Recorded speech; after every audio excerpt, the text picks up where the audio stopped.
Hello, I just have my Minecraft. Old Minecraft. Yes, this is actually I think a version. I think. I don't understand. I'm just gonna. I hope that keeps the bomb. That's relaxed. That's standard. Creative, hardcore survival, more world options. There's all of these. And let's go. Let's try this, okay? I hope this it actually the mod works. Oh, what? Oh, okay. Wait, my options. Uh, I can do standard or relaxed. Controls, yes. Z. Oh, okay. I'm just, I'm just, I'm just getting the the hardest mod ever. And yes, this will be a true skill check of how bad I am.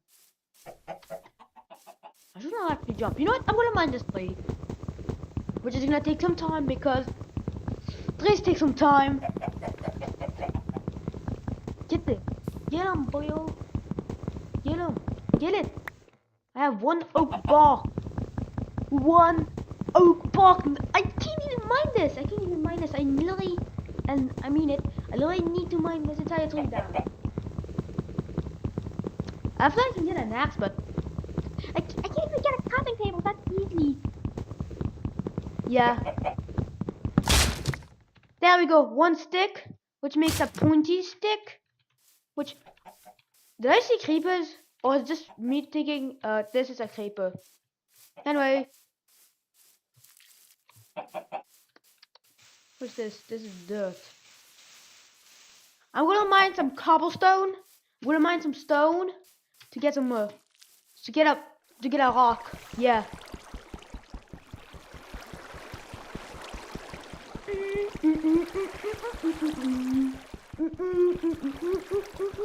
Dude, my hunger bar.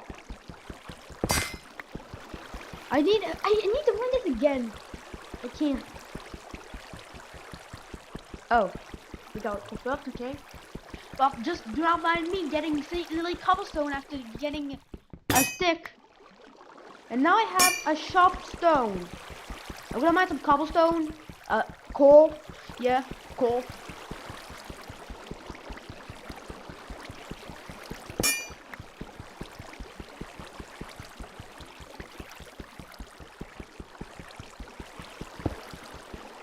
Okay, I can't mine this. But what I'm gonna do is mine this tree again. I'm gonna get some more sticks because, yes. Also, get over here. Give me my food. I really need food for the day. So, yeah. I don't know. I don't really know. Anyways, I'm mining this tree again. Oh my god, it's actually faster. Let's go. It's now fast.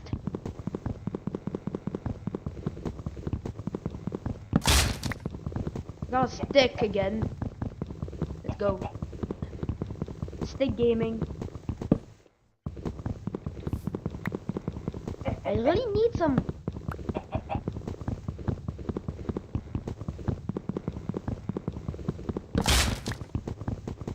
Okay. Well, you're probably gonna pay Bed Wars level 1 mobile. And it broke. You can make a fire pole or you can make a wooden club, but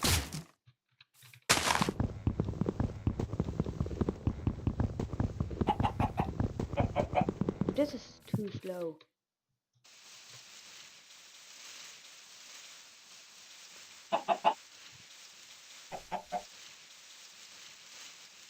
I already said Minecraft. I thought it was Minecraft. I don't even want to jump. Why am I? You might say, why am I not deciding to jump? Food.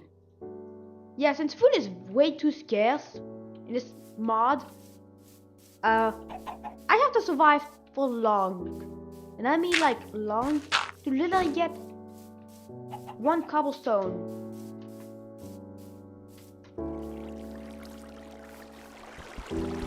You know, I'm gonna get some more cobblestone.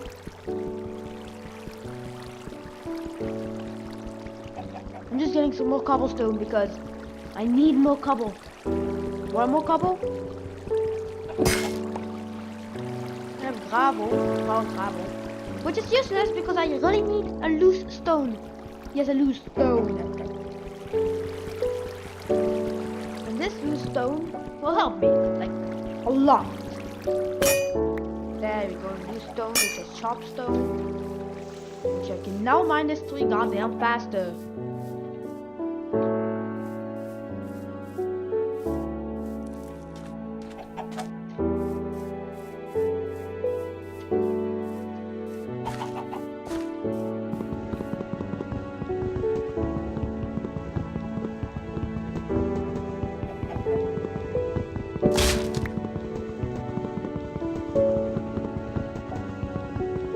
Real life simulator. This is real life simulator. On hardcore. It's quite called hardcore, but it's not really. It's really just like hardcore, but if you die, or if you lose your entire wall, you don't lose your entire wall. Let's restart. Also, do not go into the water. Do not into that one. I just video.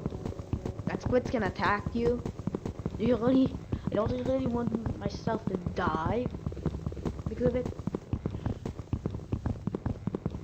Ah, there's no custom.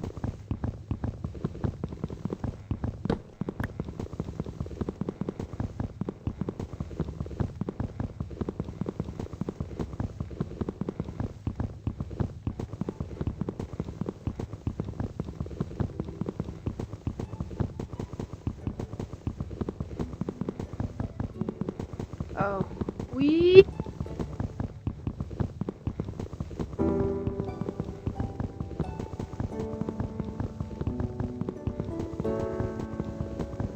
I only lost 2 pieces of my hunger bar. I can't even think of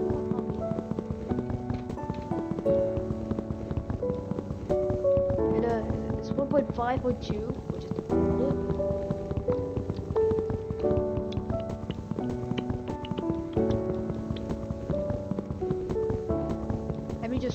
let me just break it again.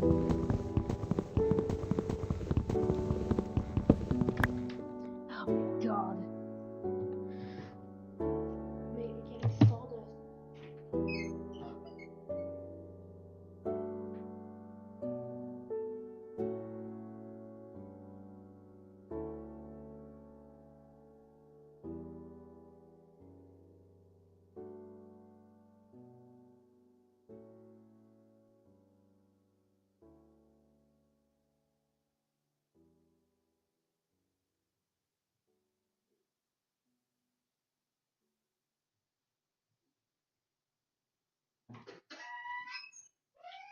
Oh.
on my farm.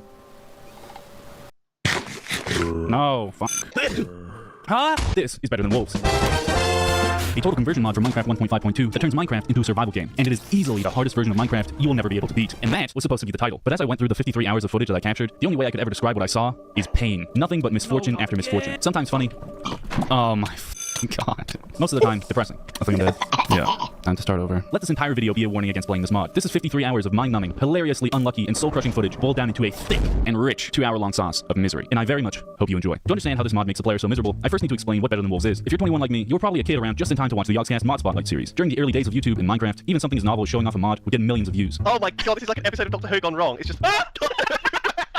And one of these videos was on a mod called Better Than Wolves. This, like many others at the time, was a technology mod. You could build windmills and water mills, both of which can be used to power all sorts of badass contraptions, such as millstones for grinding flour, or pulleys to lower a platform into the depths. And it was extremely impressive, even adding certain blocks like the observer and hoppers years before the game would as well. I think I'm about to steal! But today, Better Than Wolves is a completely different beast. While Minecraft would move on to the versions we have today, Better Than Wolves would stay as a 1.5.2 exclusive mod, and slowly convert Minecraft into the most hardcore survival gaming experience I've ever seen. You see, these saws, windmills, and grindstones were cool, but they had no real function. You didn't need to build them to beat the game, and the devs sought to change that. No more crafting tables, no more chests, no beds, no furnaces. This mod doesn't let you simply make these things, you earn them by progressing through the mod. Something that might only take you 30 seconds in vanilla can take hours in Better Than Wolves. In Better Than Wolves, there are two difficulty settings, normal and relax. Either way, you'll still be playing hardcore, but it's not the normal hardcore. Every single aspect of this game has been changed or tweaked to make Minecraft more hardcore. There's hardcore baking, chests, chickens, darkness, fishing, hunger, mining, wood, torches, villagers, and even spawning. And that's not even the entire list, bro. What doesn't help is how criminally underrated this mod is, leading to the wiki being largely unfinished. But with this video, I aim to give you a semi-comprehensive guide, all the way from smashing stones together with your bare hands to killing the Ender Dragon and slapping the Wither. So let's start off with the most challenging day, day 1. Oh, and by the way, you're gonna need this world seed. Take it, trust me. You have 3 objectives for day 1. Gather sticks, gather food, and dig into the ground as quickly as possible, because brother, the darkness is coming.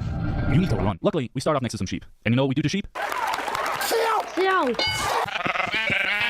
From here, you're going to want some firewood. Start off by grinding away your fingers on some tree bark until you're given a stick. Making the stick pointy and hitting some rock with it will give you a rock. Make rock pointy, and now we're cooking. Hopefully cooking fast enough for at least 11 sticks, using 4 of those to make a campfire. These are your first and worst choices when it comes to cooking food, so you should probably make 2 of them. Lighting a campfire is not an easy task, especially with the fire plow you're forced to use on day 1 that drains your hunger while you're using it. Luckily for us, we not only spawn next to a lava pit, but also some exposed coal. I really wasn't lying about that darkness, by the way, bitch. You better hurry up.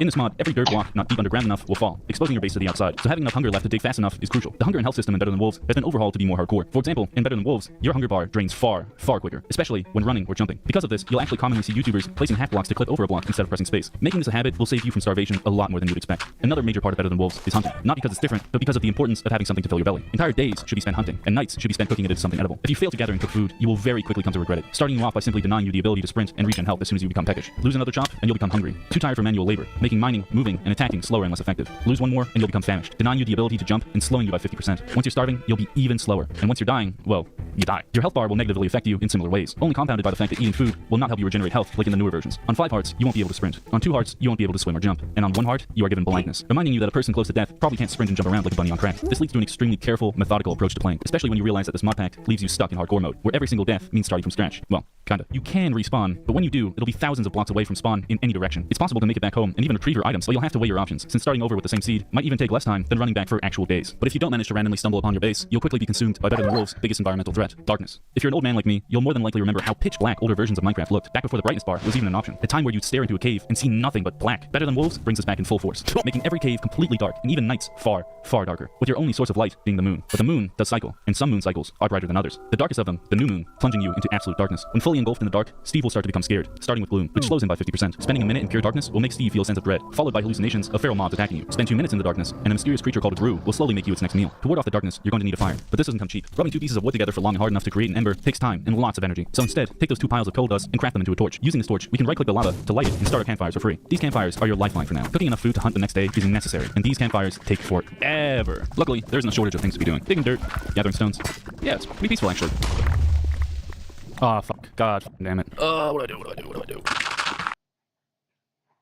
Understand how this mod makes the player so miserable, I first need to explain what like would be pulleys to lower a platform into the depths. And it was extremely impressive, even adding certain blocks like the observer and hoppers years before the game would as well. I think I'm about to steal! But today, Better Than Wolves is a completely different beast. While Minecraft would move on to the versions we have today, Better Than Wolves would stay as a 1.5.2 exclusive mod, and slowly convert Minecraft into the most hardcore survival gaming experience I've ever seen. You see, these saws, windmills, and grindstones were cool, but they had no real function. You didn't need to build them to beat the game, and the devs sought to change that. No more crafting tables, no more chests, no beds, no furnaces. This mod doesn't let you simply make these things, you earn them by progressing through the mod. Something that might only take you 30 seconds in vanilla can take hours in Better Than Wolves. In Better Than Wolves, there are 2 difficulty settings, normal and relaxed. max. Either way, you'll still be playing hardcore, but it's not the normal hardcore. Every single aspect of this game has been changed or tweaked to make Minecraft more hardcore. There's hardcore baking, chests, chickens, darkness, fishing, hunger, mining, wood, torches, villagers, and even spawning. And that's not even the entire list, bro. What doesn't help is how criminally underrated this mod is, leading to the wiki being largely unfinished. But with this video, I aim to give you a semi-comprehensive guide, all the way from smashing stones together with your bare hands, to killing the ender dragon and slapping the wither. So let's start off with the most challenging day, day 1. Oh, and by the way, you're gonna need this world seed. I'm gonna need this wallet seed, okay? Thank you. I'm just gonna steal it.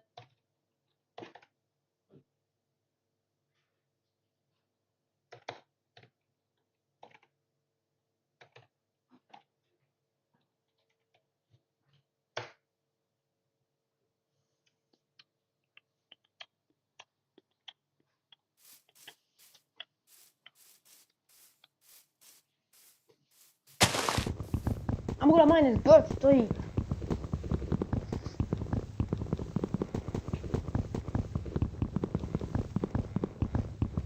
What do you lose his hunger balls?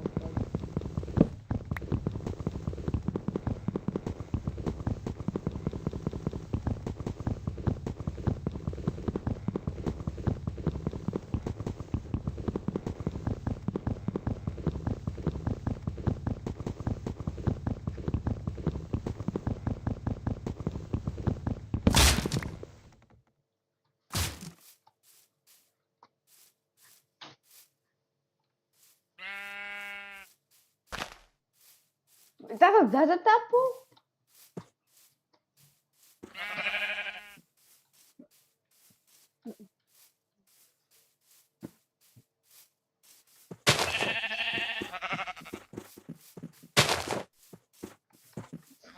Get over here. You're gonna die. Free food. I got a wall.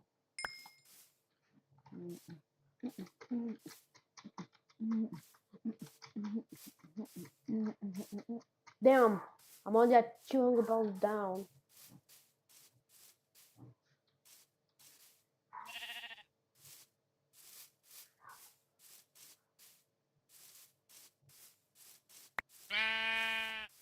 Damn, oak sapling.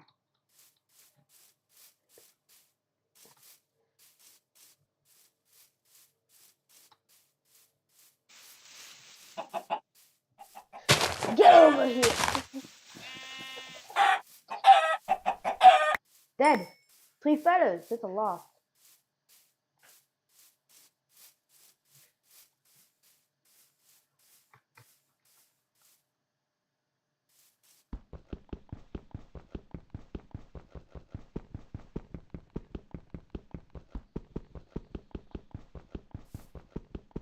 God damn it.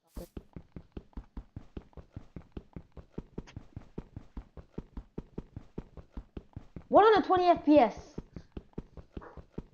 Damn.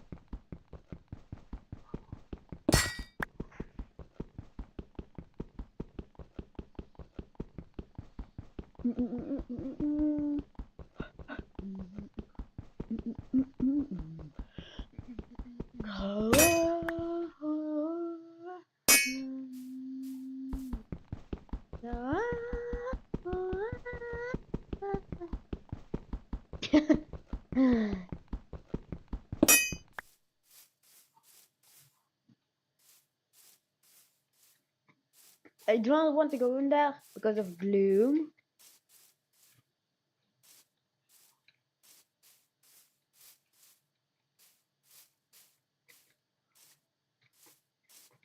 I want to do.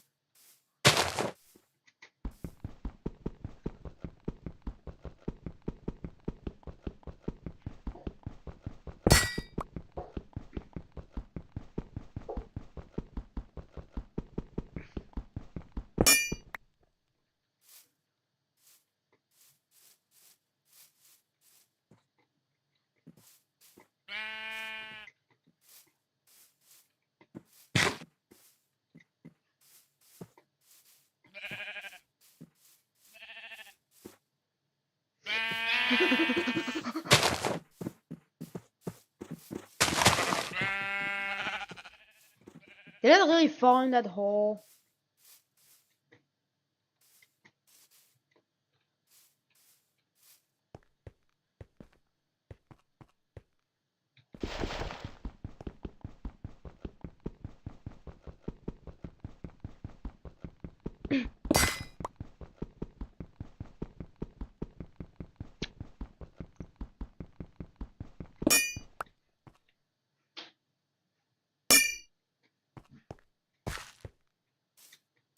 First things first, I need to mine these.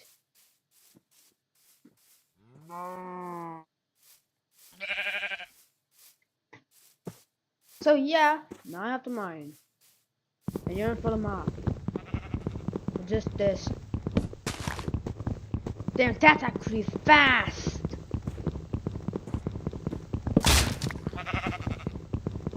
And that sharp stone was worth it.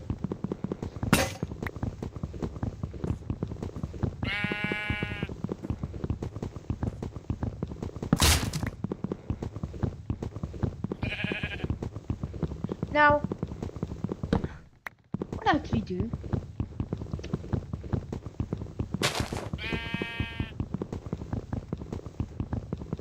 You know what it feels like? Each time you mine, it suddenly gets faster.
Oh.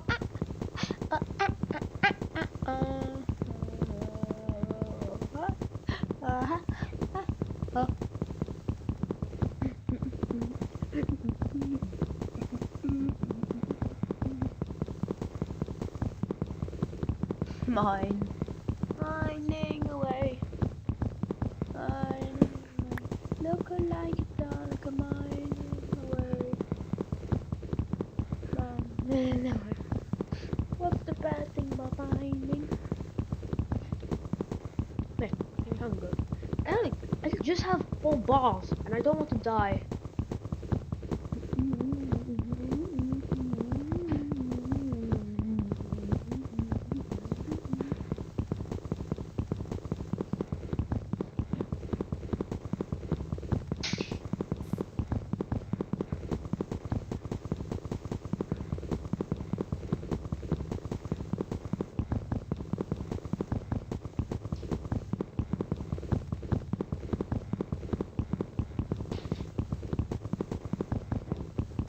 It's not worth it, I think.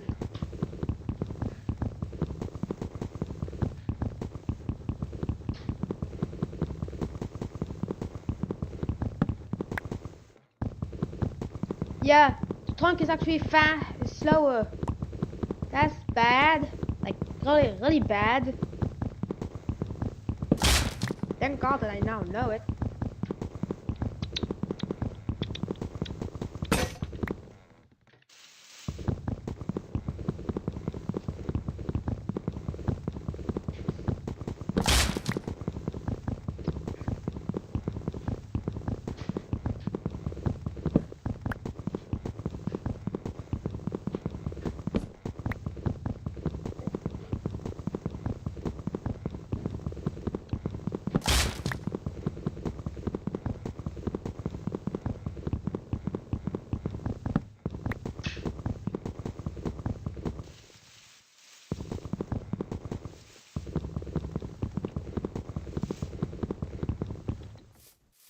Oh wait, I need to make a base. Uh.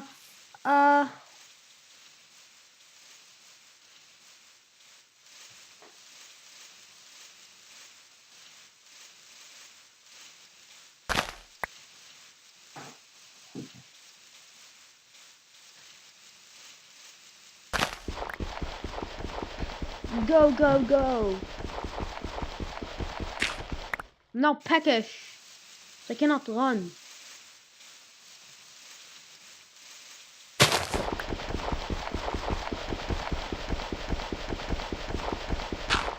It's getting darker.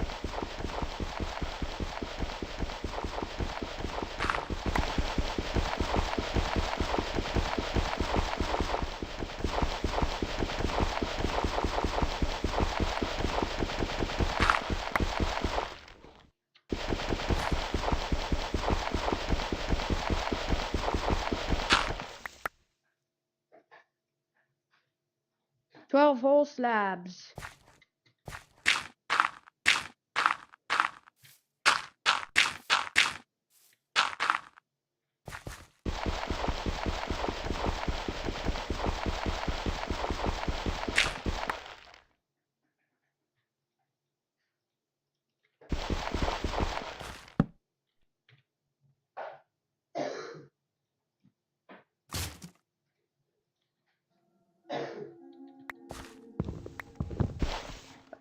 Goddamn it.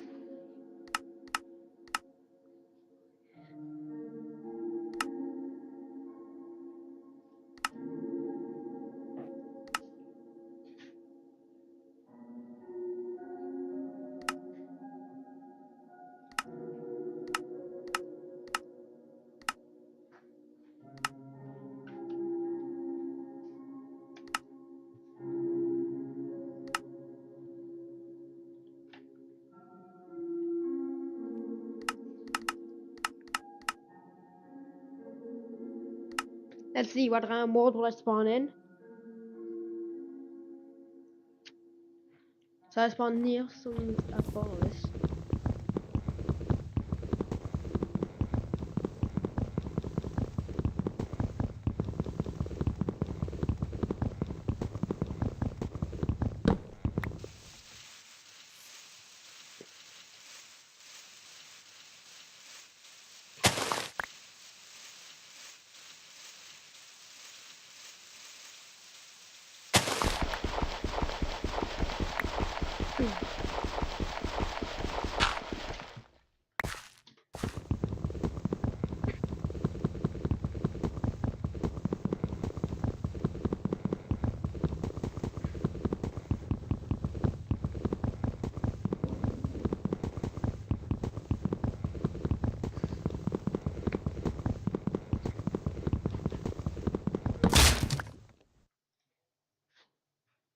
I have a loose slab.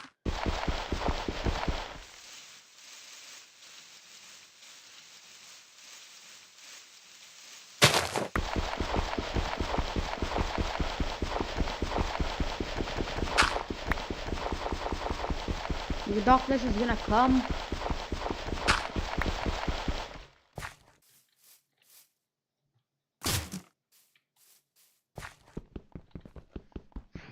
Cobblestone, let's go. 12 stone, but I'm gonna use this for my cobblestone because yes.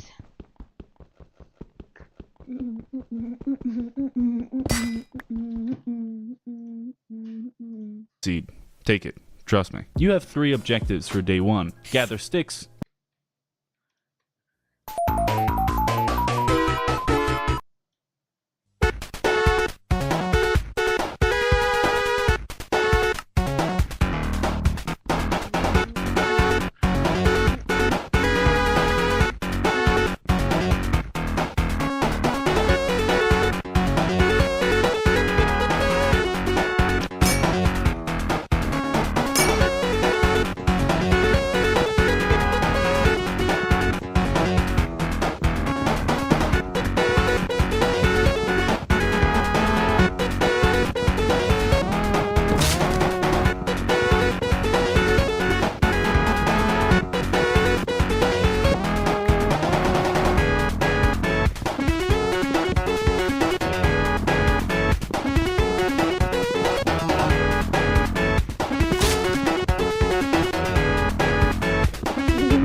What up? Peaky Wiki. Yeah, beginner guide. Yes, I need a beginner guide. Day 1.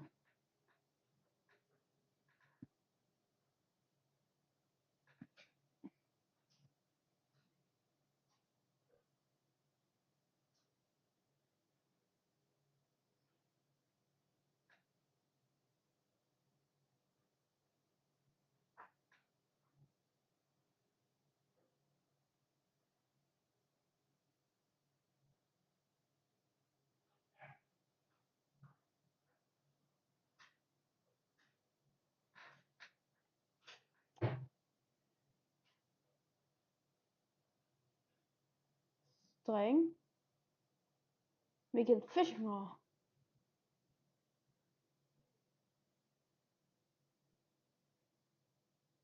Make string.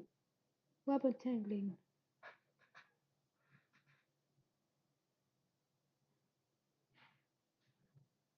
General tips.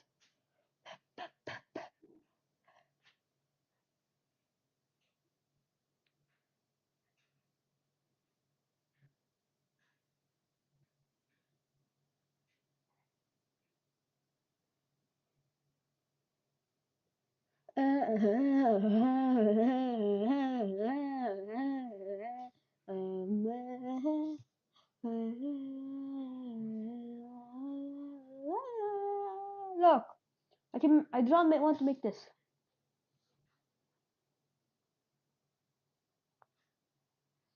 I need iron nuggets. How I get iron nuggets? God damn it! I need to spot one for this. And iron ore gives me one nugget. One nugget. One single nugget. Now, yeah, bucket. Some things are pretty cheap, but the others are like not that cheap. The iron chisel can make me this. So that's why I was looking.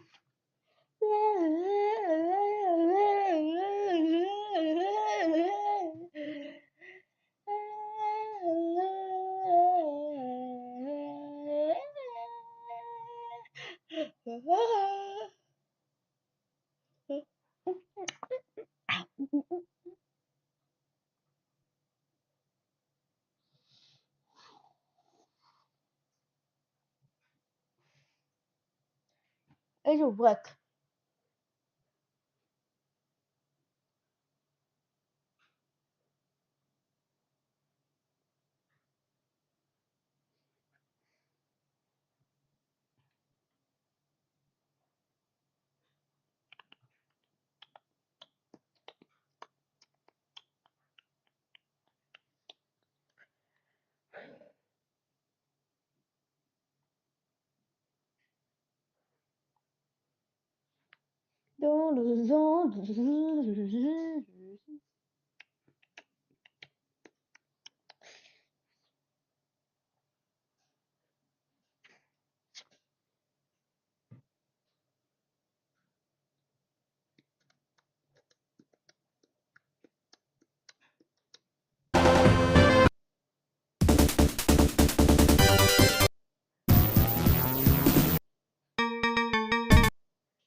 The blue variant of the Shellless Koopa is the most powerful type. They're thicker and faster than the other types. On top of that, the blue Koopaling is the only enemy that has the ability to stop throwable objects, like shells, and kick them right back at Luigi. What an absolute menace. But this does come at the cost of them not being able to jump back into their shells.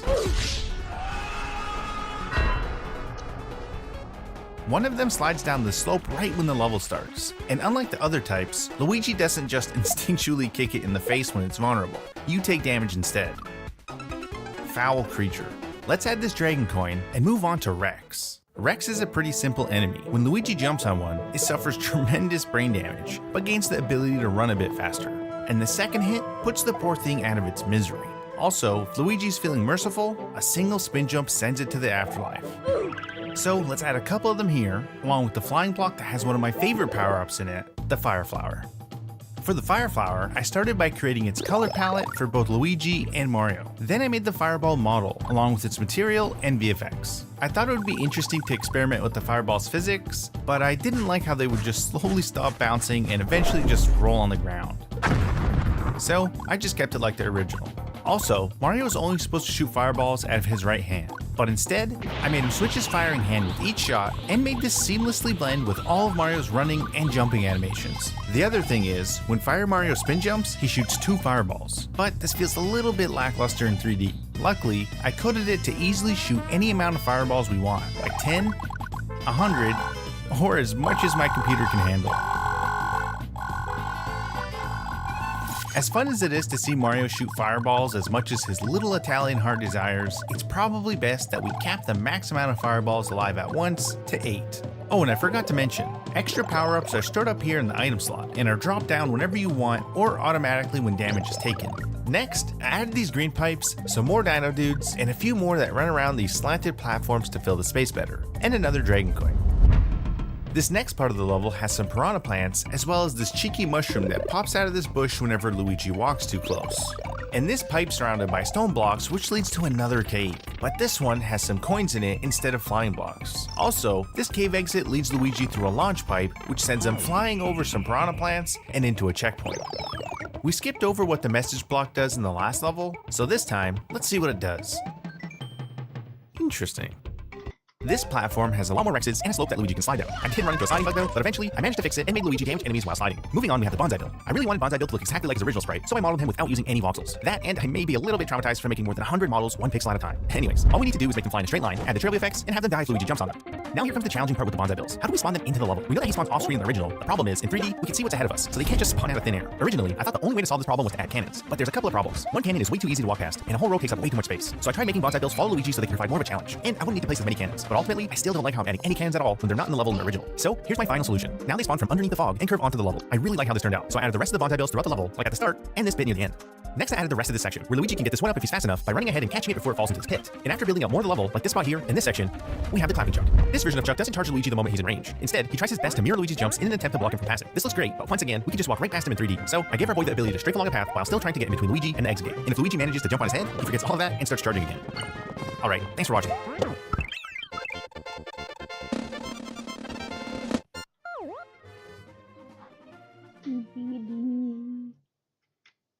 In this video, I'm gonna reimagine the original Super Mario World. Over the years, there have been so many amazing Minecraft mods that have come and gone. All-time greats like Biomes of Plenty or Mo Creatures, or ones that have continued even after all this time, and ones that have been discontinued and maybe even forgotten about. Today, I want to look at some of the most underrated old Minecraft mods from the early days. These mods may not have been the most famous or in the spotlight at the time, but strike a chord in a lot of people's memories, and the point is to find ones that you may have forgotten about.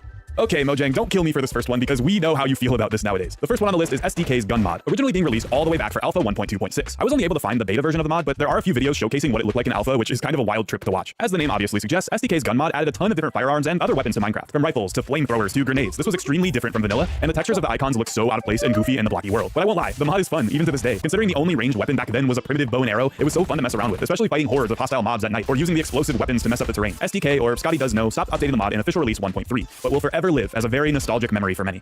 And on the theme of explosions and blowing things up, the original Nuke mod from Beta 1.8, there have been many iterations of nukes added to Minecraft, as humans have a fascination with the most destruction as humanly possible. However, Minecraft being a tiny game coded in Java struggled to handle that many block updates at once early on, so it was a very finicky time to add huge explosions. I mean, it still does struggle, but even more so in Beta. Anyway, the Nuke mod was extremely simple. It just added a block that was like 1,000 times stronger than TNT. Using it would result in huge craters left in your world. Perfect for quickly making a bomb site or meteor site for an adventure map, for example, looking for ores quickly, or just adding a wasteland type area to your world. Now you may be thinking, Ryan, what about the TNT mod? That adds so many more explosions and explosive blocks to the game, including nukes. Thought about adding that one, but it was incredibly popular, so to fit the theme of underrated, forgotten mods, I went with the simple option.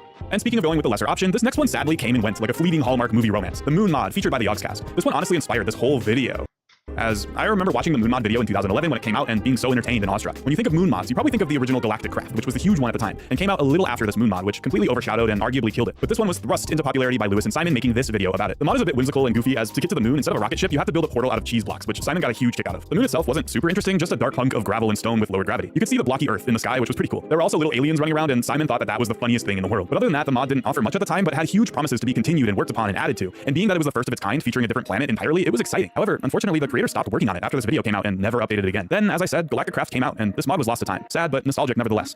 The next mod is one of my favorites of all time, and definitely deserves an entire video dedicated to it, but I'll briefly talk about it on this list. To sum it up, Better Than Wolves was a mod created originally for beta 1.4, which was the Wolf update, that completely overhauled vanilla Minecraft and took it into a different direction. Now, I've covered a lot of modern quote-unquote parallel timeline mods on my channel, or mods that are designed to imagine an alternate path of Minecraft development, and this one, Better Than Wolves, is the one that started that entire genre. From windmills to water wheels to pulleys and other machines to utility items like cauldrons, cement, and detector blocks. It not only adds and tweaks blocks and items, but adds completely new rules and challenging survival mechanics to enrich the game experience and not give the player any hand-holding at all. Like, for example, movement speed being slowed on sand and faster on stone to encourage path building, or not being able to create water source blocks by moving water with buckets. The story is kind of hilarious too. The developer, Flowerchild, hated the addition of the Minecraft wolf so much that they created an entire overhaul of Minecraft designed for the quote serious player and like-minded individuals. I will probably make an extended video someday as a sort of retrospective for this mod, as it could be over an hour long to tell the full story and cover all of the mechanics and items. But if you've ever wanted to try an entirely different Minecraft beta experience and haven't touched Better Than Wolves, it's definitely one to get under your belt. It was incredibly ahead of its time, like unbelievably so.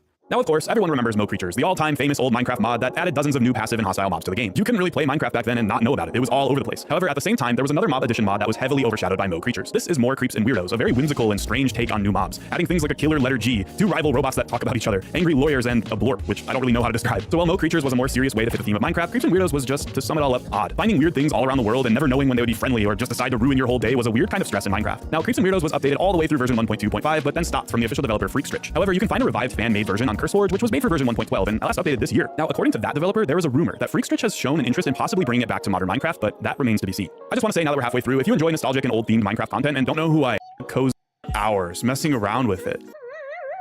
Now, if we step inside this blue pathway, it doesn't seem that interesting. I mean, maybe a little ominous just being confined in a space like this, but nothing hold against it. But when you turn back because there's nothing in front of you, that's when you're finding out that it's not actually a blue pathway you've been walking on, but rather the pathway changes colors. And the way we do this is by building nearly identical hallways, but then having immersive portals in between them at certain points. And so if you look back at the right point, you might find you've been walking on a red pathway this whole time, but turn back later and it turns out it was just blue. Yeah, trying to understand the physics of this is a little tough to get your head around. But if you're looking for my advice, if you have the choice between blue or red, always pick red. If we mess around with the config settings for the immersive portals mod, and we can change it so that the end portal that we find in the stronghold will actually show us a scaled view of what we're going to see on the other side. And you'll see as much when you put in all the eyes of Ender. It's basically a diorama of the end portal to look at. And it gets even more trippy when you jump in and then you seamlessly enter through the portal. At that point, what looks to be like we're jumping into a hologram actually turns out that we're falling directly into the end fight, which can easily throw off your head for scale. So if I had the choice of fighting the Ender Dragon on this small display, I think I'd be able to beat it faster than most speedruns. One bed and you're done. By using this command to change the scale of our projectiles, you can see that when we get ready to shoot an arrow from our bow, it's going to be a lot larger than the bow that we even used to shoot it. And to me, this is hilarious. I mean, if you only had one in the chamber, you'd at least hope that it's one of these. That seems like it would get the job done. And seeing this done with all the different projectiles in Minecraft, it gets pretty funny. Plus, we can even have it go the other way, giving us teeny tiny projectiles that we can shoot at. I mean, I've heard of a pea shooter, but I've never heard of a pea-sized shooter. That's just brutal. And I think it's very funny when you see this done with tridents as well. We don't think of those as projectiles, but now we might think of them as forks on the ground. But hey, if you come to a fork in the road, I guess you can pick it up. If you look on YouTube, you'll find numerous different hardcore YouTubers who transform the structures that you've been able to find. And usually that's making them bigger, but here we can make them a whole lot smaller, which I honestly think is pretty neat. And just by using certain commands that you'll find on screen, we can turn what would have been a woodland mansion into a woodland dollhouse. But if you're looking for the kind of things to decorate your house with, this could make for a pretty cute build hack. Just make sure the people inside of the structure also don't mind being miniaturized. As if the portals in this mod weren't already confusing enough, we can make them so much worse. Since they're not just confined to the regular squares and rectangles that we see in Minecraft, they can also be turned into curves, causing them to loop you inside of circles like this. So even though it appears that we're moving forward, we're really just stuck in time. And if this is the kind of sacrifices we have to make to see circles in Minecraft, I think it's not worth it. My brain can't take it. Minecraft paintings have always been terrible for hiding secret entrances. But if we take after Dunk Zero, we might be able to have a better way to use that. Since here, the idea is using immersive portals to tuck actual portals to different realms inside your friend's paintings. So what they think is just a cute picture is actually anything but. But hey, in my eyes, it just makes the game a lot more like Mario 64. Jump through the portal, we're gonna end up in a new level. I think there's something kind of sweet to that. If not a little intimidating when it starts to get out of hand. Instead of building a volcano in your next Minecraft world, you should really just build a portal, since that's what User Potato Boy did on Reddit and got the exact same effect. Now, thanks to the immersive portals mod, if you set up a portal on the other side of the nether, then when you glance through the top of our so-called volcano, you'll be glancing straight into the fire and the flames. And with shaders like they're using here, the effect gets even better. The largest things in Minecraft are the farlands. Can you get an AFK player a win in Fortnite? At the end of the battle pass, there's always these AFK players. But could you keep one alive, move them into zone, fight off other players, and have them come back to their monitor to see a victory royale? This took days. Welcome to attempt number 1. It could take us one try. 1, 2. Full box him.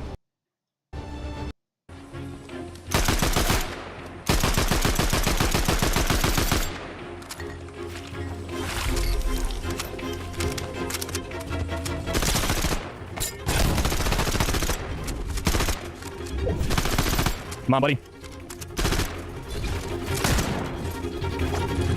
Let's go! All right, I just got that store now. Hold on. I just did it, bro. I just got an AFK player. The win. Oh my God. Yes! Let's go! We checked the replay mode, and this random guy was the first AFK player to ever get a win in Fortnite. Thank you guys so much for watching. Knuckles, everyone's favorite muscular echidna warrior. Sometimes he's portrayed as a strong, noble force to be reckoned with, and other times he's a straight-up dumbass. Today, we're gonna look at Knuckles' character in every mainline Sonic game and rank him from worthless to elite. His debut isn't until Sonic 3, so he got in 1, 2, and CD. But I'm grouping 3 with Sonic and Knuckles this time because it's how the game's intended to be played. This one's tricky because he's Keek capable, but for most of the game, he's working for the wrong side. After Angel Island gets attacked, Knuckles encounters Eggman, and he convinces him he's the good guy, and that Sonic and Tails are trying to steal the Master Emerald. So throughout the game, he's a pretty big thorn in the ass, but that doesn't mean he's necessarily useless. In fact, he's quite useful to Eggman. But after he realizes he was fighting for the wrong side, he helps Sonic and Tails reach Eggman's ship, but is too exhausted after that to do much else. Because of all of that, he gets manipulated but strong tier, which I made specifically for cases where he's useful, but in the wrong way. In Sonic 3D Blast, he acts the same as Tails. He's hidden in different levels and takes you to special stages to collect the Chaos Emeralds. Barely does anything. Sonic Adventure kicks off similarly to Sonic 3, with Knuckles looking to protect the Master Emerald, Eggman telling him that Sonic's trying to steal it, the two fighting, Eggman getting what he wants and leaving Sonic and Knuckles pissed off and working together. This time though, they join the same side much earlier in the game. Still though, it's almost the exact same setup and Knuckles falls for it twice. I mean, fool me once, but this time it just makes him look stupid. But even when he does team up with Sonic, he doesn't do much. He's mostly on a side quest trying to restore the Master Emerald and let Sonic do the whole saving the world thing by himself. We'll put him in manipulated but strong, because he's the whole reason Eggman got his hands on two of the emeralds and he doesn't help stop him, but he's competent and does achieve his main goal of restoring the emerald, so I'll give him some credit. This is the first game where Knuckles plays a prominent role, and it's not helping Eggman at all. Him and Rouge have a standoff over who gets the Master Emerald, and when Eggman tries to snatch it while they're distracted, Knuckles breaks it into a million pieces and has to scour the earth and space to find them all. He did create the problem in the first place, but the Master Emerald is the only thing with the power to counteract that of all 7 Chaos Emeralds, so it's kind of vital Eggman didn't steal it, so I can justify his decision to smash it. However, when he does use it at the end of the game, it's in vain, because the actual Ultimate Life Form takes control of the space colony and keeps it on its collision course. Still though, he played a pretty big role and stepped up when he needed to, and I think that earns him an elite tier. I'm grouping all 3 advanced games together because his role is similar throughout the trilogy, but unlike Tails, who's unlocked pretty early on, Knuckles is more of a mid-game acquisition, and that'll dock him a little. Once unlocked though, you can go back and play any level you want with him, so he's fully capable, but not a full contributor, so I can't put him any higher than sidekick tier. Sonic Heroes makes characters playable in 3s. Sonic's the speedster, Tails can fly, and Knuckles is the brute, so this game has a billion different story routes and endings, and some runs completely omit Knuckles. When he is there though, he doesn't do much. He follows Shadow through a level or 2 and can be controlled by a second player. Not useless, but he barely does anything. Sonic Rush doesn't feature much, but he is present in a couple cutscenes, where he's portrayed as pretty freaking useless. When he first meets Blaze and she's holding something shiny, he accuses her of stealing the Chaos Emeralds and gets mad, but when Blaze gets fed up with him, she crushes him under a pile of rocks like it's nothing. Then later on, when Sonic and Tails find him and he gets out, he's a pissed off hothead that smashes the pile of rocks and runs off. Honestly, he's borderline worthless, but clearing the rock pile did open a path to progress in the game, so he'll get barely does anything. This game really solidifies that moron reputation they gave Knuckles for the better part of a decade. When we first see him, he tosses this hologram thing to Sonic in the most unnecessarily cool way possible. And when Sonic gives it back, he fumbles it around and drops it. That's a weird detail for them to add. But looking beyond that, he does travel with Sonic and Tails through most of the story and is full-on playable in a section of Flame Core. Now, his gameplay is straight up booty cheeks, but he does help out a good bit, and I'll give him the bronze tier. Maybe I'm being too nice. After Sonic 06, Knuckles fell into a bit of a hiatus. He's nowhere to be seen in Sonic Rush Adventure, Sonic Unleashed, Sonic Colors, or Sonic Forces. Maybe I'm play is straight up booty cheeks, but he does help out a good bit, and I'll give him the bronze tier. Maybe I'm being too nice. To progress in Sonic in the most unnecessary of a decade. This game really solidifies a path to progress in the game, so he'll get barely does anything. Sonic the Hedgehog.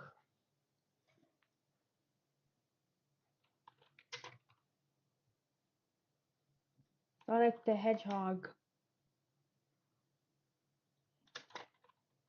Xbox 360. Yeah, I'm going for the Xbox 360. Sonic the Hedgehog Xbox 360 sound.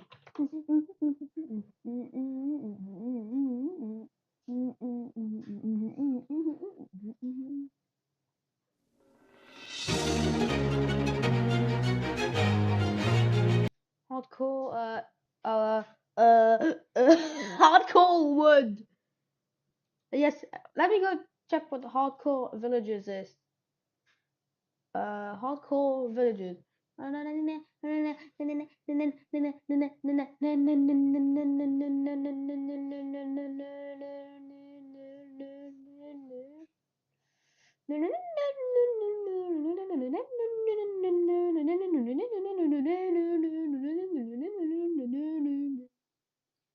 can't even mind. I can't even get wood.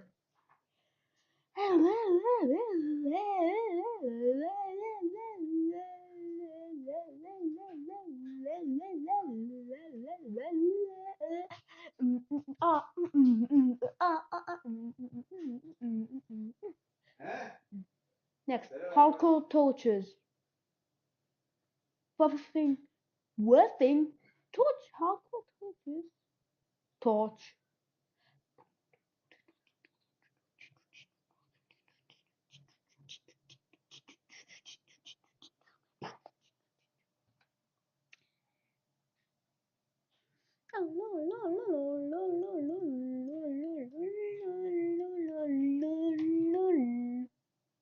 Sheriff Neticle. What is even a Neticle? Netter.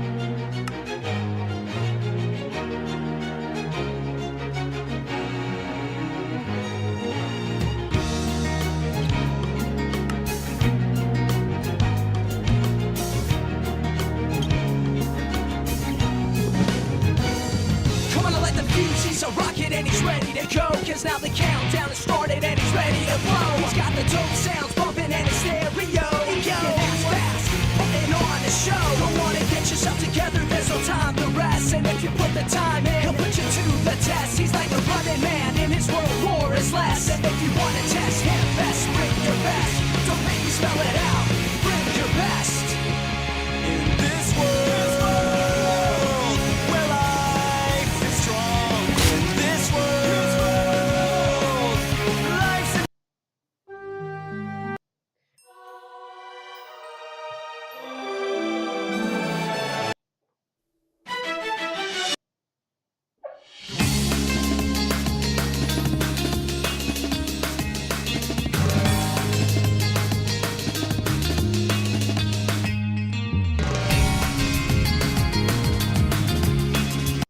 You've probably seen those videos about immortality, and you would agree it looks fun, right? Wrong. Immortality is easily one of the worst things to have in Minecraft. It gets rid of all the challenges from the game, and plus, once you're done doing whatever you want, that's it. Minecraft becomes boring. So when I was given it on a Minecraft server I really like, I knew I needed to get rid of it by dying. I know that sounds impossible. Being immortal literally means you can't die, but hear me out. It may look like I have infinite health, but I really have an amount of health so big, you would think it goes on forever, but it doesn't. So it is actually possible to die. Now you're probably thinking, but Elemental, your last video was literally about killing a player in creative mode. Why can't you do the same thing you did to him on yourself? Well, I used the void, but because I have so much health and infinite regeneration, instead of dying the void, I would just be stuck there forever. So if that option's out the window, I was clueless. But the simplest idea came when I was just around my teammates in my base. Keep in mind, I had no armor on, but this gave me an idea. They had no idea I was immortal, and I wanted to see if maybe them alone critting me out would do anything. I can see you're taking damage. You just have a lot of hearts. I was bro. SX. You get rid of spit, dude. Dude, I don't have any food. Stop. Well, how are you still alive then? Stop. And yes, with both of my teammates critting me out, while me having no hunger bars, they still couldn't even get close to killing me. And so that's when I realized that players alone just don't do enough damage. So if players can't do anything, what about mobs? Now, any ordinary mob is just super, super weak, unless you include the warden. If I'm wearing no armor, it one-shots you. So theoretically, it could kill me, but I have to put that to the test. Boxy sugar, going head first. I've been stepping on it. It's just not, there we go. I really hope it doesn't go after me. Don't matter that much. Okay, yeah, we just need to get more wardens. How's there not another one? Bro, this guy isn't doing anything to me.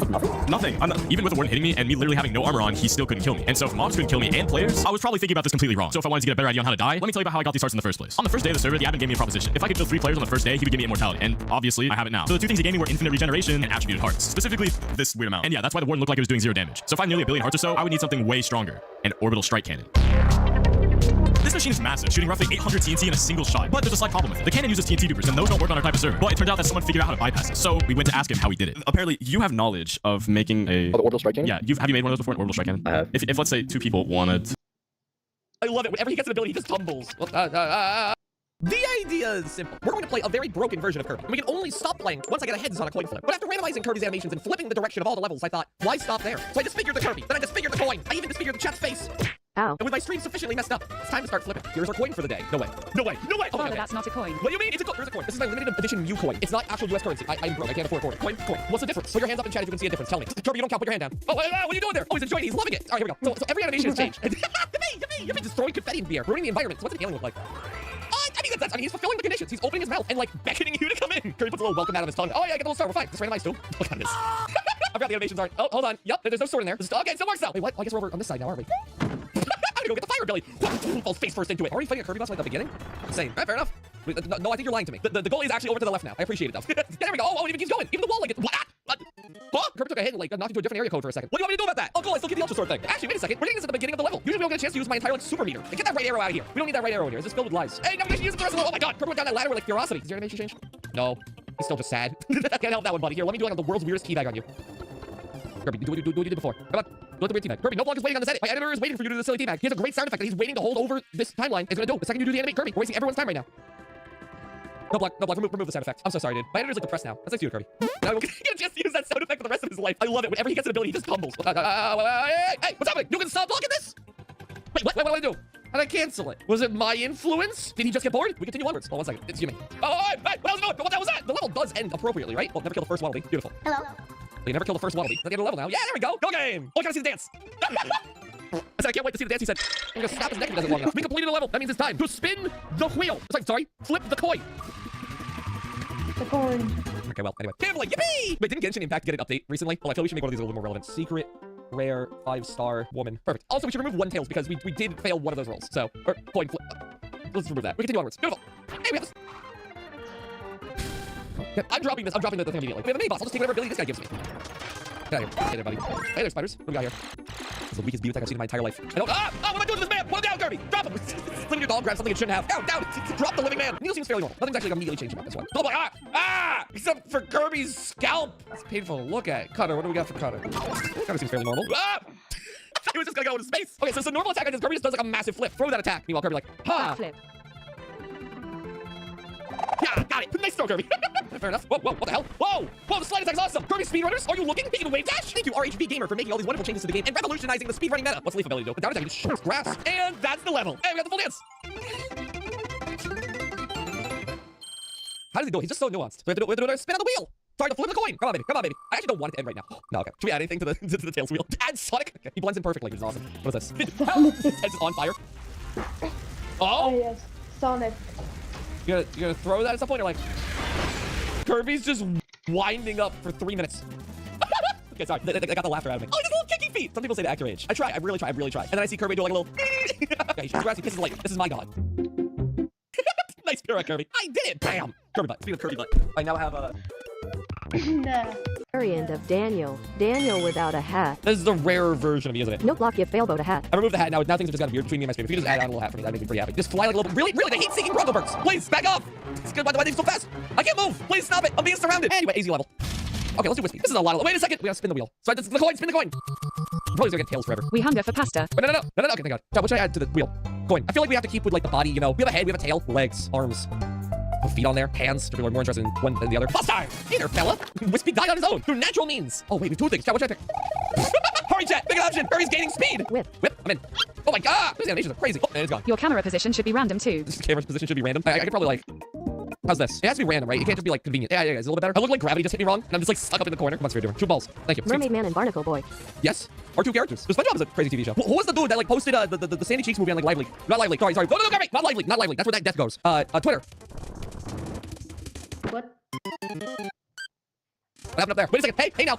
Kirby? Don't say out. Don't say out. Why are you guys saying out? I have no choice in the matter. Let me move a little bit closer to you guys. I'll make sure I can make constant eye contact with you. What even is this? What even is this part of the level? Is this just a face? Am I trapped in like an old wall? This isn't the level. I guess I'll just exit. We beat a level, chat. Let's give the coin a spin. Let's go 5-star rare woman. Let's go measure one. What's the point? What do I try? Sonic the Hedgehog! Chili dogs gotta go fast! What else are we adding to the Tails chart here? Honkai Star Rail. Well, I'm not sponsored by them, so we actually have to keep that one like Bonkai Far Nail. Yeah, there we go. Nice legally distinct version. We continue onwards. Wait, hey, wait a second. Hey, what? Father, we are hungry and you are starting to look like pasta. I'm gonna stay far away from you guys right now. Father, please turn us into a coin. We brought that up before. You guys want to be a coin? Of what denomination? Coin. A coin. Understood. Did you look Shut up, become currency. There we go. I am a doubloon. Excellent. Oh my god, Kirby whips this bomb. So elegant about it. Deploy. Oh, Kirby's winding this one up. Go long! Actually, they got the distance on it. Father, can we go out to all? From Hot Why is he singing Cotton Eye Joe? It's just like a series of nukes going off. He's singing classical folk songs. Today, I let my viewers shout controller inputs in the live chat to play and as Bandana Waterbury. Oh, sweet brother in Christ, why can I not control my body? I am conscious, but this is a living nightmare. I feel as if I hear 3,000 voices all at once. This was a mistake, but now I want to give the mistake a purpose. So today we're going to attempt the hardest challenge this game has to offer, beating all 3 of the boss rush arenas back to back. If we want to survive and come out on top, the live chat will have to play absolutely perfectly. Let's give them Waddle Dee's nuts. It's gonna be the broadcast that makes you turn off text-to-speech forever, isn't it? Bandana Waddle Dee says, subscribe to Failboat. I agree with that one. First up, everybody, a Meta Knight Arena. See, the challenge is I just have to beat every arena back to back, right? Nothing says I have to beat the first arena properly. See, unfortunately, I can't do this glitch for the other 2 actually hard arenas, though, so you know. Hey, Kirby, did you know that my bandana is made of skin? Bonker's just walking in the arena like, I'm sorry, is this a bad time or like, hey, there we go, Jesus, first Kirby, arena down. Now all I have to do is do 2 more. All right, Ultimate Cup, here we go. All right, it's probably a good time to mention, I have to use one of the abilities that they give me before each match. Like for the rest of this arena, I'm gonna get like 2 random abilities and I have to pick one of those 2 to use in the actual fight. Yeah, I'm just pretty much hoping for fire, gun, or like hammer. And if I get tornado or drill, I'm just gonna like cry. So this is the actual first proper difficulty arena. Okay, you're doing a great job down there. You wanna kill the duck or like, yeah, you wanna bring down, there we go. Hi, chat. For the button. Like don't ski on the floor, use the Commodore. Hey, that's great, man. Do you wanna like help me fight here or like, help me? This beatdown is sponsored by Chevrolet. No! One of the biggest mobile role-playing games of 2019, and it's totally Stop shilling Bandana Wildy! Reese's Puffs, eat 'em up, eat 'em up, eat 'em up. Chat, hurry, shoot beams at us! Is now a bad time to mention that I can't see? Blind? I mean, considering how far you are away from the combat, I believe it. If you love me, kill me, Kirby, please. I will kill you. Only if you kill everyone else first. Dude, Neil is actually kind of crazy. Just literally runs. Oh! Kirby, if for whatever reason I can't make it out of here, please take care of my kid. He says while being crushed by Silly Dillo. Kirby, I call out for salvation. For 1,000 souls speak from my lips. What lips? Kirby, I am afraid, and yet I am at peace. What lips? It hurts, it hurts, it hurts, it hurts, it hurts, it hurts, it hurts, it hurts, it hurts, it hurts, it hurts, it hurts. Kirby, do you really care about me, or am I just a worthless Waddle Dee? You was just being used to get some hit points off? I do care about you. And that's why I'm going to say, chat, please don't grab any of the fruits to heal. Simply die if you're looking to heal. Don't eat my precious fruits. Kirby, I always thought of you as a brother. I ask you this, Kirby. If things get tough, will you leave us behind? No. You're my kid's godfather. Will you leave them too? No, I would never. Please help. No, can't do. You and your children are amazing each you. Orderer, aller, mortar, das match, What's happening? Why is he speaking German? Where did you go? Where did you come from? Why is he singing Cotton Eye Joe? It's just like a series of nukes going off and he's singing classical folk songs. Hey, Bandana Waddle Dee, I don't want to be the bearer of bad news, but he's still alive, and frankly, I'd like to change that. Excellent. But we're cleaning this up. Got East top. Hey, Bandana Dee, you want to like make it over here or like, Hyper Beam, dead move? No! What did you do? What the hell? You dodged it? Cover his ankles. Good. You did it. Let's go. All right, final fight, chat. All right, Kirby, I've been respectful of your choices for a while. But for the love of D, please put on some pants. Rich coming from you. It's the ultimate life form. Now, please stop stabbing me. We're actually kind of messing this dude up. Elephant's spear looks delicate. I want to eat it, Kirby. I am fine, I am fine, I am fine, I am fine, I am fine, I am fine. Oh, chat, run back. Head me down. Oh, God, look out. All right, chat, which one is it? Which one is it? Feel it out. You're insane. You're insane. You guys actually found which one was the real one. Why is it called oven if you have been the cold food and about the hot? His final words. Why is it called oven? If you in cold food, finish him off. Yes. Finish him off. Kill. You got, okay, so give you guys the final blow, but I got greedy. Let's go. We did it. When I am of Wait, no one use to second. you, will you finally let me die, Kirby? No, Phil, I've been trying to take a screenshot for the last 20 minutes. How you take a screenshot? Well, I'm glad you asked. So if you want a screenshot, instead of saying screenshot, you have to say, Failboat, my lord, you are truly the greatest in all the lands, period. That moment was absolutely superb. I wish to treasure it forever. That's all. Again, it's not too far off from just saying screenshot. This will be just a much better way of you communicating your emotions to me. Why is it written so egotistically? Because I'm really egotistical. If you want a video, then all you have to say is, this stream sucks, lol, boring, bye. A terrifying thing to see war bye in my chat. Let me die. Apologies, but no. We have defeated the Mennonite Cup, kind of. We have defeated the Ultimate Cup entirely. We have defeated the commentator Waddle these funds. Hello, young lady. We have stabbed him in the heart. We have taken his job. Now it's just one more arena to go. The hardest arena yet. Cool, and the first ability that we have to use is Tornado. Amazing. So it's not looking ideal already. Oh, stop it! Stop taking the fruits! What's wrong with you? Don't save the replay! Oh, I'm gonna hate this. The game begins. Chat, help! Stop staring at the corner! What also doesn't help, right? Is that doing this on... Everyone knows that the original Mario games are like a tortilla. They taste great, but they are flat and two-dimensional. But legendary Mexican chef Shigeru Miyamoto believed that a tortilla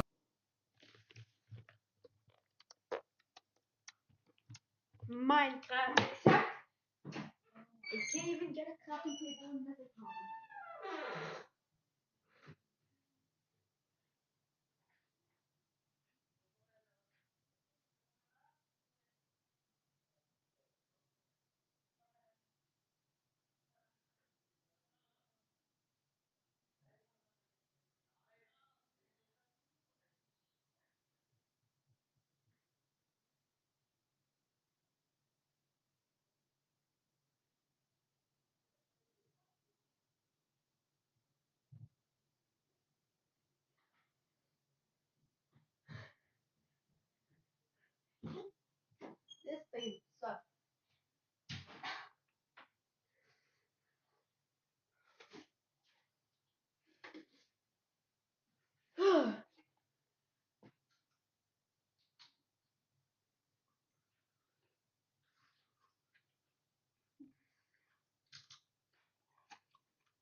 Hopper.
But 10 times slower.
It's a basic start, you know.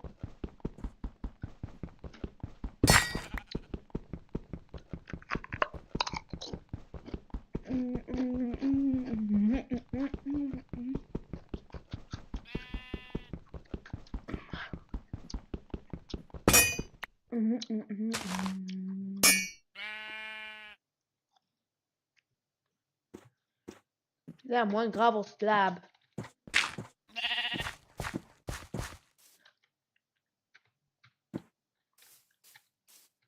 Deforestation.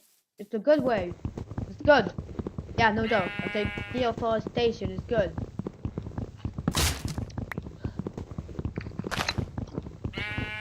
And games, of course.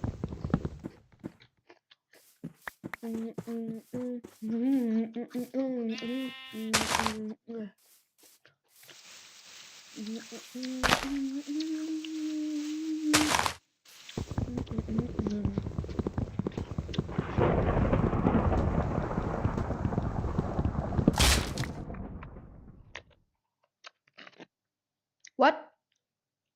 I'm scared.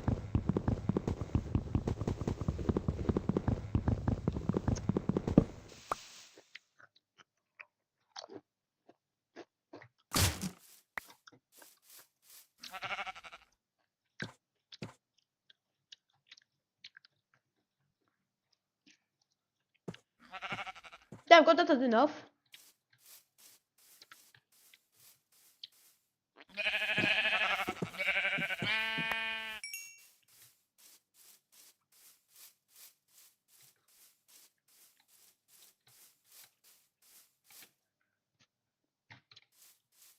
Ooh, snappings. It's getting dark.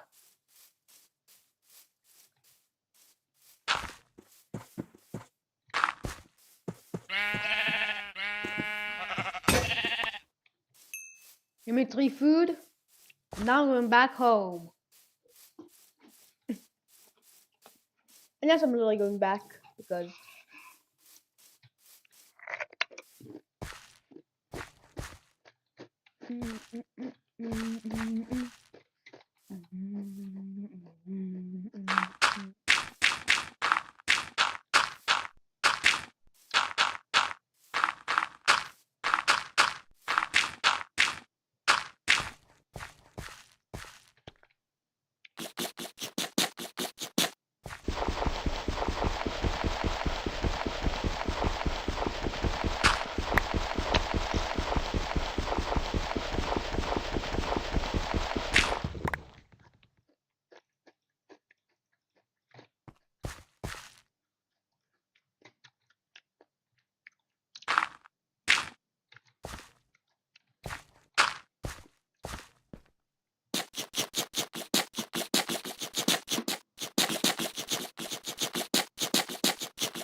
I need a pointed stick.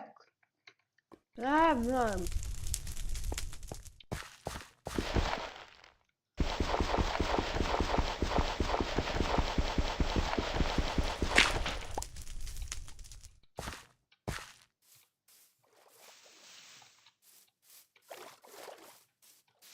No. I need a pointy stick.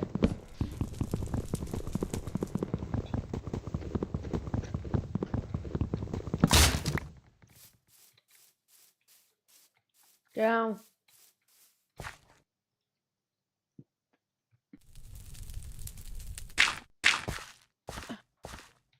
Home sweet home. Ah, food.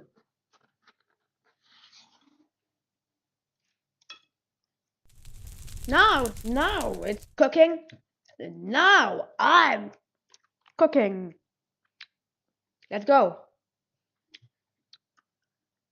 So a few months ago, I speedran New Super Mario Bros. U, and it went pretty well. Oh yeah, under an hour. Wow. But you know, since I had to speedrun Mario U, it only makes sense to speedrun Luigi U, bro. Y'all feel me? Let's get into it. It's showtime! Oh no, I need that. I need one of you, dude. He's an idiot. The world record like switches to Nabbit a few times actually. But I don't plan on doing that just because like that's not fun. At least I don't think. Okay, bruh, is there another one that shows up? Oh my god, bro, I'm selling so hard currently. Sure. What if I told you the most popular video game of the last decade didn't just change gaming, it ruined it? Fortnite is more than a game your little cousin is obsessed with. It's a cultural phenomenon, and more importantly, a juggernaut that has completely reshaped how video games get made. Beneath the $40 billion in revenue and flashy events lies a dark side, a monster the gaming world is being consumed by. So join me today as we investigate the monstrous rise of Fortnite, its destructive effects on the games industry, and how it's ruining your favorite video games today. And to do that, we'll need to break down the 3 key elements causing this destruction. But before that, let's quickly begin with some very important context in order to understand how this monster was created. Because the Fortnite we know today is unrecognizable compared to 2017 Fortnite. In fact, this story begins all the way back in 2011 when Epic Games announced a cooperative survival game called Fortnite Save the World. The game was a mix of base building, crafting, and fending off waves of zombies. It showed promise, but it wasn't the groundbreaking hit Epic hoped for. For years, Save the World struggled to find its footing. By the time it launched in mid-2017, the gaming world had largely moved on, but something was about to change, something that would reshape the entire gaming industry. That change was the explosive rise of the Battle Royale genre. Games like H1Z1 and later PlayerUnknown's Battlegrounds or PUBG had captured the attention of millions. Epic Games saw an opportunity and acted. Last year, I made a video about Sonic.exe, where I went through the history of the series and looked at some of the newer games that have come out since the series' resurgence back somewhere around 2020. Now, the problem was that there was a lot of stuff to look at, and I didn't even cover the tip of the iceberg when it comes to the newer content, since there weren't just new games, but countless of entirely new interpretations of the character as well. So naturally, I got a lot of comments asking why I didn't cover this game in the video, or that I should have looked at that version of the character instead. So you know what? I did. I researched pretty much every version of Sonic.exe that you guys recommended to me, and one thing I noticed real quick is that the power scaling of these characters is all over the place. Some of them are eldritch beings that were born in dimensions that exist outside of time and space with the goal of enslaving the entire human race, while others are just ghosts that like to bully kids. So it got me thinking, how many of these EXEs could I personally beat, or at the very least survive? Now, there is one very simple answer to this, since every single version of Sonic.exe, without exceptions, has one incredibly obvious weakness: battle rap. You see, the problem is, so I had to come up with some more creative solutions. So I made a small list of Sonic.exes that I think I could either beat, or get them to piss off and bother someone else. And that's what we're going to be looking at today. What I'm going to do is I'm first going to explain a little bit about each character's backstory, like what their motives are, and their various powers and abilities and stuff like that, and then I'll tell you exactly why I believe I could easily survive all of the hyper-realistic crap that they could possibly throw at me. So, with all that said, enjoy the video, and let's get right into the first one. X is the original version of Sonic.exe. It was created by JC the Hyena all the way back in 2011. X is a being that was born in the void, a dimension that exists outside of our space-time continuum. He's an interdimensional being driven by instinctive lust for destruction and pain, and has the power to control all of reality within his realm. And guess what? I am a god. His ultimate goal is to one day absorb our dimension into his, and enslave the entire human race in the process. Now, this all sounds very scary, and really it kinda is when you really think about it. But there's a catch. See, X isn't powerful enough, or at least not powerful enough yet, to fully cross over into our dimension whenever he wants. So to counter this, he either made or manipulated someone into making a game that acts as a portal between his dimension and ours, and put it on a CD-ROM disc. This game, of course, being Sonic.exe. Anyone who installs and plays the game will basically open a portal for X to come through, through which he will then rip the soul out of their body and drag it back into his dimension, making them his slave for all of eternity. So how does he get people to play this game? Well, there's this cult, the Cult of X, which is a group of people who believe that the world and humanity would be better off if it were to be ruled by and absorbed into X's dimension, which they believe is some sort of paradise. They basically do X's bidding and try to assist him in his plan of taking over the world. And one of the ways they do this is by passing the Sonic.exe game on from victim to victim. They do this by stealing the game every time a person gets killed by X, and then reselling it in a random location, like a game store or a pawn shop or online on eBay or something like that. They then keep track of whoever buys the game, and when they eventually get killed by X, they steal it back again and continue the cycle. Now you might be thinking, what could I, as a mere mortal, sleep-deprived human being, possibly do against this interdimensional entity who's pretty much a god in this universe? Well, if you were to for some reason come after me specifically, absolutely nothing. I'd be dead, powerless. I'd be like a little kid in JC Hyena's DMs. Just no chance of survival whatsoever. But the thing is, he can't do that. He can only attack those who play his game. And it's important to note that the game disc looks like this. Now please tell me, who in their right mind would willingly play, let alone pay money and buy a game that looks like this? Well, definitely not me. There is not a single world in which I would become the proud owner of this disc unless someone were to hand deliver the thing to my house. And even then, there is no way I would ever install any executable files that were on the thing onto my PC, not knowing where or who it came from. However, X thought about this as well. He is well aware of how shitty and unappealing his game looks. So to solve this problem, he created what are known as the 7 Guardians. What the hell is even that? These Guardians are essentially extensions of X himself, and each one of them has the power to manipulate one specific human emotion. What they basically do is every time someone comes across this game in any way, let's say they run into it at a pawn shop or come across it while scrolling through eBay or something like that, they manipulate that person's thoughts and emotions into making them want to buy and play the game. So even if you were to initially think the same thing I just did, these entities will eventually manipulate you into buying the game anyway. However, let's say, right, hypothetically, that I were to somehow come into contact with this disc, and these Guardians were to manipulate whatever is left of my critical thinking skills into buying this scuffed-ass looking game. Even then, there's no way I could ever play it. Why? Because my PC doesn't even have a disc drive. So unless this thing can be played on a PlayStation 2, there is no way that this hyper-realistic goober could ever touch me. So go bother someone else. Next! No More Innocence is by far the most evil version of Sonic.exe out there. Like, no competition. I mean, at least most other EXEs do what they do for a reason. They have some sort of end goal in mind. Even if it is something as evil and selfish as enslaving the entire human race, at the very least, they're working towards something, right? They gain something from doing the evil things that they do. But this guy, he doesn't even have that. He just does what he does because he enjoys causing people psychological trauma. That's literally all he does. He doesn't even kill his victims. He just swoops in, gives you PTSD, and then moves on to the next person. And as if that wasn't bad enough already, he doesn't just go after anyone either. Oh no. No, Innocence prefers to target a very specific demographic of human beings. Kids. Yo, JC man, this you? He specifically targets children and takes away their innocence by exposing them to great evil at an early age, which is how he got the name No More Innocence. So what actually is he? Well, No More Innocence is based off a type of spirit that exists in Japanese mythology called Onryo. Onryo are vengeful spirits who, for various reasons, were unable to successfully cross over into the afterlife and are now forever stuck in purgatory. Because of this, they still have a strong connection to the realm of the living and are able to physically manifest themselves in various different forms, such as people or objects. They have no more remaining purpose other than to torment and take revenge upon the living. And that is exactly what Innocence does. His first recorded appearance was all the way back in 1992, where he would disguise himself as a Sega employee and hand out supposed demo cartridges of Sonic the Hedgehog 2 at various events throughout Japan. People would then take these cartridges home and give them to their children, not knowing that they just gifted their child a literal demon. He would then proceed to get these kids completely addicted to the game. So addicted that they wanted to do nothing else other than to sit down and play the game. They barely eat, drink, or sleep, and whenever their parents would check up on them, they'd insist that they were doing just fine, to just let them continue playing the game. Sonic the Hedgehog 2. And if for some reason they did want to stop playing, Innocence would just flat out start threatening them, telling them that something bad would happen to them or their loved ones if they did. Over time, this lack of food and sleep and constant threats and manipulation would eventually cause both physical and psychological harm to the kids. And this is usually when Innocence would start tormenting the parents of the kids as well. He'd reveal himself to them and gaslight them into believing that they were directly responsible for the situation of their kids, because after all, they were the ones who brought him into their home. You're mocking me, aren't you? Oh, no. Look, your kid is dying! So yeah, like I said, this guy is just straight up evil. He does what he does simply because he enjoys toying with people and seeing how much psychological trauma he can cause them in the shortest amount of time. Despite all of this though, I don't really think I have much to fear from him. See, while I usually have trouble accepting the fact that I'm getting older, I guess it kind of works out in my favor this time, because I am in fact no longer a kid. I'm an adult, baby. I've been paying taxes for 7 years already, and trust me, that's not a brag. That's just me trauma dumping. And since Innocence likes to target children, there's absolutely no way he'd ever be interested in me. Well, wait the hell, what? But Ramster, didn't you just say you can come after adults as well? Well, yeah, parents. But guess what? I don't have any kids, and I don't think I'll be having them anytime soon either. I mean, the world is already a mess as it is. And trust me, the last thing it needs is for me to procreate. So unless this ass can somehow physically manifest some opposable thumbs from my sweet baby cat and get her addicted to the game, I don't think he'll be very interested in coming after me anytime soon. And even if for some reason he does, you know what? That's fine too. I can take him, because I know the one true weakness of any ghost. Vacuum cleaners. And I got one of those. I mean, I barely really use it, but I do have one, so this guy doesn't stand a chance either way. He can't touch me, so go bother someone else. Next!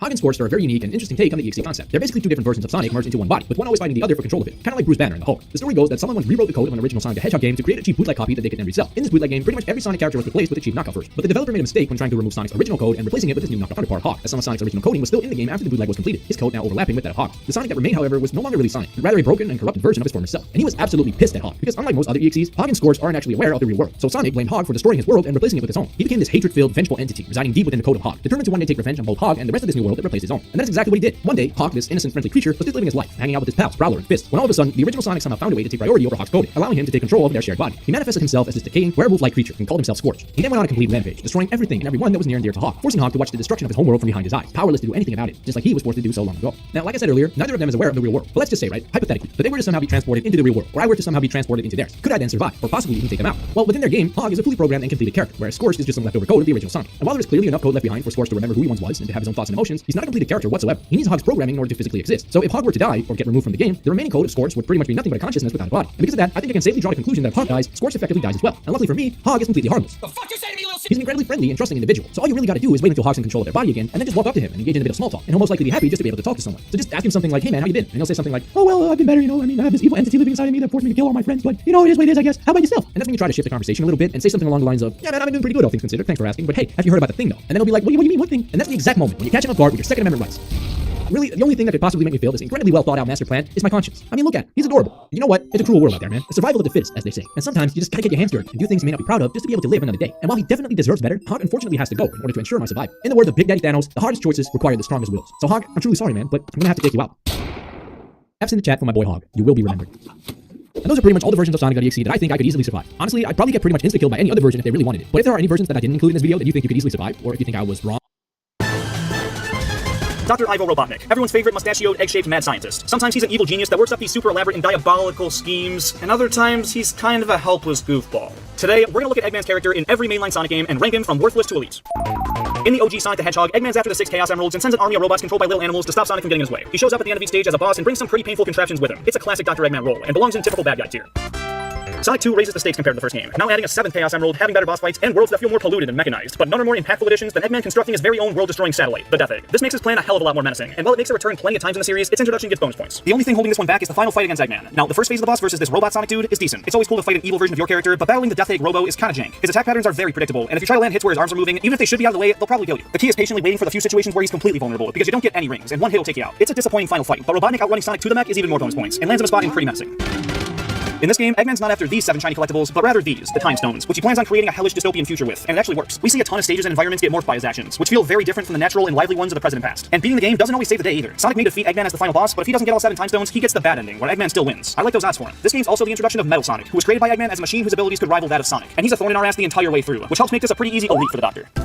In Sonic 3 and Knuckles, Eggman tries to rebuild the Death Egg using the power of the Master Emerald, which is heavily guarded on Angel Island. So to kill 2 birds with 1 stone, he becomes allies with the Protector, Knuckles, and tells him that Sonic's trying to steal the Emerald and use its power for evil. Eggman shows up for a lot of boss fights, but Knuckles is doing most of the dirty work, so he doesn't have to do as much himself. Later on, he betrays Knuckles and restores the Death Egg, which sets him up pretty well for world domination. But stabbing Knuckles in the back is kinda what screwed him over, because Knuckles then helps Sonic and Tails reach Sky Sanctuary and eventually infiltrate the Death Egg. He was definitely prepared for it though, because this final boss is without a doubt the hardest of the classic Sonic games. And then the second phase incorporates Super Sonic, and Eggman just never stood a chance. Everything considered, I think he fits well in pretty menacing. He has a weapon of mass destruction, manipulates a very powerful character, and puts up a good fight. It also features him outrunning Sonic once again, so... In Sonic 3D Blast, the stakes are much lower. He's looking for Chaos Emeralds and has the Flickies help him find them. If Sonic gets all the emeralds first, the animals are saved. But if not, Eggman escapes with the emeralds. There's no fate of the world at stake, and it seems like typical Eggman hijinks.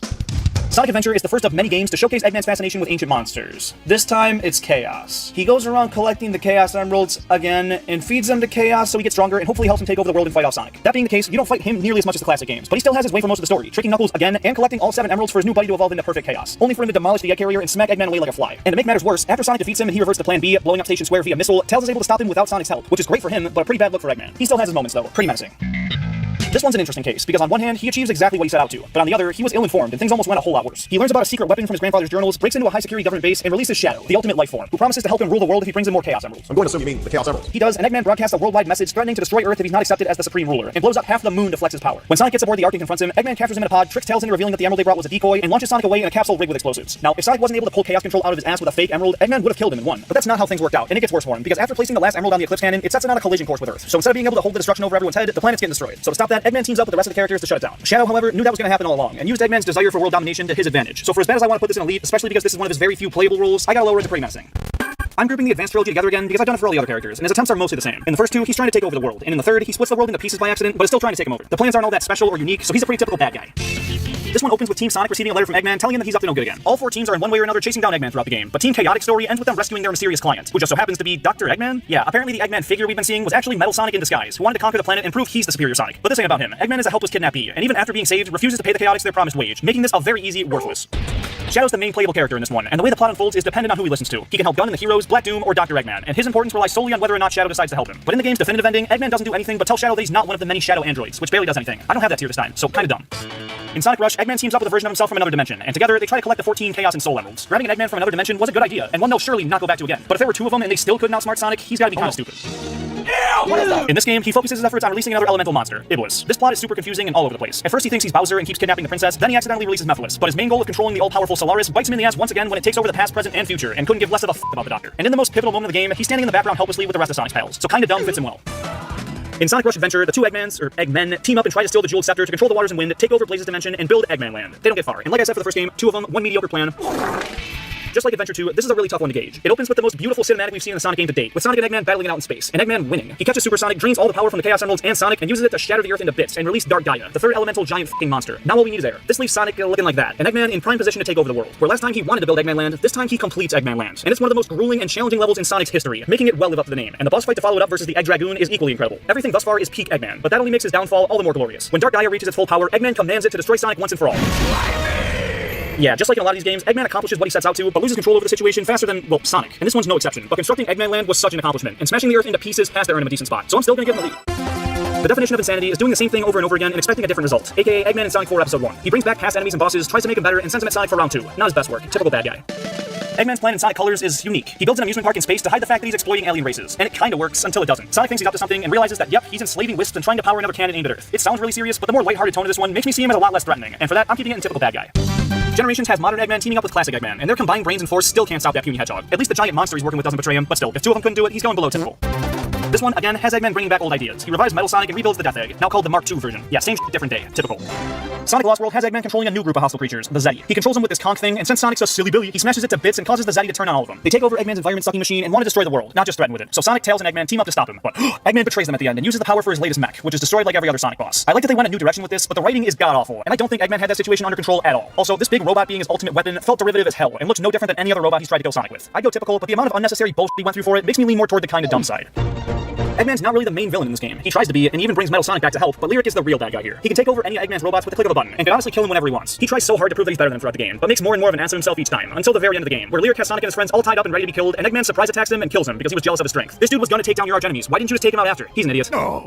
Despite this being a breath of fresh air for the Sonic series, Eggman's plan is pretty darn rudimentary. He finds some powerful jewel called the Phantom Ruby and uses it to send Sonic, Tails, and Knuckles back to older levels, where they chase down him and the hard-boiled heavies to make sure they aren't cooking up any evil schemes. But he still eventually takes over Little Planet, they beat him up, and it explodes. Typical bad guy shenanigans.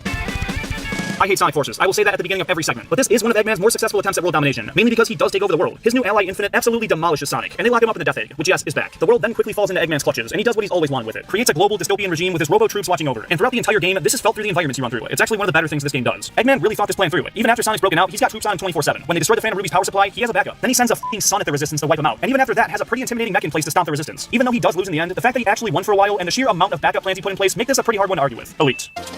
This one's another case of Eggman trying to harness some ancient power. It doesn't work, and he gets locked up in this digital cyberspace for a while, relying on his AI creation Sage to help him out. He locks up all of Sonic's friends and tries to pester him along the way, but in the end, needs Sonic's help to destroy another entity he didn't know the full power of, so he kinda dumb. And last but certainly not least, we have Sonic Superstars, where he plays a pretty traditional Eggman role. Instead of the usual Death Egg, we get the Egg Fortress. He kidnaps animals, but this time some of them are big. This is pretty standard. And there you have it. Real quick, if you take your Nintendo Switch on the go a lot and wish it was easier to lug around, you gotta ditch that clunky old dock. In the 370,496, the sky starts being really screwy for seemingly no reason. So if you go into F5, the skybox starts to flash a crap ton of colors. Like, I mean anywhere from blue, to purple, to white-ish, to green, yellow, really any color in between them, stuff like that. The camera's also glitching due to the same reasons I discussed in the beginning of my last video, but it's 64-bit instead. So you have 52 bits to work with instead of 23. And by the way, what I'm referring to is this video in the top right corner, where it says the floating point stuff in Roblox instead. But anyways, I think what's potentially going on here is that the color values for the skybox somehow keep overflowing for whatever reason, or Java itself is reading the frickety frack out. 252 is also where your ability to fly further up stops. So that's pretty cool. So since the game starts to crash around here, especially when in third person for some reason, I'm going to do the rest of this on the positive y-axis. So before that though, here's what 9.223 quintillion blocks down is like. As you can see, it's basically just the same crap but worse. Now on the positive y-axis though, it only dies if you look up over something like 45-ish degrees. So here's what happens at 2 to the 63 there. Yup, it's the exact same thing. It's really bad actually, though it isn't as bad as it could be. Just like at the maximum you can type in chat. This section will go in stages as that's how this sort of thing breaks down. Our first stop is at 1 sextillion. For whatever reason, the sky is purple and very saturated pink, and during sunset is only that saturated pink. Out by 1 septillion, the sky reverts one shade to blue, with sunset being how it was at 1 sextillion. At 1 octillion, it's just entirely blue, and that sunset is actually entirely normal but slightly saturated instead. And if we go all the way to 1 vigintillion, or 10 to the 63, it's exactly how 1 octillion is, but it's a more saturated blue, and the part where the moon is green instead at sunset. This pattern continues forever also. Apparently this is all caused by color values for skybox overflowing and becoming not a number, so that's pretty cool. So now for what I really wanted to show off, the maximum you can type in chat, which is this number. And just because I can, here's what going into F5 is like. Also, before we do that, here's a very major epilepsy warning, because you're gonna need it. Like, I don't want anyone getting seizures watching my content. Anyways, yeah, this number here that we're at is called 100 on octogentillion, aka 10 to the 248, which is this written out. And Spids, you were wrong. The maximum height and depth is not that number. We aren't quite done yet. We still have one more place to go, and that place is called the real highest number Minecraft can actually understand. 2 to the power 1024. aka 179.7693134862331 blah blah blah, whatever the hell on centillion.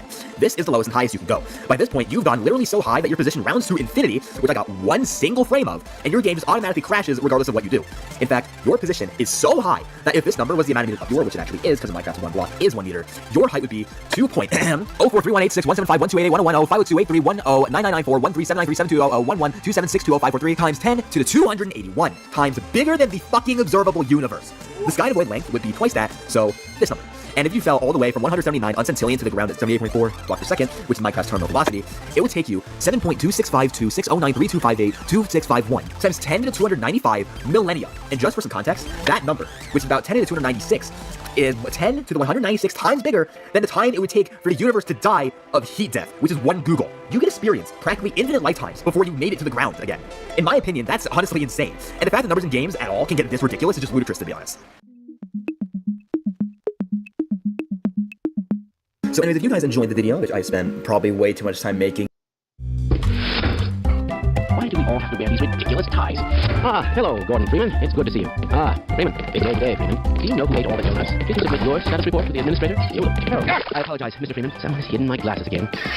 Interesting. Just look at that. Don't you think we should wait here for a while? No, don't go that way. I'm slowing you down, am I? No! I don't suppose you'd reconsider. This is madness. I can't take much more of this.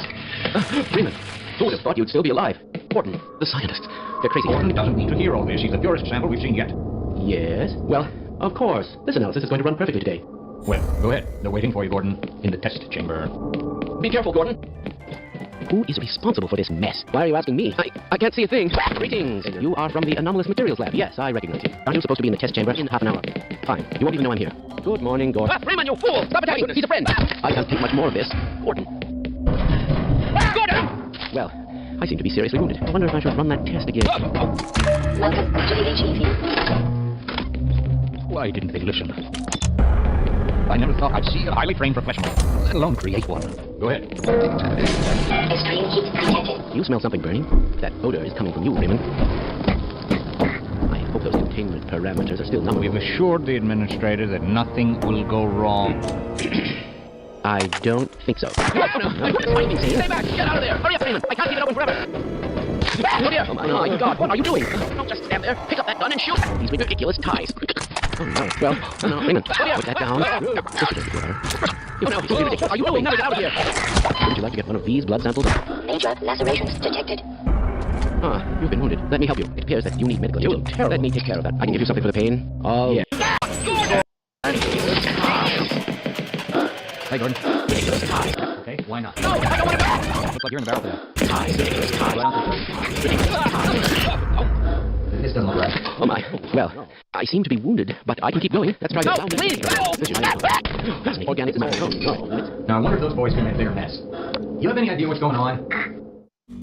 That's right. I got another one. Okay. Hey, you have a quarter I can borrow, would you? Asking that question. No, I'm not fat. I'm just a bone. You know, you repeat yourself sometimes. Good evening. Try, if you will, to envision the worst Half-Life game. Okay, you and I both know that one doesn't count. One more try. Yeah, that thing. Everyone loves to dog on Half-Life Source. There are 1 bajillion videos on YouTube making fun of it. There are 1 bajillion negative reviews for it on Steam. It is one of the biggest punching bags in the Half-Life community, and it has been for about as long as I can remember. But while a lot of people have done videos mocking the bugs that plague it or warning people not to play it, I don't know that anyone has done a truly comprehensive video about why this game has developed the poor reputation it has. I also think that, to some degree, it might be just a little bit overhated. So today, we're covering 17 must-know tips in Super Mario. Scooty! No! Go! Worried about hacks. And we should be live now.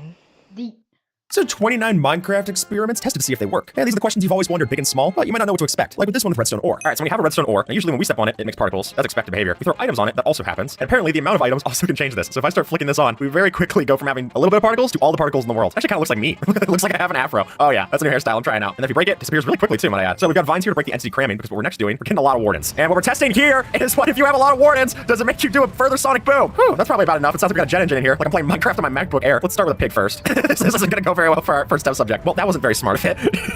Okay, next example, me. Let's see if I take a bunch of wardens, can I shoot myself off into space? This feels so eerie. Just it shaking like this, I took the wrong potion. Oh, I don't feel so good. Really, they do more to the Ender Dragon than they do to me. So literally we get more knockback just by pushing next to them because there's so many entities crammed in one spot because of the vine. How much sculk is it possible to spread from one sculk catalyst? If I kill this is a piglin brute wearing armor, which is the mob that drops the most amount of experience. All right, here we go. Oh, great, now it's a zombified piglin. I guess that's actually gonna not work the same, right? So it definitely spread quite a bit. Proper testing. Yeah, look at how much is spreading from that one mob. All right, we gotta go take this. For one, I don't want to ruin our set. Let's go take this over to a cave or something. Perfect. And then we're just gonna use entity cramming to do the trick. Just watching them all Scooby-Doo run on the inside is very funny to me. There you go. There you go. That's how we unleash the infection. Perfect. We basically have a sculk biome out of this already. I did not expect that we'd get this much. Look at how it climbs up the different rock formations. You can see all the bubbles moving. It's like finding new paths until it eventually knows where to go. Oh, there we go. Got a tick sprint in here. Now we're talking. Oh, marvelous. Look at how that just really cleans up a room. Oh gosh. This is like we're Asmongold films. I love just seeing the little bat fly around in the tick sprint because it's just triggering every smoke sensor. It's like we're just swatting at a fly that you don't know how to get to. Look, it even climbed all the way up here. Ugh. Now it looks like it's leaking out of the top. That's gross. I mean, that is already way more than I ever expected. That's just one skull catalyst. Granted, it's about thousands of mobs dying. All right, so inside of this, we've got the piercing super enchanted bow with quick charge up to its highest level. And we're gonna be taking a whole bunch of mobs and seeing just how many we can shoot through in a line. Now, what Observer just flipped the switch for there is actually let the arrow go straight. Because what actually will start to happen with this is that you'll have arrow fall off before it even reaches the target. I got my crossbow loaded up. Let's see if I can aim this. I think I just have to account for it going straight. And see ya. It fell off too much. Observer, you gotta set it back up. That's embarrassing. All right, sayonara. Really? I'm aiming too high now? Observer, you wanna give this a shot? I'm gonna zoom in and see if I can just see a whole bunch of armor stands die the way. In armor stand civilization, nobody shoots to the heart, including us. Whoa, there you go. Oh, there's duplicates of them up here right now. That's what's throwing us off. All right, Observer, set up a new one. We got this. There we go. Oh, it's straight off to the side here. All right, prepare the cannons, Observer. I have to make sure I just hit right click without moving. All right, right click. Did we get it? There's just like one left. Oh no, there's a lot more than one. It just looks like that much. It looks like that little from that far away. They look cool. I kill even more. Nah, see? Hold on. There we go. Now we're talking. All right. Now I'm gonna look up and Observer's gonna get up to something because what we have up here at build height is a sand bomb. Now the way that this works is we have a TNT trap underneath it with a bunch of signs to drop it, but then also in the center here is a TNT minecart to shoot it off in an array. If I go back down to my place on the floor and I just wait for it to be the 1st of January, we're gonna see some fireworks. Charge! Whoa, charge is happening. All right, look at that. You get this very weird symmetrical patterns. Look, it's 2 blocks then 1 there and 2 blocks then 1 here. That's so strange. Oh, Observer, we gotta test this out with rainbow colors. We got a map. I wanna see what this looks like from a map. The old bird's eye view. Yeah, it just looks like I got crumbs on a napkin. Let me just wipe my mouth off, put it that way. All right, time to taste the rainbow, Observer. I can see your little head up there. It's like a sunspot. Oh, and then I immediately see you fly away from the explosion. That's a little unnerving. Hey, there we go. Nice. Wow, it all separated by like warm colors over there, cold colors over there. How do we look for this time? Now I just got sprinkles on my napkin. Yeah, and a perfect flag up there. Oh, well, that's the next one we're about to set off. I can actually watch it real time as it explodes. Just watch it delete and then look up. So like all the TNT videos that we filmed. There we go. Oh, Marvel. I played a lot of games growing up, and I mean a lot of games. My most device quiz competitive Radu. I know what you're thinking. Hey Radu, this originally was released in '94 on the SNES. Well, you're not wrong, but my first encounter with the game was on a plug-and-play system my dad brought home from a car boot cell. From its avant-garde music to its incredible level design, it's easy to say I was in love. Fast forward to now, an idea has come to me. Why not reimagine the game? It's not like they've made many of them, right? I'll be doing this with a twist. Unlike the original, I'll be adding a 3rd dimension. And to make this a real challenge, I'll be doing this in 24 hours. So wish me luck, subscribe, and let's get to it. I started off with a blockout. I was able to find the map online, so I was able to easily base off that. But since this is in 3D, I'm going to need to rethink the map proportions as well as the layout. Once I had the model, I got some textures on it. It's looking barren right now, so I populated the scene with some foliage I found. The palm trees are an important element to the map, so I made sure to include those too. Finally, to escape being surrounded by this endless void, I added in some neighboring assets to get that dense forest feel. Similarly, the addition of a skybox helps out a lot too. Also, before I forget, thank you freestylos.com.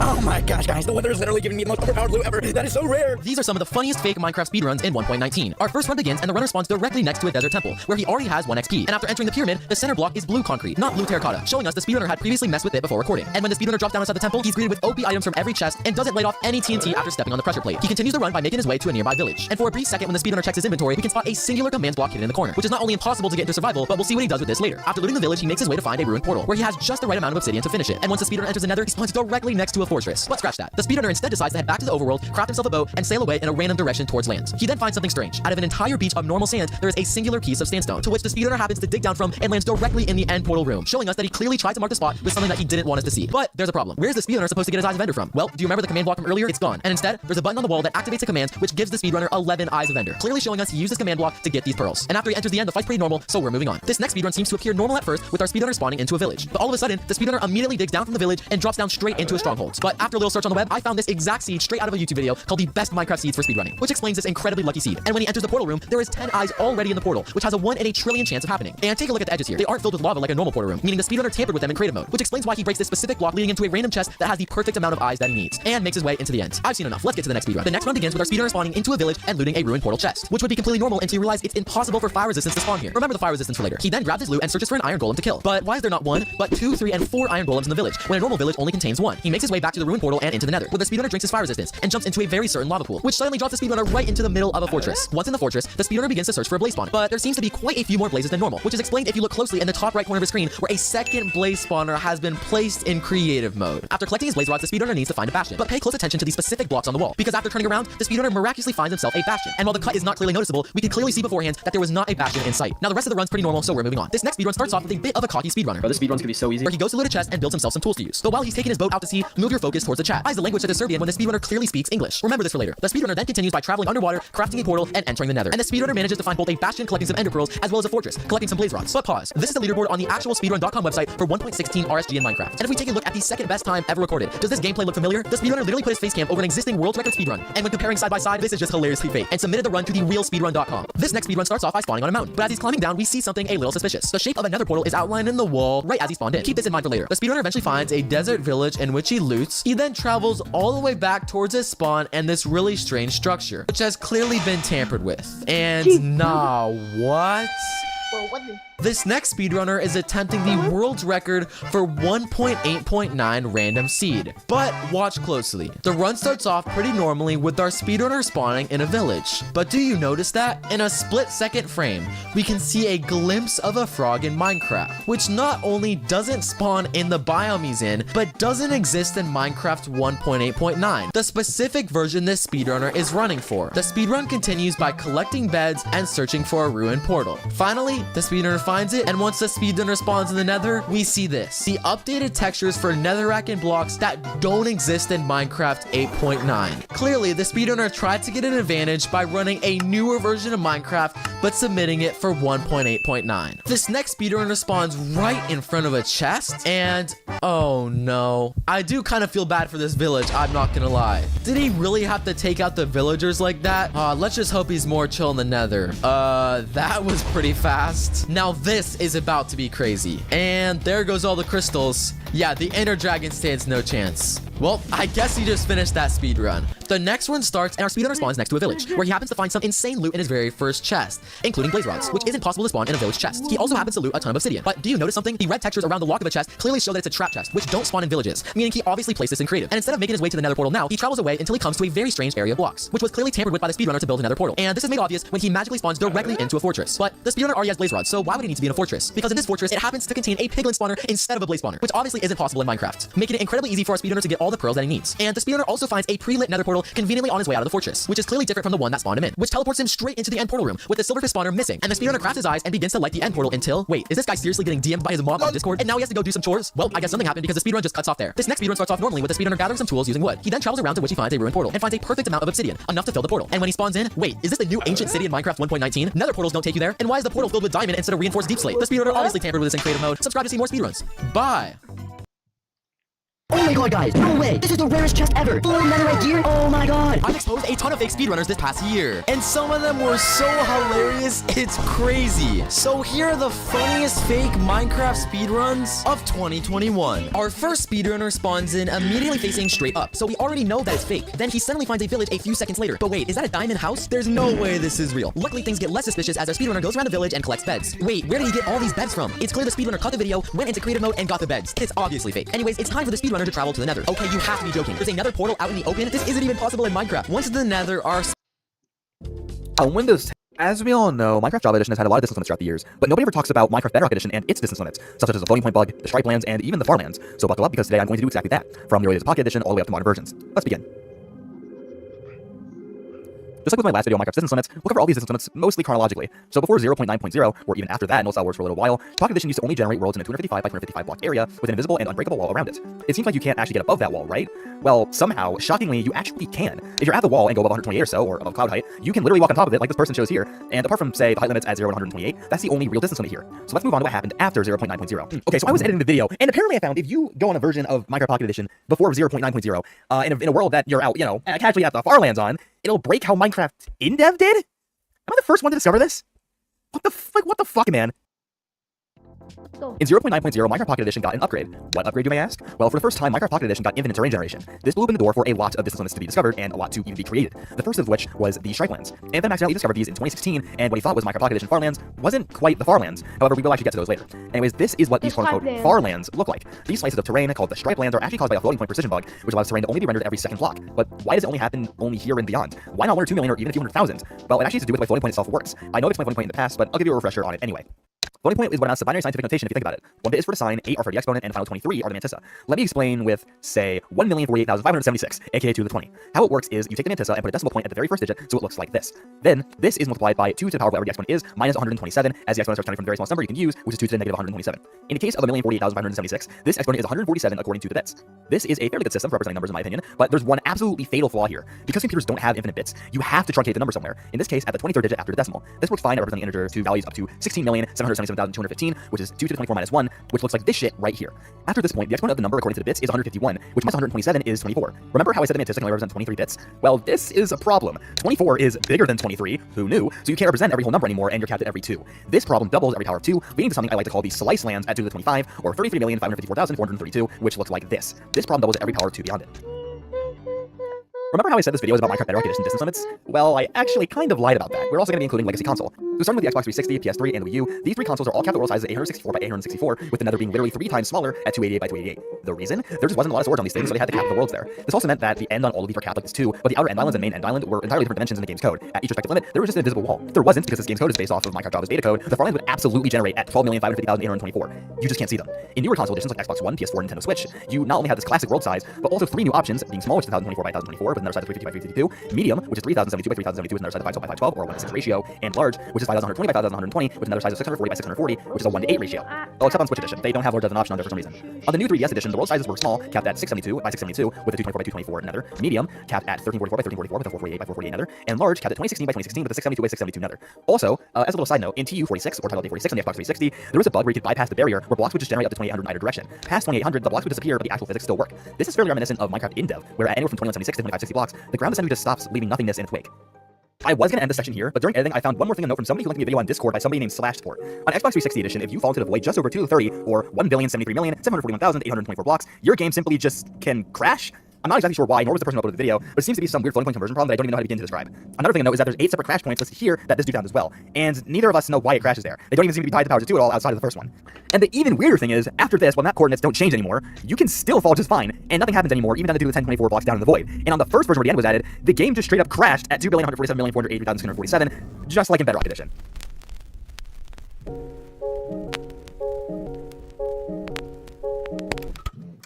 Remember a few minutes ago when I talked about the floating point and how it applied to every power of 2? Yeah, so that's what we're going to be talking about here. In every single version of Bedrock Edition and Windows 10 Edition, beyond 131,072 or even 65,736 or 32,768 in rare cases, you can start to notice a sort of jitter when you and other mobs simply walk around because your precision gets just wrong enough to be noticeable. At 32,768, your precision becomes 0.003906225. At 65,536, it becomes 0.0078125. At 131,072, it becomes 0.0156225 or 1/64th of a block. At 262,144, this effect doubles to 0.3125 or 1/32nd of a block. At 524,288, it doubles again to 0.065 or 1/16th of a block. And finally, at 1,048,576, if you get unlucky enough, you can literally fall through the world through normal gameplay as your precision drops to an entire 0.125 or 1/8 of a block. You can already force this at earlier distances though, no problem. Along with this, cacti are losing their shape for whatever reason, probably because the corners have 1 pixel or 1/16th of a block sticking out of it and it can't render it properly. Regardless, at 2,097,152 or 221 with 0.25 block precision, it becomes easier to fall through the world, but it's still fairly unlikely for you to do so, along with the flowers starting to lose their shape for likely the same reason cacti do. Because your crouch walk speed is so low, you can't walk beyond this limit while doing that either. And finally, at 4,194,304, you will very likely fall into the void unless you teleport, use ender pearls, or an elytra, unless you somehow get lucky enough to walk around without falling. The precision here is half a block, by the way. The last part before the stripe lands is 8,388,608 blocks. 1 block precision. Things start to warp really bad here, especially things such as fences and any non-full block for that matter. Flowers become entirely 2D as well, and unless you get super lucky with a 1 in I don't even fucking know type chance, you will fall through the world no matter what. But it seems like we're missing something here. The farmlands. We're missing the farmlands. Just like in Java Edition until beta 1.8, Bedrock Edition's farmlands existed from the earliest releases until 1.17.20.20, but there's a lot of small, relatively subtle differences that occur.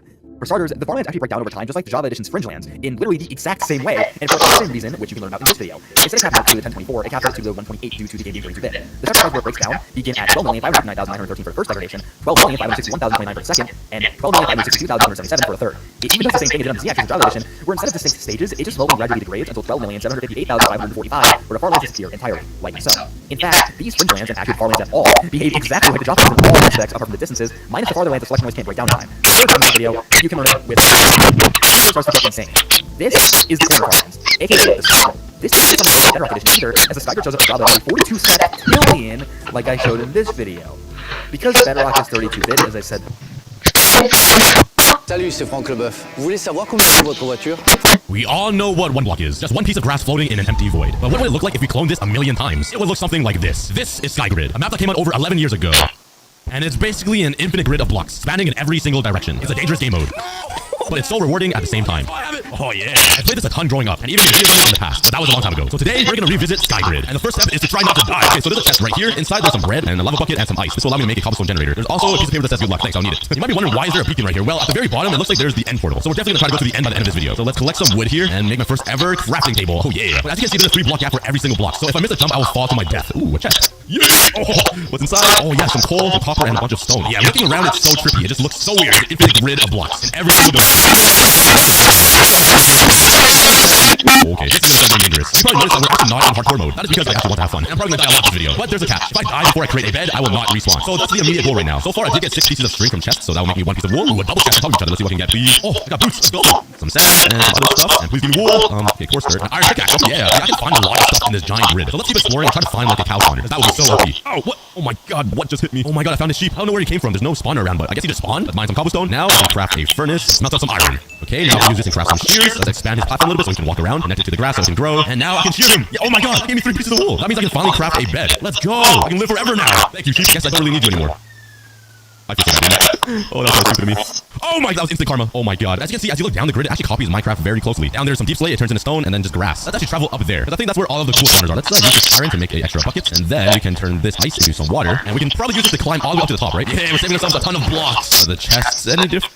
Have you ever wondered what would happen if we transferred the world that was created in the oldest version of Minecraft to the newest one? The answer is obvious. Nothing. The new Minecraft won't even be able to display that world in the game list. It's not surprising. The format of the old world is radically different from the new one. But what will happen if we smoothly create Minecraft worlds starting with the oldest version of the game and ending with the new one? How will the world change and what problems will we face? Let's find out. First off, we need to set a few rules. First, no snapshots. They're often unstable and can simply damage our world. The developers themselves tell us to always back up our world before loading in snapshot versions. The second one is to use only those versions that are available in the official launcher. Of course, there are many ways to use lost versions, but that doesn't make sense either. The third and the last, we do not use third-party modifications to transform the world. Of course, the first versions are cave game or pre-classic. The only problem is that you can't save the world in those versions, and there's nothing to save actually. Therefore, we just skip it. The first opportunity to save worlds appeared in the classic version of the game. Here we already have some kind of world generation, but it's still not infinite. There are trees growing, water, and some blocks to choose from. Roughly speaking, this is the same version that's available on the official website for free. Just in case, I added some more different blocks and saved the world. The world file is the name.mine. Our next stop was the in-depth version of the game. This is where our first boss awaited us. At this stage of development, Notch has completely redesigned the world type, and if you try to load the previous world, unfortunately, you're not going to succeed. The game tries to load it, but nothing will happen. So we move on, and now we start counting from this version. Here almost nothing has changed, but now we have a house, a workbench, and a chest. The generation remains the same, we have the same old world with the limitation. The world file is the name.mc level. Let's move on and move to the next version. In-depth. This time we have infinite world generation. And the second lost. Because Notch added new generation, he also changed the world type. So worlds from the previous version cannot be loaded. I of course tried to put the old files in saves, but of course it didn't work. All that you have built just vanished into oblivion. On one hand, I understand development was just gaining speed, and these are not stable versions yet. But in any case, it's a pity. So we're starting over. Next up, we have the alpha version of the game. I forgot to specify that I always use the latest stable versions from the development stage. This time we have nothing new, no special changes, so I just threw the previous world into the folder with the new version and hope that there will be no errors. And so it happened. The world loaded without any problems in a matter of seconds. Couldn't help but make me happy. Of course, visually, everything changed because the bright and saturated colors were replaced by more gloomy and realistic ones. But in general, the world remained as it was. I walked around, loaded more territory, and I couldn't spot anything weird. So we can move on. But there's always something nice. A lot of players are still playing this version. I'm not even talking about the old timers. The newcomers are also learning where it all started, let's say. After opening this version, we can see the same nice menu that we saw up to version 1.13. I did the same steps, copied the old world, and threw it in the new version. As soon as I opened the single player game, I saw a sign that said the world must be converted. This is a red flag because the world generation was changed again in the beta version, and a lot of new things appeared. The world generator itself started working in a different way. Conversion was successful and no issues were detected. Going into the world, everything was exactly as it always was, but that's just a first glance. To demonstrate the changes, I had to resort to modifications. Not to the world, but to the game mode. I just decided to turn on the creative mode to make it easier to move around. It wasn't that difficult. If you fly a little farther away beyond the local area, you can notice the new world generation. You can see that my world was originally with huge mountains, but as soon as the expansion ended, the world was just weirdly cut down. You can see this clear boundary after which the new world generation began. Sure, the world generator tried to smooth out the corners a bit, and you can see that, but it's extremely bad. Once I got to the first full release of the game, there were no meaningful changes. I decided to load some more of my world, and I could even see a village. The villagers themselves were not there, of course. The world generator from the previous version was not changed in any way, so there was nothing new. I just decided to load the world a little farther to capture some more ocean. I also went down to a stronghold to poke around. It turned out to be very large. It had several levels, and as a nice bonus, I was able to find a spider spawner there. The next major update was 1.4. Pretty scary update. Of course, there were more, but I don't want to dwell directly on each version. We'll go by the big and high-profile releases. This time, the game again offered me to convert the world because the map generator was improved again. Moreover, a lot of new things appeared in the game in terms of generation. This time, conversion took about 20 seconds. As soon as I got into the world, I somehow found myself on the surface. Although when I saved the world in the previous version, I was clearly near the portal to the end. This freaked me out a little bit, so I went to check out if the fortress was still there. Everything was fine, and I'll say more. My torches were still there. As soon as I flew up to check what happened to my world, I was a bit shocked. The already generated terrain was caught up again for some reason. That surprised me, and it was caught up just as smoothly as it had been in the previous time. As soon as I tried to generate new territories, I noticed the desert. This is a new biome, but it was also poorly merged with swamp, which is another new biome. So the appearance of the new biomes in the game, even in terrain that was not generated earlier, is as hurt as broken as possible. This way, we already have two very ugly cuts of the world, which visually spoil the impression. The next update is the version 1.5. It's also called Redstone Update. I think from the name, it's clear that except for Redstone, nothing new was added to the game. Therefore, as soon as I entered the game, I saw all the same caught up areas of my world. Clearly, this is an echo of the last update. So I decided to go and load some new territory of the land. After all, there's no point in generating water biomes yet. Force Update 1.6 came out right after the previous update and was extremely small. Nothing special.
By the way, how much TNT did you put down? Just a little bit. What's a little bit? 1,000? Yeah, what? 10,000! My PC!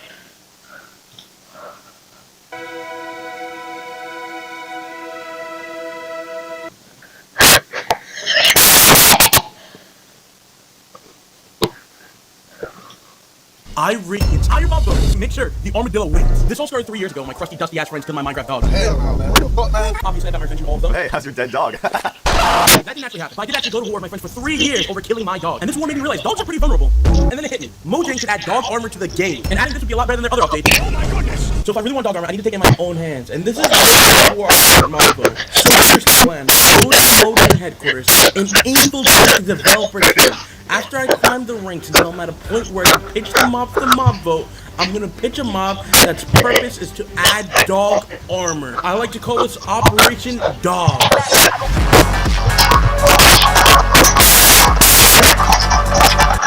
This is I'll give you all to get the job. Next. Dude, finally. So I'm looking at your resume, and you literally have no qualifications for this job, and all you put on your application is that you like dogs, but like is misspelled. Quick, what's that? Huh? Bro was yapping. Alright, let's get this started. Okay, all I have to do is put myself into the team. Come on, where is it? Where is it? Oh, there it is. AJ's the bowl, and done. Phase 1 complete. Alright, our new objective is to now climb the ranks. I gotta make some friends, so when I pitch my mob, they'll be on my side. Alright, I think this is the break room. Hey, you must be the new recruit. I'm James. Yo, what's up, James? By the way, you know where Gary is? I haven't seen him around. Who's Gary? He's the guy that does the interviews. Oh, yeah. No clue, man. Gary probably just doing, you know, Gary things. Oh, well, if you want to hang out tonight, hit me up. Alright, sounds like a plan, man. Also, if I were yo and check up on Gary.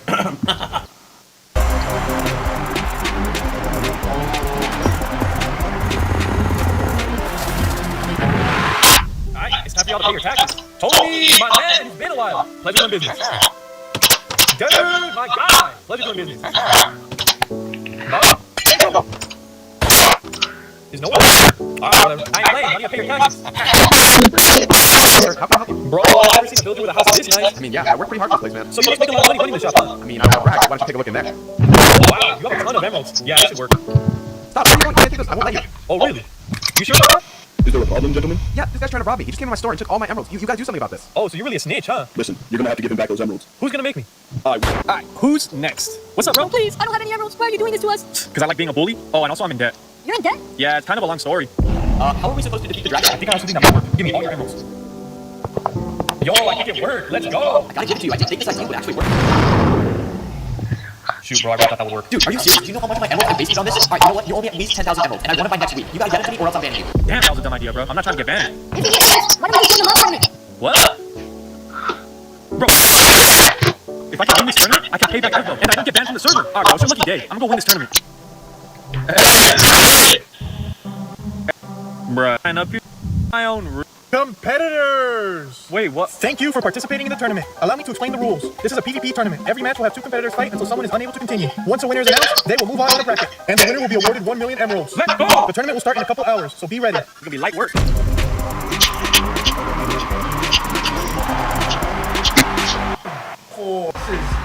What the? Third draft! Versus the Diamond Gold. Fight!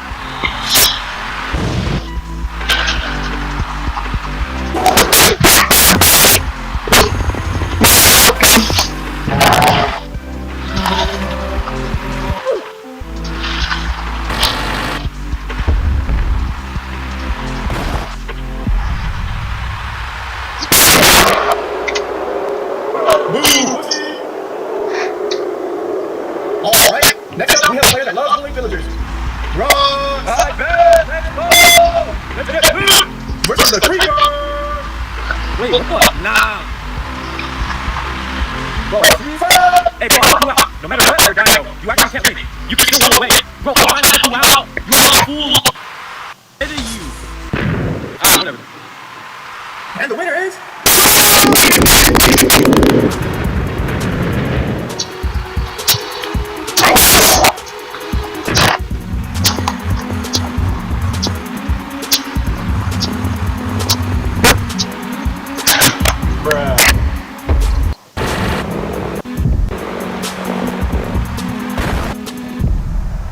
Bro, this isn't even a challenge. Fight!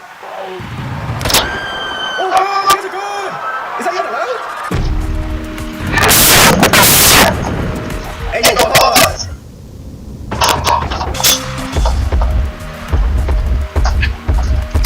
Hey, yo, put me in the dog, I should disqualify you! Alright, everyone, it is time for the championship match. These two competitors have dominated their competition. Let's find out who's gonna go home with 1 million emeralds!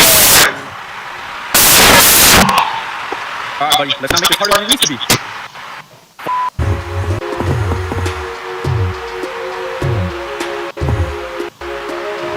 Hey, yo, chill! Wait, how much this here? What the hell is this? Oh! Damn, bro, he caught me lacking. He distracted me good. Nah, I got half a heart. It's over, bro. It's a wrap.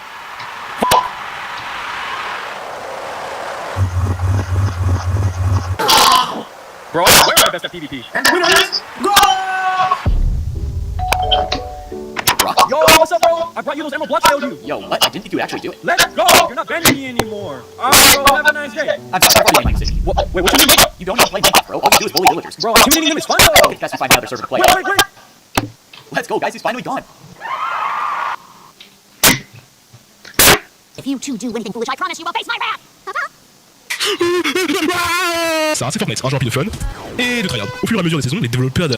Le youtubeur Soran vient de s'infiltrer au téléphone. Phone build. The same question that hundreds of Angry Dream fans asked me when I made this tweet. And somehow Ratio Dream. If you somehow don't know who Dream is, he is one of the largest Minecraft creators on YouTube. And a few years ago, he ran the biggest Minecraft server on YouTube, after named the Dream SMP. Millions of eyeballs were on this server every day, watching lore streams, builds of varying quality, and some fancy redstone attractions. Farms, piston doors, casino games, a whole prison. A lot of the most iconic moments of this server had been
Hey guys! I bet you can't make a sentence without the letter A. You thought you just did something there, didn't you? Well, sorry to burst your bubble, but numerous sentences could be constructed without employing the first letter of the English lexicon. Fuck you.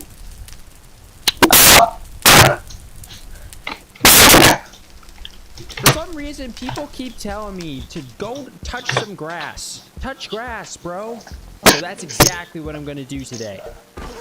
By seeing how quickly I can touch grass in every single Mario game, starting with the original Super Mario Bros. On the NES. Right away, you'll notice World 1-1 doesn't have any grass. And no, I'm not counting the green stuff in the background as grass. It's clearly in the background, and it's also not grass. We're just gonna move on through World 1-1, 1-2, where again, to no one's surprise, there is also no grass. On account of us being in a cave, in a building, in a brick building. Anyways, there's no grass. We're just gonna move on to as fast as we can to get to World 1-3, where I will count this green stuff as touching grass. On to Super Mario Bros. 2, where we have a much quicker path to grass here compared to the original. I'm not going to count anything in this first screen as grass. These are just green pillars or something. So let's just make our way through this door, and oh, this is some good grass. That's some good grass right there. Next up, Super Mario Bros. 3, and just like the original Super Mario Bros., there's actually no grass in World 1-1. But this time we don't have to wait until World 1-3. We'll just make our way to 1-2 here, and that is grass. Now we've got Super Mario Land on the Game Boy, and I know what you might be thinking. How can we tell what's actually grass in this game if there's no color? And that's actually a good question. I'm not sure. But I did find this one random YouTube comment on a walkthrough video of the game that calls World 1-2 grass plains. While this, I could not find this anywhere, it is good enough for me. Super Mario Land 2 is much more easier to tell what's grass in this game, and we got some right away. Now for a game I personally have a ton of nostalgia for, Super Mario World. And let's add a rule to the challenge right now. I'm not going to count any sort of grass touching during cutscenes. Let's say I have to have control of Mario for the grass touching to count. Otherwise, am I even touching grass at that point? Besides having so much nostalgia for Super Mario World, I actually didn't play much of Yoshi's Island growing up. I think it was probably just the crying baby that gave me too much anxiety while playing it. Anyways, I'm not going to count this yellow stuff as grass. I want that good green stuff, if you know what I mean. Grass. I want green grass. But for that, we're going to have to make our way all the way to this spot here in World 1-2. Super Mario 64. The game I still consider to be the greatest Mario game of all time. Despite it 6 years old. I had to look that up. Mario 64 came out 26 years ago. I was just trying to touch some grass, and now I'm having an existential crisis over here. Anyways, after taking a nice tour of the castle exterior, we can go right ahead and jump into this beautiful patch of grass here. Next up, a game you would think from the title would have plenty of grass to touch, which is still true, but they really make you work for it in Super Mario Sunshine. After about 7 minutes of intro, tutorial gameplay, and story, and cutscenes, and world building, and deep lore, we're finally able to touch some grass. On to the Nintendo DS now, where we've got the first installment of what feels like 500 in the new Super Mario Bros. Franchise. And for this, we're gonna, again, ignore the grass touching going on in the cutscenes here and wait until we have control of Mario in World 1-1. Same thing for Super Mario 3D Land. We're gonna ignore the premature grass touching going on here and get in there ourselves in World 1-1. Next up is New Super Mario Bros. 2 on the DS, a game I never played until now, if you count touching grass as actually playing a game. I mean, I personally do. I had a good time.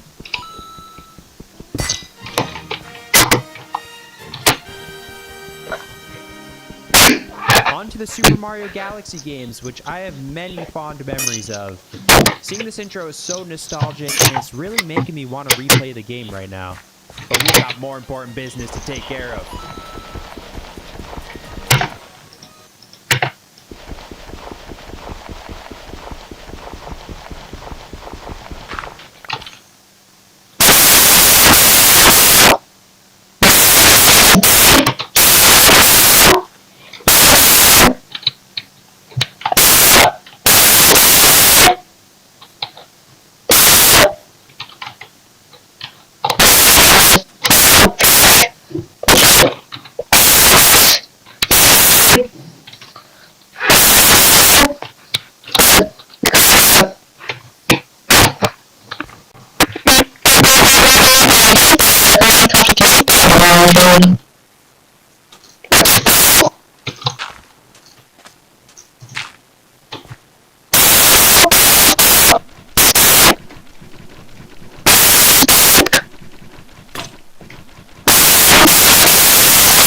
Similar story with Super Mario Galaxy 2, except this time we've got a little intro tutorial section where we can actually control Mario and there is plenty of grass to touch.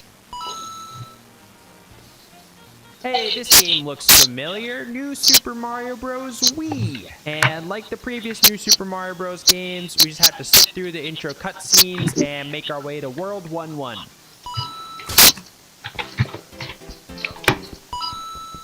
Super Mario 3D World, this one is special because we don't even need to go into a level to touch grass. Look at all this beautiful grass out here just asking to be touched. Bowser's Fury is another pretty quick one with some wet, soggy grass available to slop around in right away. And boy, let me tell you, did we slop around.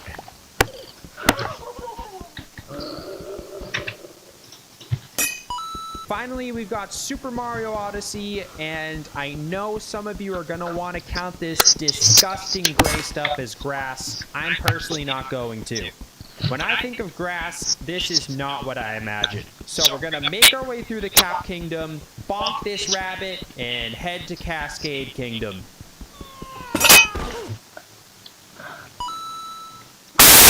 Final results. Here's how long it takes to touch grass in every Mario game from slowest to fastest. That should stop people from telling me to touch grass from now on. Thanks for watching.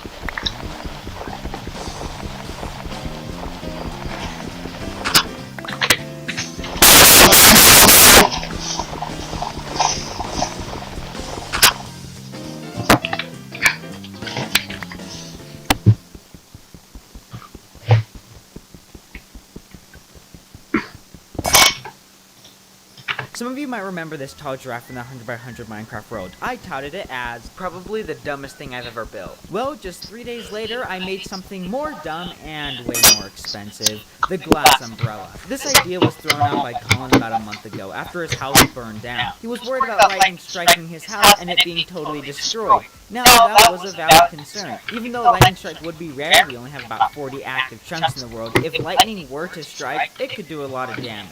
The house, the clouds, and Beatopia are all prone to burning down. So the only solution was to block off the entire sky. Frick you, Mother Nature. This is the part of the video where I justify why we needed to, but I got nothing. This is so dumb. The plan was to cover the whole world with glass, because we still wanted to be able to have some sunlight and see the sky.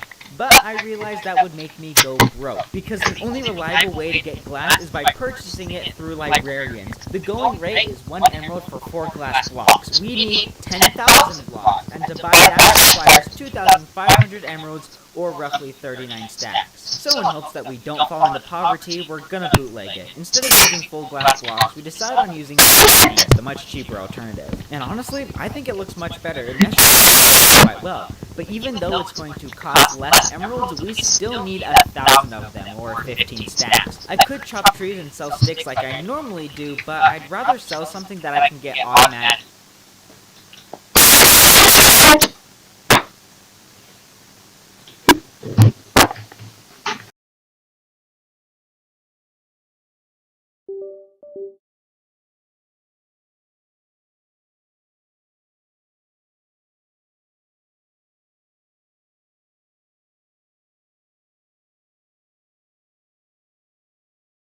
Hey, I just had to fix it. Finally. Axe. Now my Minecraft does not work, so I have to close it. I'm gonna be talking shit about you later, but I want to do it right. So why don't you tell me your pronouns?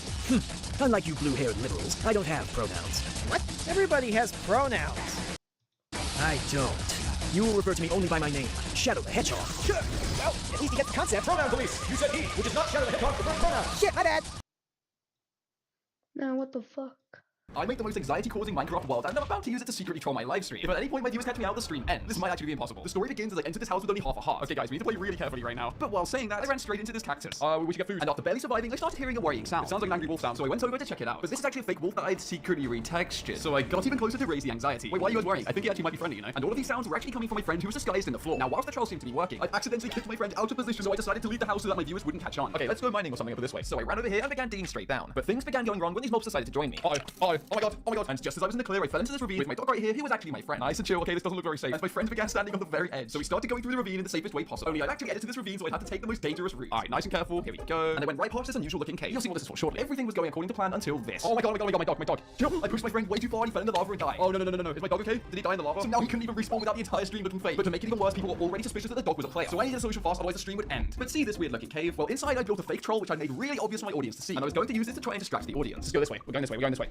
Okay, let's just go this way. Oh my god, and then I pulled this lever right in front of my audience, so when they thought they called me out, they fallen for an entirely fake troll. You guys weren't meant to see that, okay? I was now mining coal, and my dog accidentally fell into a ravine below. Here we go, and luckily he landed in a water source. Yeah, he survived. I think it should be safe down there. But he was now on his way to dying in this lava pool. And instead of helping, I was just watching to make my audience anxious. I don't know, should I jump down there? But I secretly set up these invisible barriers so that my dog would get saved at the very last second. And my viewers began telling me to jump down there to save the dog. Okay, so it looks safe, we need to get down there pretty quick. So I dug straight down, triggering the secret tripwire, which activated this piston, revealing a hidden water source at the last second. It had successfully worked, and I survived. Oof, okay, we made it. That was so lucky. But now I was faced with an issue, because my dog had somehow got glitched inside the barrier. Okay, completely obvious that this was fake. I was panicking as my chat started to catch on, so I ran over to try and frantically push him out of the water, and after some struggle, I managed to free him. But this had been way too obvious, so I now knew it was time to flee the cave. Arriving here, but in the corner of my eye, I noticed a creeper sneaking up right behind me. And of course, this was my disguised friend. See, I had previously built this forest, allowing my friends places to hide. So whenever my audience would notice the creeper behind me, he could simply vanish into thin air. But when my back was turned, he would reappear behind me, getting even closer and using commands to make fake sounds. I was now in position, and my friend appeared in the background. We could take down this whole forest, you know. And my viewers had seen the creeper and tried to warn me. Now, there's literally nothing there, okay? I feel like you guys are seeing things right now. And as I turned around, the creeper came back and started following me. It's behind you. Look, there's literally nothing there. I'm so confused. And as my audience got anxious, there was no creeper in sight. Only there actually was, because real creepers just happened to spawn right in the middle of the troll. Oh my god. Oh no. Which completely messed up my entire plan. Thanks a lot, guys. Oh my god, there's way too much happening right now. I can't focus. So before I left, I grabbed my flint and steel and made sure to set this specific tree on fire. You'll see why soon. So in the meantime, I went to my house while my friend followed and vanished. And since my viewers were telling me to go to sleep, I did just that. Okay, yeah, let's just go to sleep. That might just be the best idea. But actually, that was the worst idea yet, because I had accidentally left the front door wide open. Can you shut the door? Nah, that's fine. Which allowed my friend to walk straight inside and freak people out. Alright, when it comes daytime, we're gonna make a farm. But just as my viewers thought that they called me out, my friend went downstairs and replaced himself with a real creeper. So I headed down. There we go, let's go downstairs. Okay.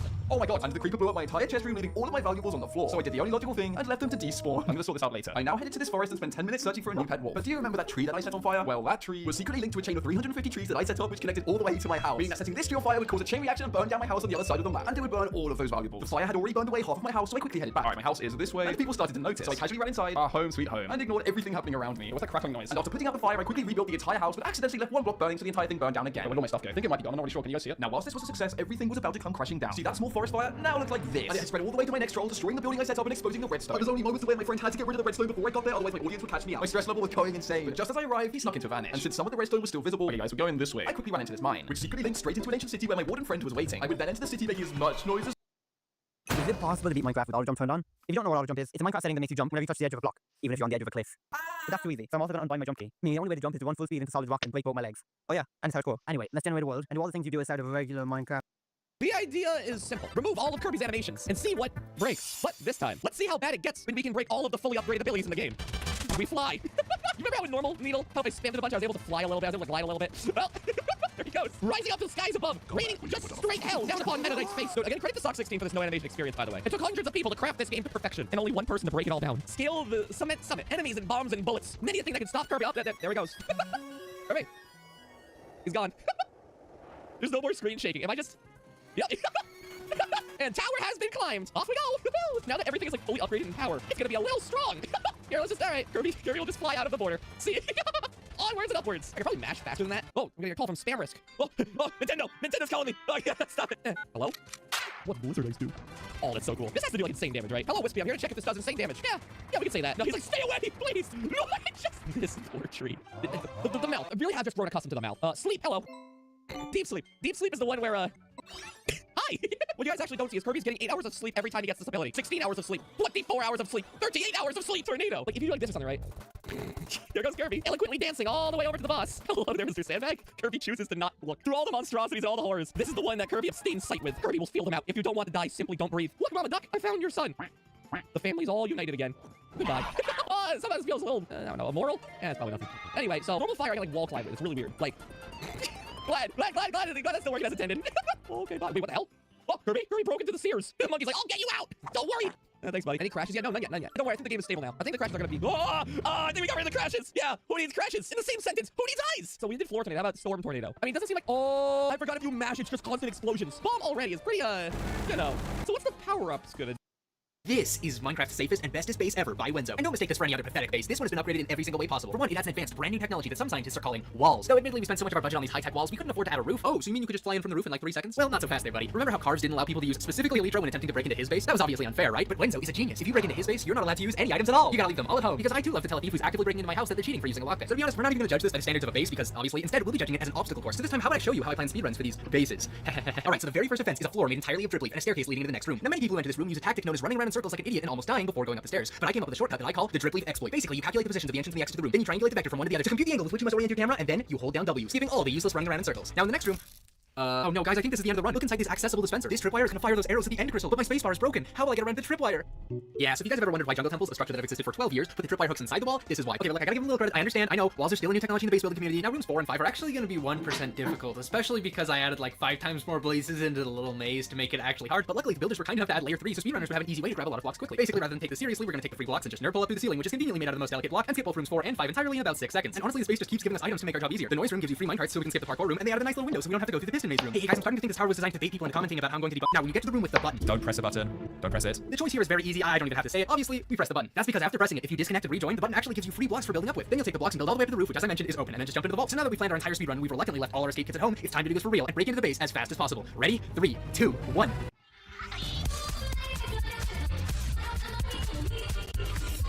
Alright, come on, you know I have to do it at least once, but look, even if this ender chest wasn't here and your inventory was empty, it's actually still faster to get blocks to nerd pull over the tower rather than go inside it. And you wanna know why? It's because Wenzo so generously built the very first layer out of iron blocks, and all it takes is 6 iron blocks to craft enough bars to build all the way into the vault room in 3 minutes, which includes the time it took to get the wood and stone. And I know what you're saying, Ken, you got wood and stone tools? That's not fair. Those materials are way too overpowered. Heck, you shouldn't be allowed to collect anything from outside. Why don't we just replace the whole world with obsidian, put up some obsidian walls, and while we're at it, make the entire sky out of bedrock so you can't build up anymore. Try something clever now. Oh no, sure would be a shame if the first layer wasn't built entirely out of collectible blocks. Oh wait, guys, this is way more fun and convenient. See, now I don't even have to press the fun button that gives you free blocks. How about I do anyway? Sure sounds like something's going on downstairs. Wonder what that's about. Alright, Ken, we all know this is impressive. Stop cheating by picking up items. In fact, let's say if a single item enters your inventory this entire run, you'll be banned, and you're half a heart, and you're not allowed to heal. Oh, you sweet summer child. Walk them triply, disconnect to avoid the crystal damage, admire the other decorations in this room, frolic in the cactus patch, destroy these fires, travel through the cobwebs, then break the first 3 cobwebs in order to get to this middle area, continue destroying fires, travel through the cobwebs again, mine the second cobweb to put out all the fires up the staircase, mine the final cobweb and run up the stairs. Open the trapdoors in the blaze room, use them to parkour onto the actual maze and start running across the maze because these guys simply cannot aim. Ignore this room. Employ a tactic of breaking with the roses from a distance so you don't pick them up, then only mind the blocks that they land on and use the remaining blocks in order to parkour to the real parkour. This was actually the only difficult part. Then do the parkour to get on to the next layer. Mine 6 glass, skip the piston room, ignore the next 3 rooms except for the frog room. You are gonna have to kill the ones that are waiting to get themselves shot. Not because you might get hurt, but because you'll accidentally pick up an arrow on the way otherwise. Then admire the decorations, and finally to get past the room full of pufferfish, go around it, staircasing through the blocks on the other side of the glass. When you reach the room lights, find them carefully and painfully wait 5 minutes for them to despawn. Keep going until you reach the glass above the fish tank. Be careful around the one corner where they could hit you, and finally finish the staircase through the glass until you get to the vault room.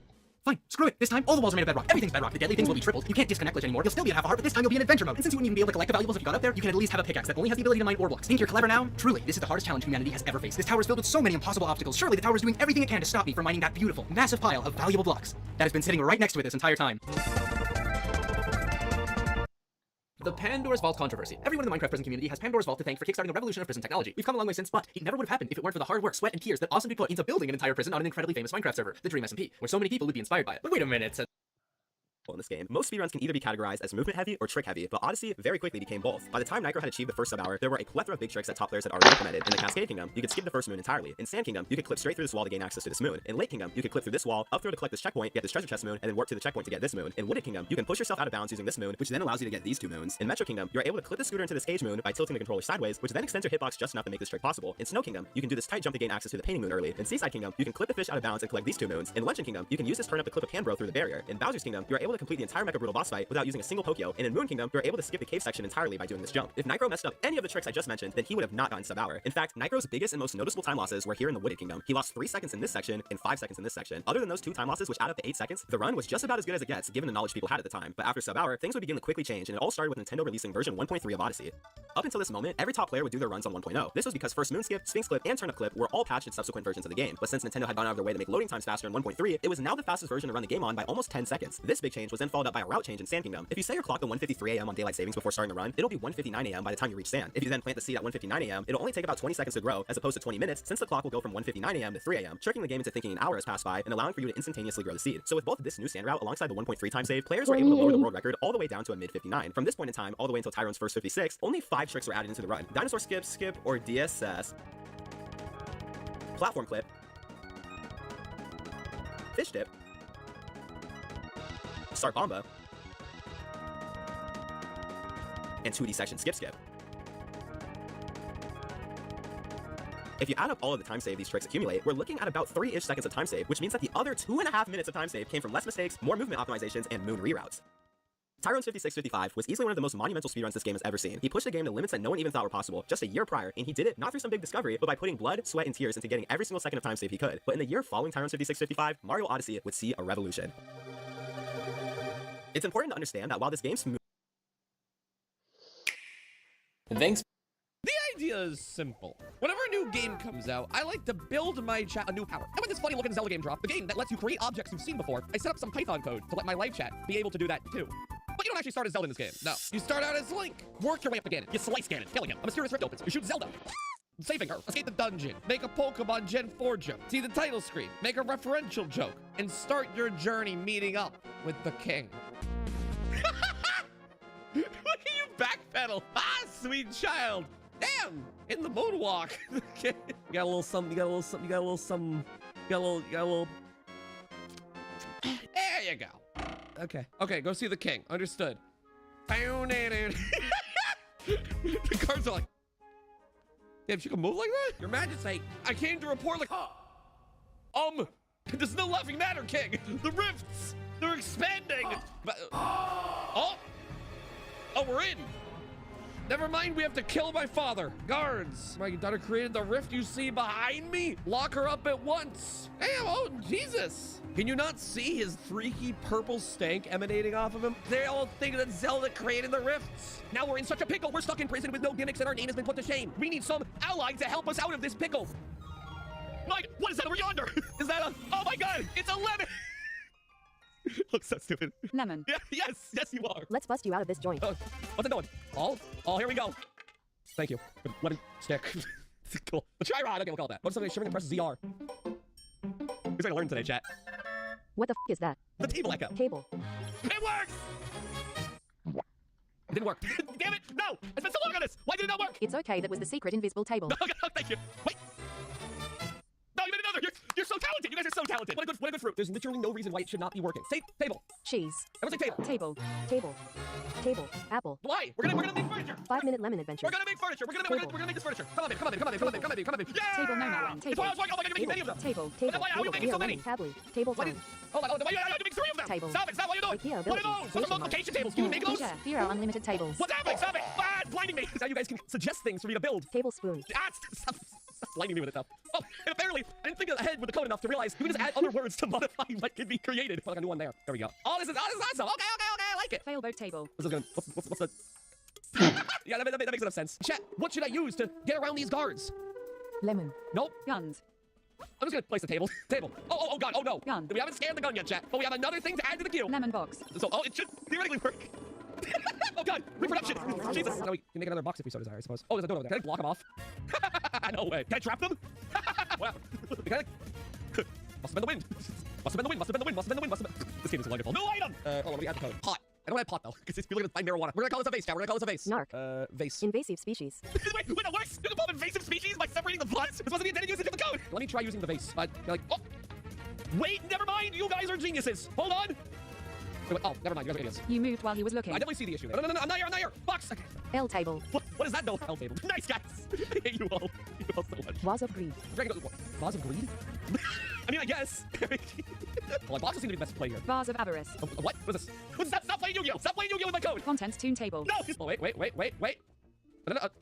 No! Red dragon vase. What's that gonna be? Stop playing Yu-Gi-Oh! No, come on! We actually made it to the next room. This is ludicrous. Grandma, please let me copy Grandma. Vase of ashes. Okay.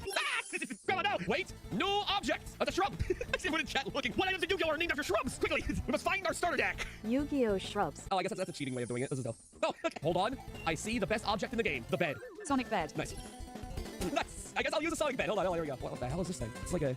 Hold on. That's nice. I think it's a rock, actually. It's a boulder! We learned boulder! It's not just a boulder, it's a rock the pioneers used to ride these babies for miles. Okay, yeah. God, there's so many items. Hi, Dan, I hope you're doing well. I hope you've been resting well in your nice comfy bed. Thank you. No, wait, no! You set me up! Oh, no, actually, it was wonderful. Actually, it was a wonderful bed. Oh, God. Oh, no! Oh, she's actually drowning. She's dead. She's dead. Base! Here we go. No thing! Is this just rock? Rock. Sick. The rock. Oh. No! Of course it's the first thing you spawn! Oh no, a monster! How are we gonna handle this, chat? What should we do about this creature? Hey Dan, what's your favorite movie? I'm just interested. My personal favorite from my childhood is School of Rock. No! Understood! It worked perfect! We can learn slime? We got a Zol! We're not calling it a Zol. We're calling it a slime. Nope. This is very, very satisfying. I'm not gonna lie. I think it's gonna be that easy. My name is Slime Shady. Okay, this is me. What does this do? Slime Shady! That's not a suggestion or something that's going to help me in the progression of the game. Slime Sickle. Is that... Charlie! Charlie's dead. No! Bestie! Wait! It's the Gordo from Kirby! Hold on. Oh, hey there, Charlie. Hey, how you doing? Okay. Bye, Charlie. Okay, there he is. Never mind, Charlie's fine. It works! First Kirby item! Sea urchin. It's not like sea urchin. It's not a sea urchin. It's not a sea urchin. It's not a sea urchin. It's called a Gordo. We all know it's called a Gordo. I'm the one making the code. I'm calling it a Gordo. There we go. Die. Oh my God! Cast upon you, death. Failboat. Big fan of your YouTube videos. Yes? First time stream viewer. Yeah? I just wanted to ask your opinions on Gordo. No! Just starting on it! I can't. Little Gordo creamy stand? Is that the mascot for a restaurant? Never go to Little Gordo. Thing. Bat has been learned. What does the bat even do? Alright, bye, I guess. Batman. Nice. What's a town? What is Southern Village? Oh, right, so we were supposed to go here. If only Link were here. I hope you're all right. Well, bye. You got any things? Anything to copy? Anything to learn from this place? Oh, meat! Meat! Ah! Uh-oh. I feel like I shouldn't have copied this one. All right, well, adding me. Pretty upset around here. Yeah, maybe this would fix it. I know, how about that? I bettered her life. Cloudy with a chance of meatballs. So, nice. Is it just cloudy? I took a chance on the meatballs and lost. Rift swell up one of my neighbors. Oh, that sucks, buddy. Trampoline! We're learning so many new things. We're learning too fast. I want to go to the houses. What can I steal? Oh, it's Link's house. Whee! I love Link's house. Yippee! Sniff his clothing. I don't like that when he returns. Link's meat. Oh, wait, no. What is this? Oh. What? What's wrong? Beef jerky. Phew. Okay, even you guys are nervous about that one, I can tell. Meatopia. No, wait! Is this— what the hell is this? Even when you guys literally say Meatopia, you can't get Meatopia content. I'm so sorry. My wife got swallowed by the rest. Don't worry, sir. I'll help her. She'll be fine and furnished. Poor wife's had her head beaten by, like, IKEA. What the hell is this thing? It's resilient. Pop. Now what? Fire. Something tells me there's a simple thing I should be doing in this room, chat. I will let you tell me as the funny little god character lemon thing. What should I be doing in this room? Failboat shrub. Oh, Meatopia content. What the hell? Hey, you got it. Well, give it a shot. Okay, I'm just gonna create fire. Failboat on fire. What? No. This lemon sucks, dude. Fire note block. What? No! The VOD length suddenly turns from like 26 minutes to 4 hours. Well, you guys want to know edits for a little bit. Okay. You guys are really pushing the limits of this program. Can I hire my editor again? I don't like this. I don't like the silence of no edits or cuts. Fire note block. Yeah, there we go. What is this? Snake! You learned the rope echo. That's a snake. Oh, it comes back to me. Just call it a snake, dude. You're not clever. Solid snake. Nice point. Understood. Oh my god, Chad, look out! Your own creation is going to kill you! Ah. Quickly, summon another thing. Stop him. Spawn gun. What? Chad, we still did not copy a gun. You do not have a copy of a gun. We have it with friends. Get them. They just follow me and attack things. This game is actually incredible. Now my army moves. Yes, follow me. The last one's like, am I going to die? No. You have to put him down lightly. Hello there, pig. Get him, my friends. Oh my god, you're all idiots. Go around the rock. Okay, there we go. Get him. Yeah, vanquish him. Vanquish the pig. Get him. Yeah, there we go. Get him. Fight. You suck, dude. Oh my god. Get in there! Oh my god, it killed him! What have I done? Where was this? Oh, this is the entry point, clearly. I can sense my friends in there. Are we going to the upside down? Let's go save my friends! Let's do it. Don't worry, little guys. Oh, no. Into the nether we go. Oh my god, it is actually— I thought it would be like an invisible wall. I'm so sorry. Oh my god. It's like actually just Pokemon. Dude, this is awesome. What the hell is— okay, bye. A Phantom of some variety. Oh, it's like RPG activation. What? Oh, that's cool. So, oh my god! L. I feel like that was the rock's fault, not mine. I understand. So if it— dude! L. Okay, I get enough of the L's, please. Bonk. Oh my god. Oh, Jesus. It's terrifying. L. Yeah, okay. Everything has to get out. I want to like move around a little bit. I think like an easy way of killing these dudes. Zubat. Understood. Zubats! Go! My freaky little Pokemon! How are you doing? Get in there. These are not really doing the trick, chat. You got anything else for me? Lemon. We need something a little bit more higher caliber. Rock. The enemies eviscerated. Thank you, Lemon. Oh, I have done without you. This is where you were trapped not too long ago. We're getting close to my friends. They're further in. We're getting there. But oh my god, wait, this is the dungeon I was trapped in. Oh, I see we have to really re-infiltrate the dungeon. Oh, what? Wait, Link's gonna be at the end, I imagine then. Spider! Hold on. Bonk! Oh, it's actually alive and well. What if it wasn't? This is what I wish I could do to all of you. Hey, you vanquish. Burn in fire. Kill it. I love when plan comes together. Oh, I don't want this one. Check, can we hit this one? What if we don't copy this one? I don't. Don't say that to me with the iron baseball bat. Please, I have actual fear of spiders. Be gentle. See it as exposure therapy. No. It's not even great. I don't like that one. Go my snake army. Please, God, somebody kill it. Oh, they have the green on that. I don't like it. Oh, that's a really useful ability. I don't like it though. Jumping spider. No. Knock it out. That was actually kind of cute. That one looks like a Funko Pop. Spider-Man. I want photos of Spider-Man. Oh, here we go. If you guide me with the rod, I can move things based on your movement. We're so in. Wait, can I like— Can I make him his friend? Get him. I can do his enemies. This out. Okay, so can I grab you? Can I kill you? Can I snap your neck? Oh my god, wait. This is incredible. What? Link. I have to kill Link. Oh god, I don't really have the resources for this. Send Link into the fire. The lemon has suggested a— This game really solidifies that moron reputation they gave. This is that's not Fortnite. Yes, 3 in Minecraft. Hold up, I gotta do this.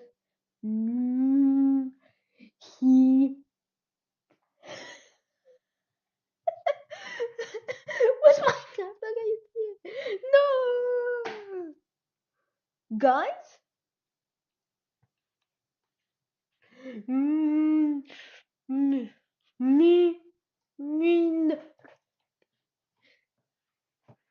It looks like it's just VIVCPFET.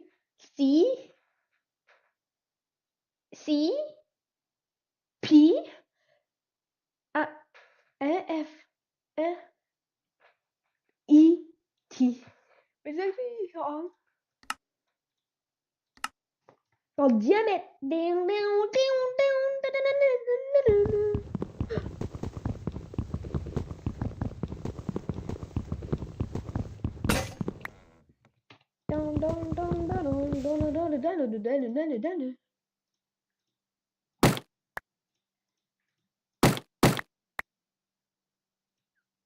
Yep, that's how I make wood.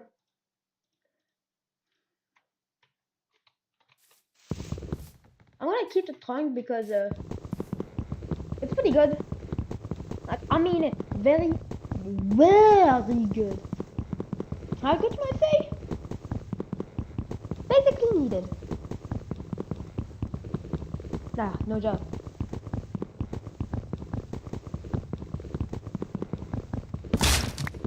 I got one stick, which you can make into one pointy stick, and I only have 6. And I really need food.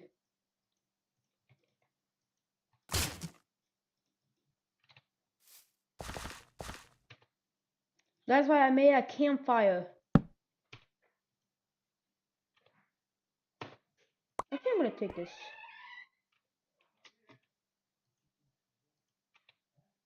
I can't even make it. Right.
I only need food.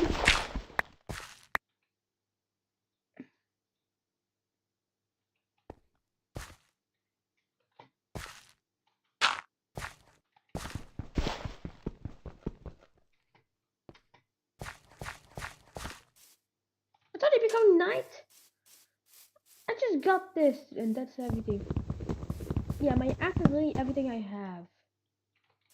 Give me that wood. Where's my axes? Okay, I got 2 shafts. I need some more. This is so useful. I'm not kidding. So useful. Why? What I say?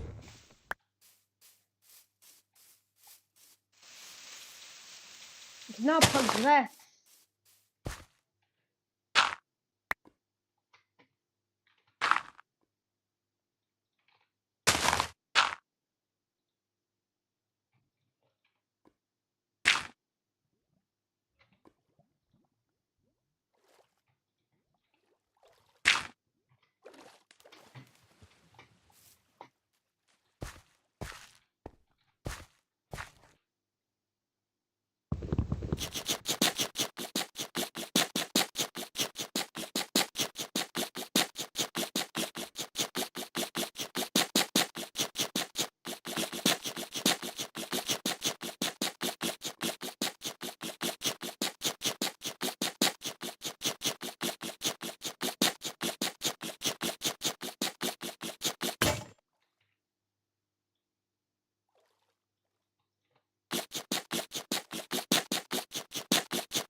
I'm hungry.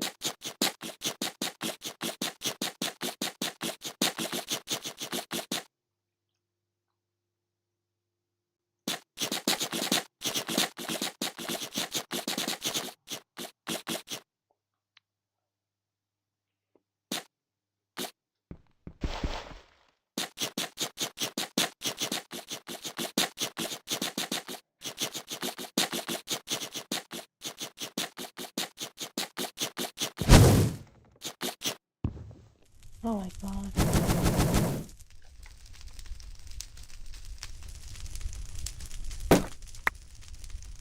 My axe!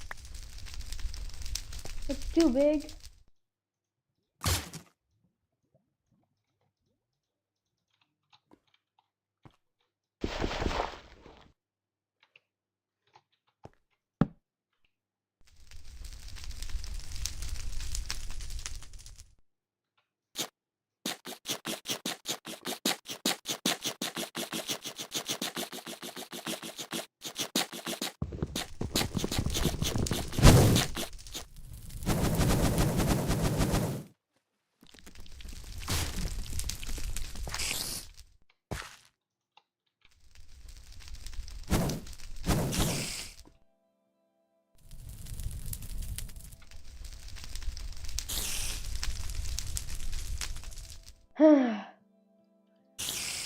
That is painful. I'll always die. I'm dying. That's all. I can't even jump. And this needs to cook. Really.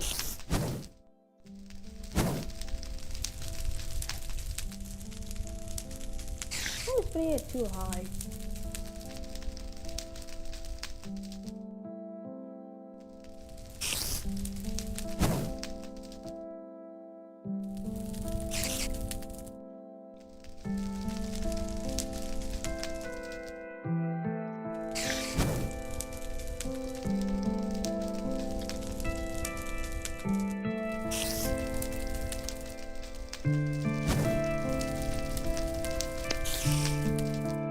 So I'm dying, stuck in a cave that I mine. I have box.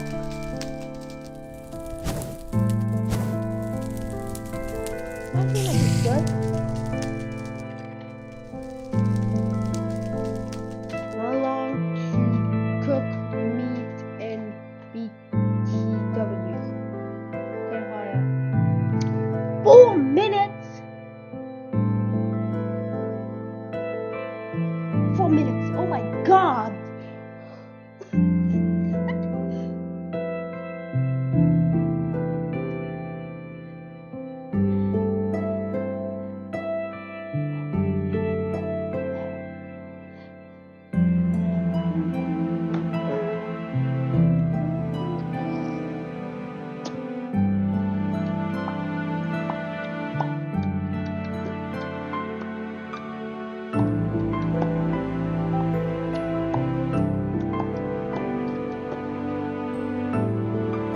Wait, how do I get pants? I can't.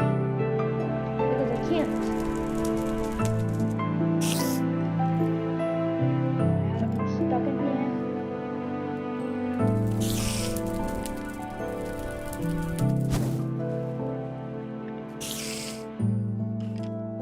I need to wait 4 whole minutes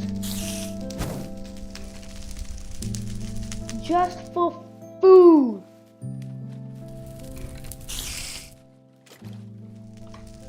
Yes, 4 actual minutes for 1 piece of food. This gold work. The idea is simple. Recently, I've been learning the banjo. I've already messed it up. Now I bought a keyboard, but I didn't know what to do with it. So I hired my musically talented friend Jay to be a one-man band while I play Minecraft. I said kill the zombie, kill the zombie. However, the longer the stream went on, the less fitting that his music became.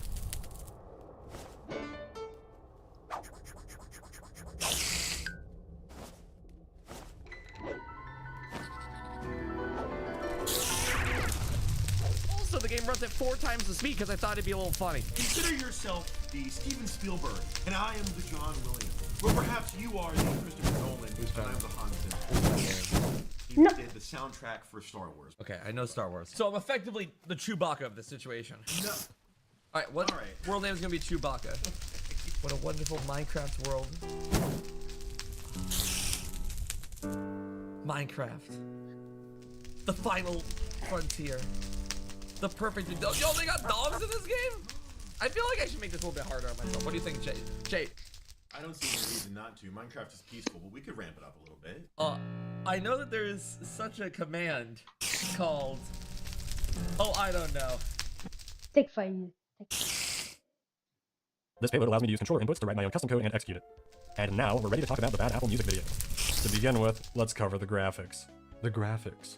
How to convert the video into Mario tiles. This is all the graphics data of Super Mario Bros. Okay, there's also the object graphics, but we won't be using any of those. If we want to take a frame from the music video, how would we render it using Mario tiles? There are many ways to do this, and in hindsight, I probably could have Googled for existing code for making mosaics. Alas, I didn't, so here's how I converted the images. I started by shrinking the image down to fit inside the NES resolution. Then, I broke the image down into 8x8 pixel chunks. Let's take a look at one of these chunks. The goal here is to find which character in the Mario graphics is the best fit for this chunk. I'll iterate over every character, so let's begin with this one. My method of determining how close these match was to get the total difference between each pixel. Let me take the brightness of these two pixels and add up the difference. We've got 254. Moving on to the next pixel, I'll calculate the difference again, 201. Next pixel, do it again. This repeats for every pixel, and I'll tally up all the differences to get a score. This number will be recorded, and we move on to the next character. I'll run the same process, and if the score is smaller, then this character is now the new best fit. This repeats for every character. And finally, once all have been checked, we have the character that is the best fit. Repeat this for every chunk, and we have the full frame rendered this way. Of course, doing this by hand would take thousands of years to make through the entire video, so let's write a program to do this for us. This is Visual Studio. We'll begin by making a new .NET Form C# project. I'll call it Bad Apple Task. I'll add a button to this application, so all I need to do is click this button, and this function will run. Oh yeah, suck. Dude, how did this one get out? I've got the image scaled down to the proper resolution, so that's a good start.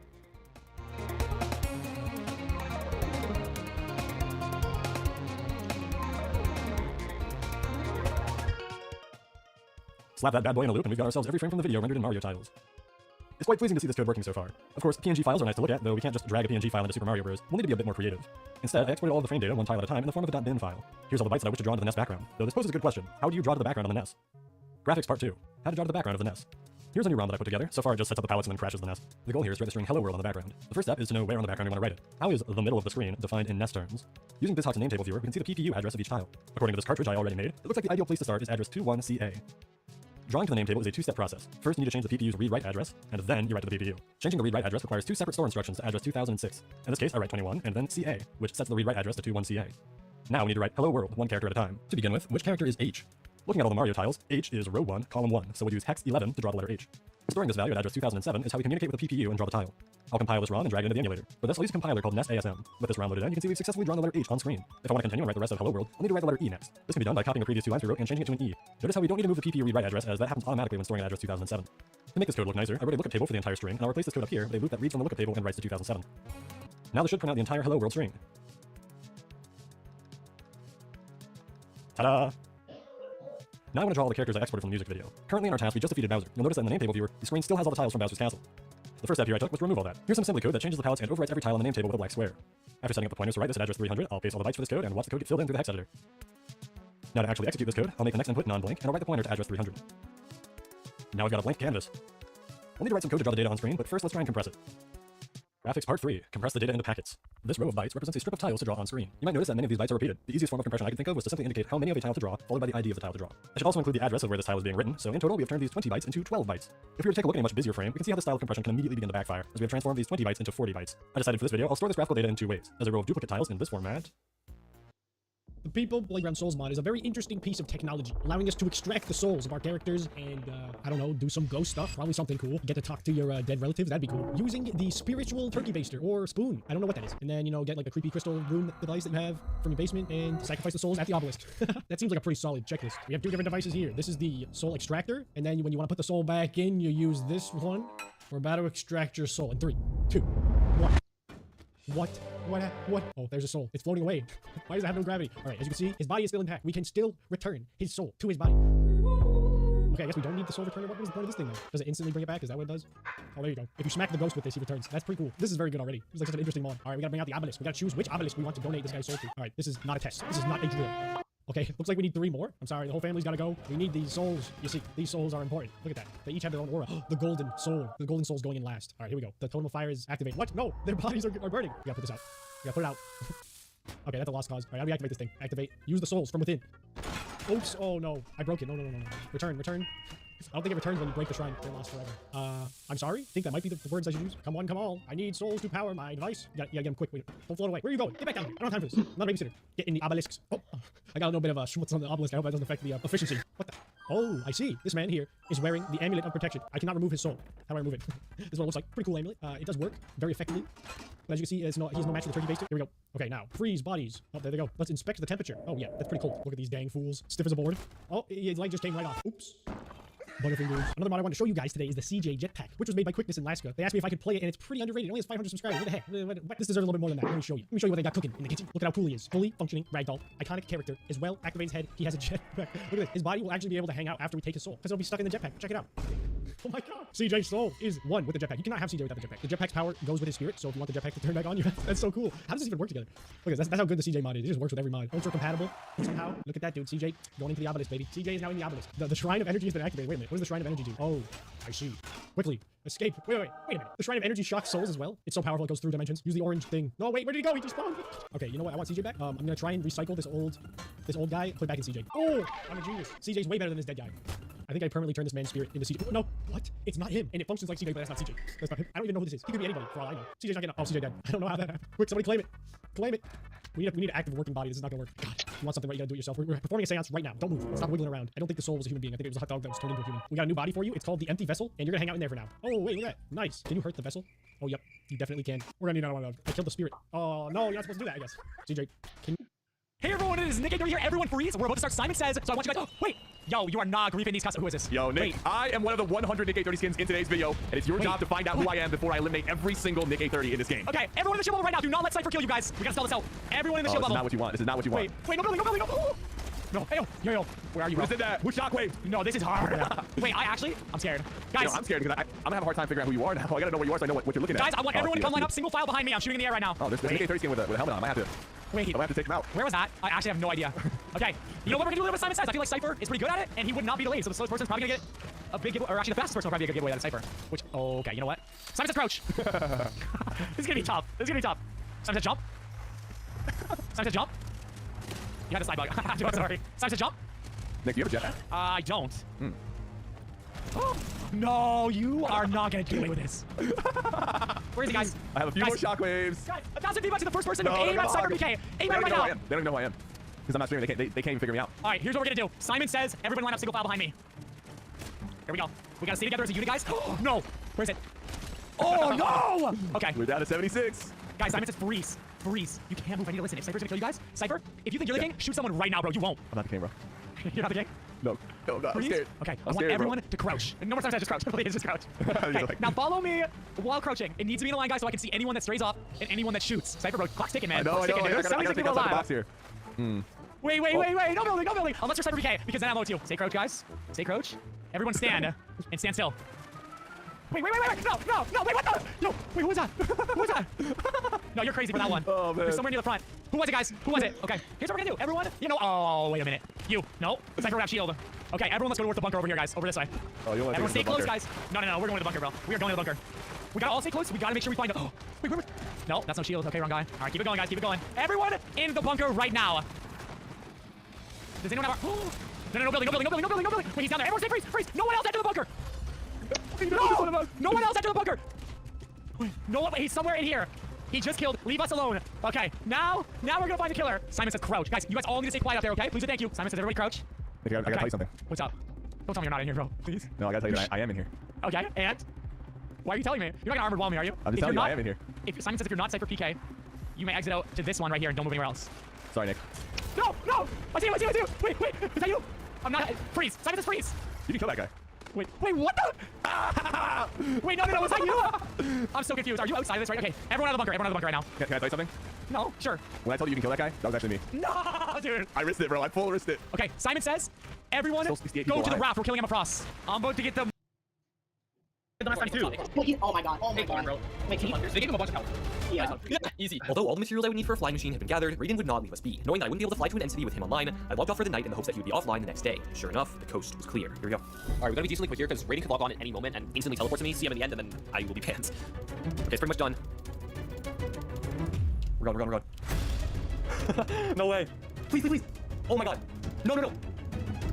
Okay, we're chilling. We got 900 blocks to go. Okay, so earlier today, a couple of my friends went around and got the world seed based on the location of certain structures. So that means we have a map of where all the structures on the server are, villages, entities, all that stuff. So I have the coordinates of the closest entity, it's about 1,000 blocks away. We just have to get there basically before Raiden logs on. Alright, 50% there. Take deep breaths. There it is. We're so close. We are so close. Come on. Bro, no way. I should go. Please. Oh my god, dude, what was that timing? I had only just made it to the outer end islands. However, upon entering an entity, the game would broadcast in chat that I found one, meaning I would need everyone offline for the moment I entered the city, or I would give myself away and be banned. So that night, I told everyone to log on to Hypixel to play some games with me for a video. What they didn't know, however, was that I had given my account to my friend Acorn, and while they were all playing on Hypixel, I was busy on the server gathering shulker boxes. And before long, I'd gotten enough shulker shells to craft 6 boxes. Not wanting to get greedy, I slid them into my ender chest and blew myself up. All that was left now was to gather 162 books and quills. See, Minecraft servers can only handle so much data at once, so if someone picks up a shulker filled with high data books, then opens their inventory, the server glitches out and kicks the player repeatedly. As long as that shulker stays in their inventory, the game will continue to kick them every time they try to join. The last thing we needed to do then was to find a way to get a shulker box into JJ's inventory. Alright, here's the plan. I'm gonna invite him to our base to trade until I've got like a secret chest with like trade items in this house here. But in reality, I'll broken the shulker in this house so that when he walks in, he'll pick it up. Also make sure to fill your inventory so you don't accidentally like pick up the shulker. And Acorn, can you be like hiding in the well and like sneaking around in case something goes wrong? Alright, just DM'd me, he's almost here. It's not showing up on the ground. What? It's invisible. Here, get another. We're good. Break it. It's gone again. Shoot, dude, what do we do? It's possible that it's just not rendering because it's so much data for the server. Why is this happening? This is supposed to happen. Dude, he's literally here. I think we just have to hope it's actually there and just not rendered. Alright, we're just sending it. He's following me. He says, no, I'm okay. Just drop them. He thinks it's a trap. But no matter what I said to him, JJ refused to enter the house. We would need to improvise. Alright, here's what we do. Can you set up the shulker in the water? Set up the shulker in the water right now. Oh, you're gonna try to lure him into a boat with you? Like when he's attacking you? I'm gonna provoke him, I'm gonna get him into a boat, he's gonna jump into my boat, and I'm gonna run him over the boatman. It's like not there. It's fine, just describe to me where it is. No, you go down the stairs and you stay completely straight. Alright, I'm provoking him. What if you die though? Like, then... It's an L. Can I crit him? He's fighting back.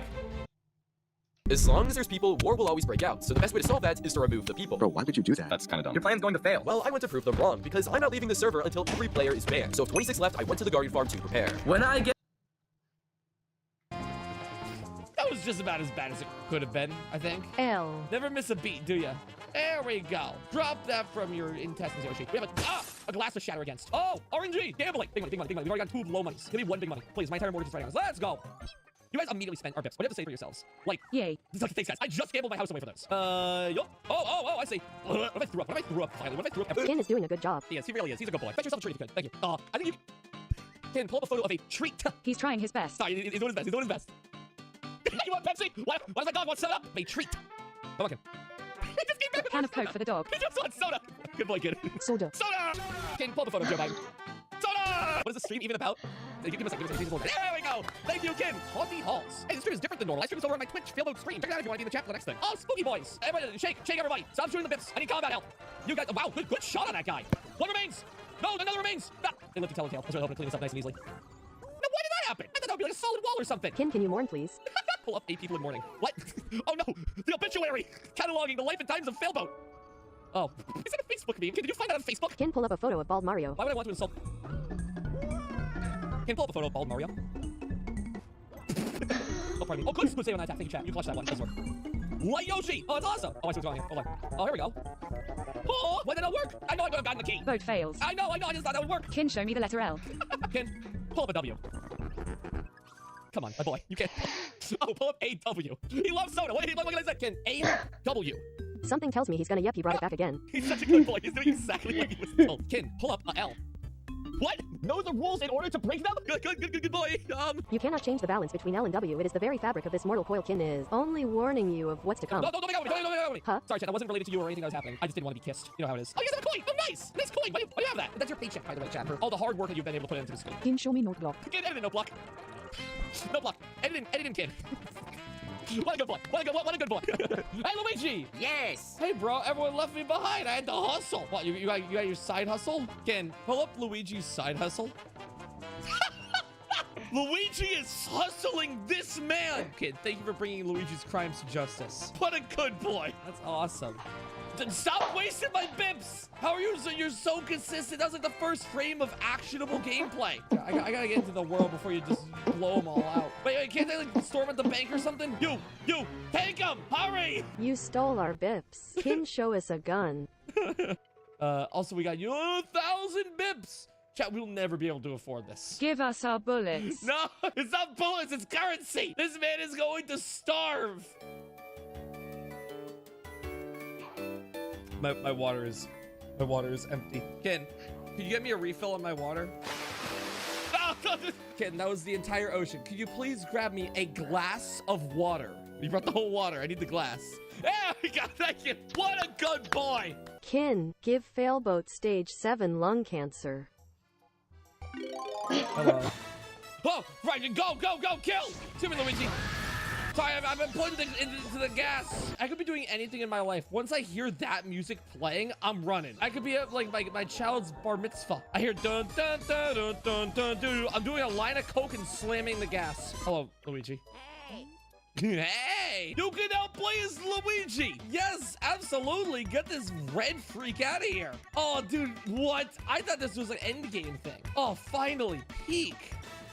Oh, I hate this song, dude. It freaks me out. The song just makes me stressed. Kin, play the song. Kin, could you play the song Super Mario Galaxy 2 Fire Flower theme? Good boy.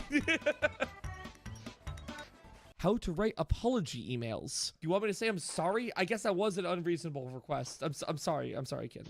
What a good passive-aggressive doggy. What a good passive-aggressive doggy. Is this first person? FPS I am Mario? Hey, bro, I'm all over the place these days. Explore the universe. Next time you see me out there, okay, I'll catch you later, bro. Wait, so, oh, do I not get to just play as him all the time? I have to go back to this freak? I'm so sad. Well, rolling masterpiece it is. That goes right. This goes like left. Oh, I got it. You guys can freeze the ball. Chat, don't ruin this for me. Let me go. Thank you. Red light. Heights. Okay, I'm just saying, no, this is, why can I not move? Green light. Thank you. Red light. Because you guys are holding Green me. light. I'm like, why are the controls not working? Stop them, P2. Don't. Okay. They know that. Don't worry, they know that one. Chat, stop stopping me. Chat, please. Like, oh my, thank you for stopping me. Never mind. Pin him down. No, pin me down. No, stop it. No. Oh, Kin, defend your territory. No. He just came back. Like, I don't know what to do. Okay, Kin, defend your territory from the other dog. Oh, Kin shows love. We love peace negotiations. What a good boy. Kin, look away. Oh, we're getting a lot of bits from that level that you guys will probably waste as you shoot them away into the depths of space. Chat, tell me about the weather in your local area. Well, it was really rainy out earlier this morning, but then the sun came out around. Hey, wait. I've distracted him. I didn't get you to say anything else but bips. 28 stars. I need 6 more. Oh boy. The shadow lining? What's the shadow portion of this? Those guys. It's Madeline Celeste. Excuse me. Oh, I see where this portion. Yippee! Why does the shadow go yippee? The shadows are just silly little guys. Go scream and die. Yippee! So I believe for this level, I will need to get 30 coins if I'm not mistaken. Beautiful. Please get there. Mario, Super Mario. Please, thank you. One there. Nice. Pardon me. Fat nerd. Little bop. Work with me a little bit. I'll bring you to the top, kid. Yeah. Rolling prep romp. Kin, shimmy, yay, shimmy, ya, shimmy, yay, drink, fa la la la, drink. Kin, shimmy, hey, shimmy, shimmy, shamala, shimmy, drink, shimmy, drink. Thanks, Kin. Chat, was that what you wanted? Was that what you were requesting? Uh-oh, what do you want me to do here? I have to kill 30 of them. Never mind, it's behind my head. I have to lock in. I have to rock in. How do I stop?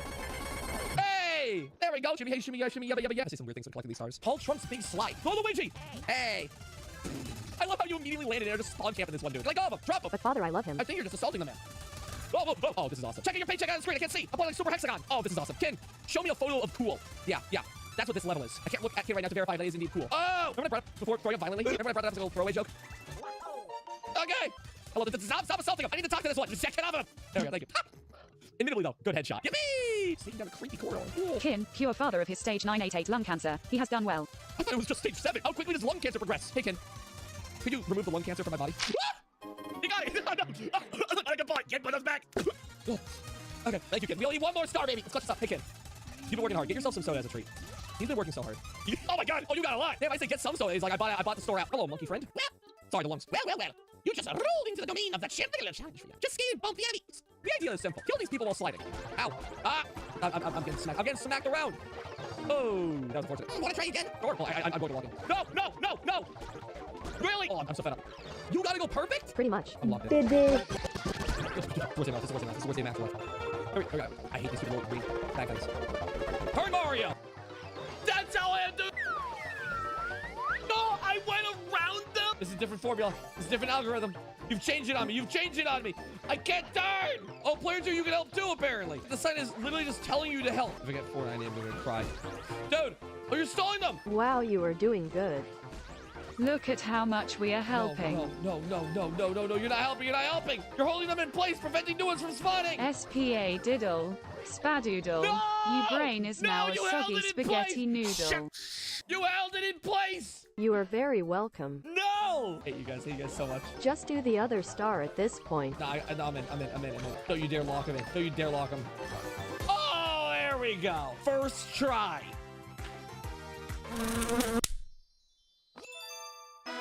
He got one too! Wahoo! Thank you, Ken. And now, to the end of the galaxy. Bowser Jr. I have to fight Bowser Jr.? I'm so excited to fight Bowser himself, not his child. But you know what? He's just a good boy. Oh, chat! Good, stop there! I got really bad if you didn't stop it there. Womp womp. So don't womp womp. Not to fight this stupid kid. Now I have to worry about Bowser Jr. and destroying his cockpit. Let's play Guess the Weak Spot on the video game character, below his hammers, or his massiveness. Nice bikini. Yeah, someone's supposed to do this. Hold on. Oh! Hey, hit him in the back nip. All right. Oh, yeah, that was an intended shot. We hit him on the drive-by. There we go. This fight is incredible. Can you continue popping holes in him? I feel like this guy hasn't used his big hammer arms yet. It seems like they're going to be a very massive part of his character design. Hey, come over here. Turn to face me. Haha, sucker. There we go. No nips left to defend you. Oh, you've opened your cranium. Excellent. I'll let you die. I'm trying to save you. Oh, here come the hammers. Oh, don't let this person. Yoshi. Oh, God. I actually have to lock in. I might be... Bullshit! Covered, father. Yo, Jack coming in. No, jump one. Skill issue. Jump two. No, skill. Kill shoe. Can pull up $4 quadrillion in my bank account. Yeah, that's right. The bank statements. Woo! Can pull up a W. Bring us home. Bring us home. Ah! It worked! Good boy! He's such a good boy. He loves soda. He loves soda so much. Next week, I'll be streaming the new Paper Mario over on my Twitch fail mode stream. If you want to join in as a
Da da doon doon.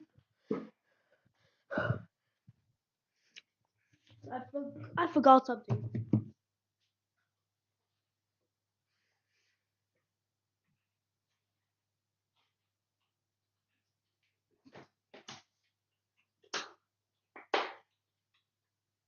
Doon doon doon doon doon doon. Also, yeah, I'm gonna be a cape of it. I'm gonna charge, okay? My headphone is gonna charge, so yep.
Potato.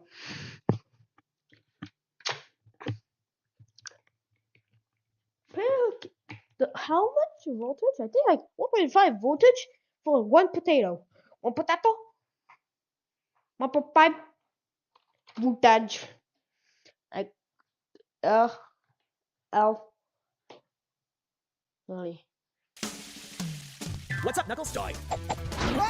Something funny? What the hell is he doing? I think you broke his jaw for moving it like that. What did you say about my mother? Oh, that's it. You're dead. Can't we just talk this out? No, we can't. It's Jobber. Get over here. Oh, my jaw's fixed. How do you think he goes? Hey, those aren't the pieces of Master Emerald. That's the cake. Only fools talk with their mouths. That's why Chaos is the perfect ally. He doesn't have one. You're using Chaos? That's diabolical.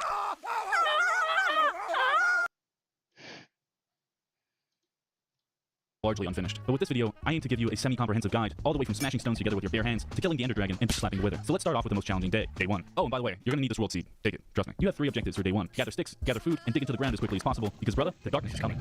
You need to run. Luckily, we start off next to some sheep. And you know what we do to sheep? From here, you're going to want some firewood. Start off by grinding away your fingers on some tree bark until you're given a stick. Making the stick pointy and hitting some rock with it will give you a rock. Make rock pointy, and now we're cooking. Hopefully cooking fast enough for at least 11 sticks. Using 4 of those to make a campfire. These are your first and worst choices when it comes to cooking food, so you should probably make 2 of them. Lighting a campfire is not an easy task, especially with a fire plow you're forced to use on day 1 that drains your hunger while you're using it. Luckily for us, we not only spawn next to a lava pit, but also some exposed coal. I really wasn't lying about that darkness, by the way, bitch. You better hurry up. In this mod, every dirt block not deep underground enough will fall, exposing your base to the outside, so having enough hunger left to dig fast enough is crucial. The hunger and health system in Better Than Wolves has been overhauled to be more hardcore. For example, in Better Than Wolves, your hunger bar drains far, far quicker, especially when running or jumping. Because of this, you'll actually commonly see YouTubers placing half blocks to click over a block instead of pressing space. Making this a habit will save you from starvation a lot more than you would expect. Yeah. Another major part of Better Than Wolves is hunting. Not because it's different, but because of the importance of having something to fill your belly. Entire days should be spent hunting, and nights should be spent cooking it into something edible. If you fail to gather and cook food, you will very quickly come to regret it, starting you off by simply denying you the ability to sprint and regen health as soon as you become peckish. Lose another chop, and you'll become hungry. Too tired for manual labor, making mining, moving, and attacking slower and less effective. Lose one more, and you'll become famished, denying you the ability to jump and slowing you by 50%. Once you're starving, you'll be even slower. And once you're dying, well, you die. Your health bar will negatively affect you in similar ways, only compounded by the fact that eating food will not help you regenerate health like in the newer versions. On 5 hearts, you won't be able to sprint. On 2 hearts, you won't be able to swim or jump. And on 1 heart, you are given blindness, reminding you that a person close to death probably can't sprint and jump around like a bunny on crack.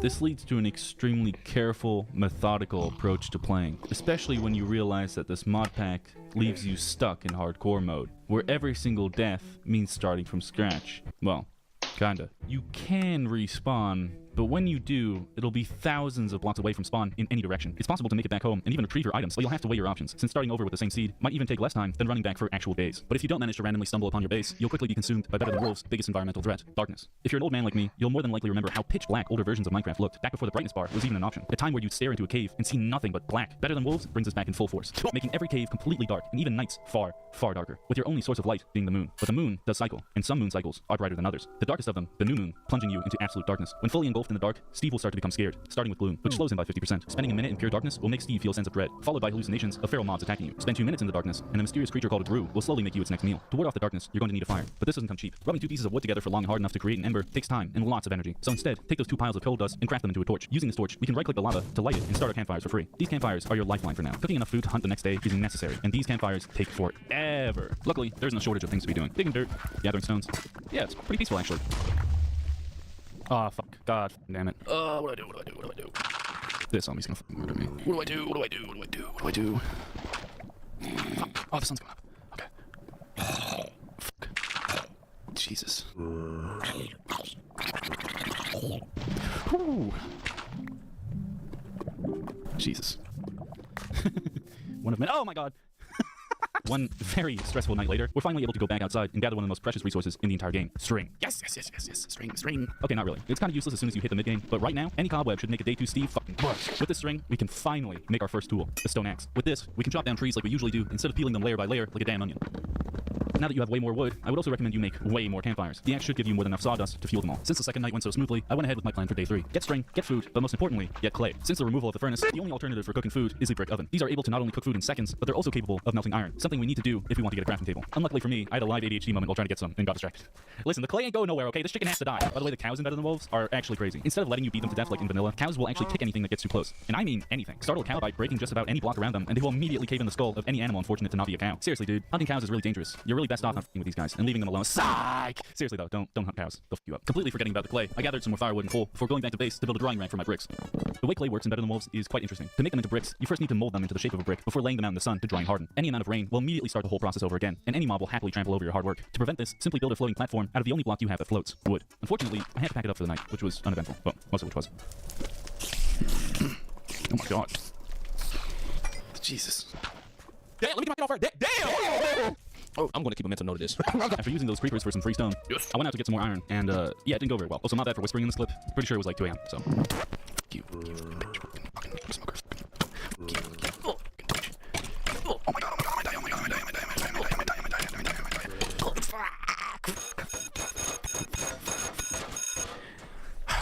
Here, I have 2 options. I can spend the next 8 hours trying to reclaim my stuff, or I can start all over. And since it's the early game, I really only got one choice.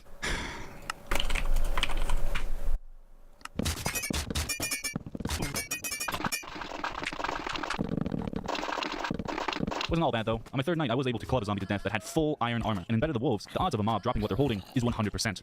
Nice, dude. I'm set. Now that I got some armor, I went right back to where I died the first time. I'm pretty surprised with how I handled it. I got the first 4 pieces of exposed iron, and then I saw a creeper emerge out of the darkness behind me. My first thought was like, oh, but then my thought right after that was, I might not be able to break cobblestone, but a creeper probably could. Heading back to base, I went to go and collect my clay, but just before they're ready, the sun goes down, and they stop drying. Kinda annoying, but I'll be able to get the bricks in them. By the way, if you're still convinced that this mod pack is fun, let me show you one of my favorite clips. Fuck. You. That is rain, and the bricks I've spent 2 days drying need to now spend another 2 days drying. Oh my fucking god. Oh my god. So after a total of 3 days of drying, I can finally harvest my bricks to make a furnace. Alright, so now I can use these and make this.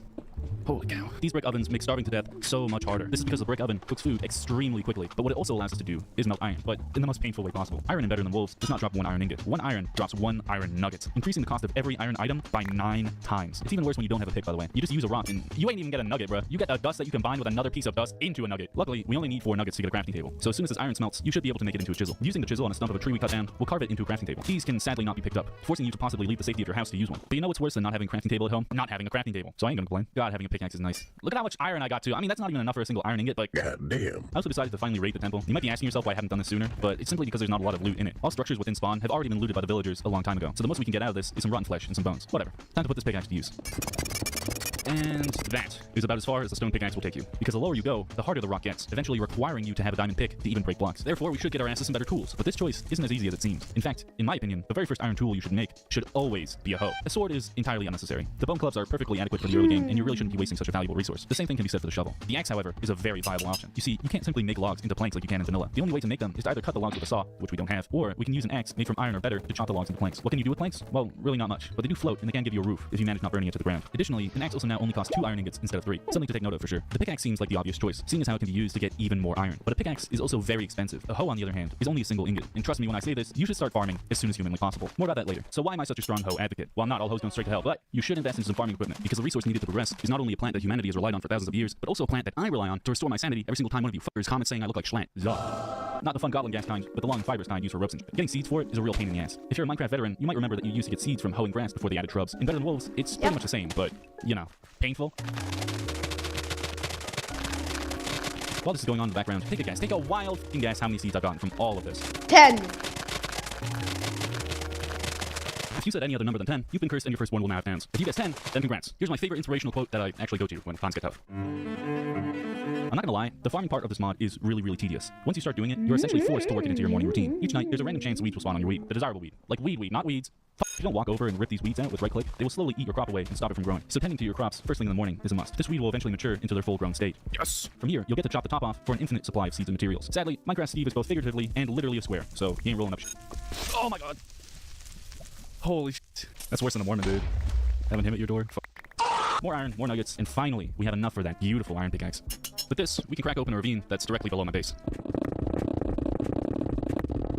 This ain't no normal ravine either. This particular one's got a mineshaft going through it. Mineshafts are great places for resources, whether it be the absurd amount of wood or the exposed iron just waiting to be mined. Yo!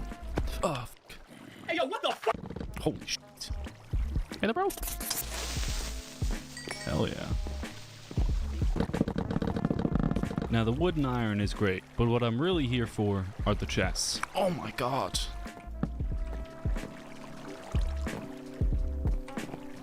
Yes, there it is.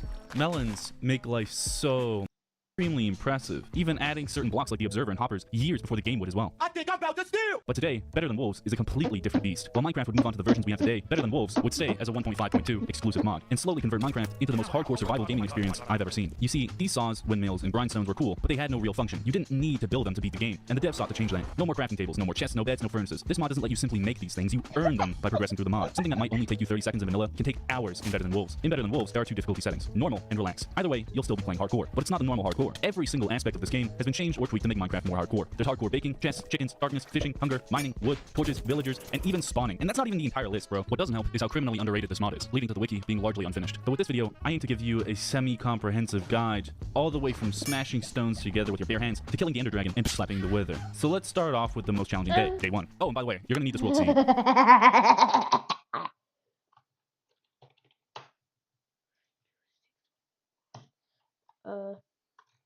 959 316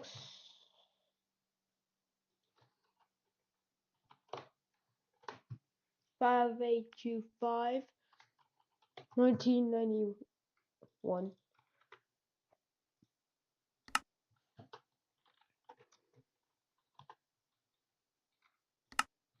Boom, headshot. Take it. Grandma, out of it! No! It was Grandma! She thought it was again! Why is there a 16-foot grandma on the road? It's Deadpool, who made that 16-foot walking game for her? Somehow wasn't the weirdest thing I've seen on the road today. Was it not? No, The I... idea is simple. I thought it would be funny if my chat had the parallel park a car. So I stitched together the code to make that happen. Called up a Mario Kart professional to turn this idea into a race and prepared a bunch of gimmicks to be the most annoying host possible. 3, 2, 1, begin! So all chat has to do is park that car in that parking spot. You will have to get first place in all 4 races in a row before chat parallel parks your car. Oh my so, God. He's spinning out a little bit. Look at him go. So there's no up, down, left, right controls. Chat. No. You're going to be controlling this car in a way that is not typical to the normal chat play stuff. Stick shift. We'll call it stick shift. There is left, right, forward, and reverse. You guys can't just drive away. Please pull over into the spot I need to pee. I told you to go before we left the house. Whoa, where are they going? You with your arm. Oh, no. No, it must have been a banana on the road, I guess. So you guys have to coordinate your rotations. The car, as with all stick shifts, drives on a 90-degree angle at all times. Yeah, naturally. It might be a little bit difficult, but at the same time, I believe in their ability to do this. They're a bunch of control freaks. Now you put them behind the wheel. This is their dream come true. Exactly. Oh, they're so excited. Just looking over at the other side of the screen. Sorry, hold on, chat was talking. What was that? Yeah, sorry, I didn't mean to interrupt them. I can see on the left, it's like, okay, there's like a Toyota or a Volvo or something. What's the other car with the clown guy? Who's that? Clown car. I thought you'd be familiar with them, Jay. I also appreciate you stop hitting me in the face. Yeah, that's a heavy ass. That's a heavy ass. You're literally in the middle of the road. I don't really expect it. I have a question. What happens if I don't come in first? What happens if for some reason Baby Luigi absolutely takes this away from me? Then you have to redo all 4 races. Well, okay, I guess time to restart. You guys are both not doing incredible considering how chat is starting to drive directly into the freeway. Well, I mean, that's what you do. You do drive into the freeway, so at least I'm not walking. I appreciate that. We are drunk and have no license. Oh. Well, they're self-confessing. Oh, well, was that? Oh, no, the car's coming down the highway. Oh, God, it's out of control. Oh, no, it's running right into them. Oh, God, that was horrific. Middle-class family and their Audi convertible just completely hit a T-bone. Oh, it's terrible. So Jay's playing the game. No block strap a gun to our vehicle. Chat is driving, and No Block is adding various weapons to the vehicle. I'm here to keep the road alive. I am the flesh and blood and life of the road. Don't hit me in the face, please. Oh, my God. Really? Oh. Why can't I win? What's wrong with this? Is this rigged secretly? You're not telling me? No, I have not changed the game. If you're not getting first place. I literally can't win. This is the first video game I ever played, and I'm dogging it. I kind of assumed you would be able to get first place in a row. I'm trying. Mario and Luigi. This is a classic setup. This is meta. I don't lose with this. I expected chat to be the one with the most struggle. You're talking about in first place. Literally, I'm not struggling at all. What are you talking about? There we go. Yeah. All right, 1 down, 3 to go. Here we go. It seems like chat started to drive off the course. I think they've got complete control. Look at them. See how they rotated? We're moving up your spawn point a little bit just to make it a little.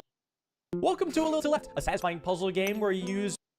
Today, we'll be facing one of humanity's greatest fears. Nope, not the Goomba from the 1993 Mario movie. We'll be facing death. But luckily, we have someone we can consult who's lost more lives than anyone I can think of. So let's conquer our fears by seeing how fast you can lose a life in every Mario game, starting with the original Super Mario Bros. On the NES. All right, let's hop into World 1-1 and say hello to the Goomba that has claimed more lives than maybe any enemy in any video game ever. Onto the lost levels now, and this one will be simple. All we have to do is... Yeah, we'll just go ahead and... All right, all we have to do is jump into this... Koopa. It's really that easy, guys. Now for Super Mario Bros. 2, there's a Shy Guy right away in the first area, but landing on top of him doesn't do any damage, so we'll need to get really up close and personal with this guy to lose a life. Next up is Super Mario Bros. 3, which is pretty similar to the other NES games, but slightly longer because of its overworld level select. Super Mario Land, though, doesn't mess around. It gets you right into the action. Also, I'm going to be starting an official Goomba death counter, since this isn't the last one we'll be seeing. On to Super Mario World, where after a short intro scene, we have 2 options for the first level. So let's try this one first. Okay, so if we just run to the right here, we should see a bunch of Koopas, and I did not mean to do that. I swear I was trying to lose a life to them. I don't know what happened there. I just kind of blacked out, but that's okay. I think the other level might actually be faster anyways. Yep, there we go. Next up is Super Mario Land 2, which is a little slower than the first Mario Land, making us run a bit more to lose a life to this beefy Goomba here. And in honor of the remake coming out later this year and the life I'll be losing to it, let's go ahead and see how long it takes to lose a life in Super Mario RPG. So the story starts with Peach getting abducted by Bowser. Very surprising, I know. However, in this game, you get to go to Bowser's castle right away to confront him. And by that, of course, I mean getting in a fight with the first guard and getting punched to death. Now onto Super Mario 64, and this is where things start to get more interesting. With the 3D environment, we have more options at our disposal to lose a life. First, let's do our best Aquaman impression and take a swim with these fish over here. Okay, so I don't think Mario's cut out for that life, but instead we can enter the castle with a quick speedrunning trick to skip the intro cutscene and head into Bob-omb Battlefield, where we can lose a life to this Goomba. On to Super Mario Sunshine, where we also have a couple different options. After the opening cutscene, let's go ahead and try swimming towards an island in the distance. Man, we almost made it too. Option 2, and what turned out to be the faster choice, is to simply slop around in this goop for a little bit. Side note, how come you can jump on top of these Toads' heads, but not on top of Princess Peach's? Anyways, next up is New Super Mario Bros., where after an intro cutscene, we've got another Goomba death in World 1-1. And while we're at it, New Super Mario Bros. Wii, 2, and U are all very similar with their own psychopathic, murderous Goombas. On to Super Mario Galaxy, where after an intro cutscene, we'll make our way up this path to trigger some more cutscenes, then do something I didn't even know was possible in the starting area by losing a life to these spicy meatballs over here. Now for Super Mario Galaxy 2, there are unfortunately no meatballs this time, and Bowser even flies away before letting us lose a life to him. But luckily there's a much more dangerous enemy here in Sky Station Galaxy. Next we've got Super Mario 3D Land, where in World 1-1 we'll just be a good citizen by testing out the safety of this guardrail here, and ooh, that is not good. Alright, same thing with Super Mario 3D World, and I don't know who's designing these guardrails, but I really think they should put some more thought into their work. Alright, surely Super Mario Odyssey won't have the same problem though. There's no chance they brought the same designer back. Okay.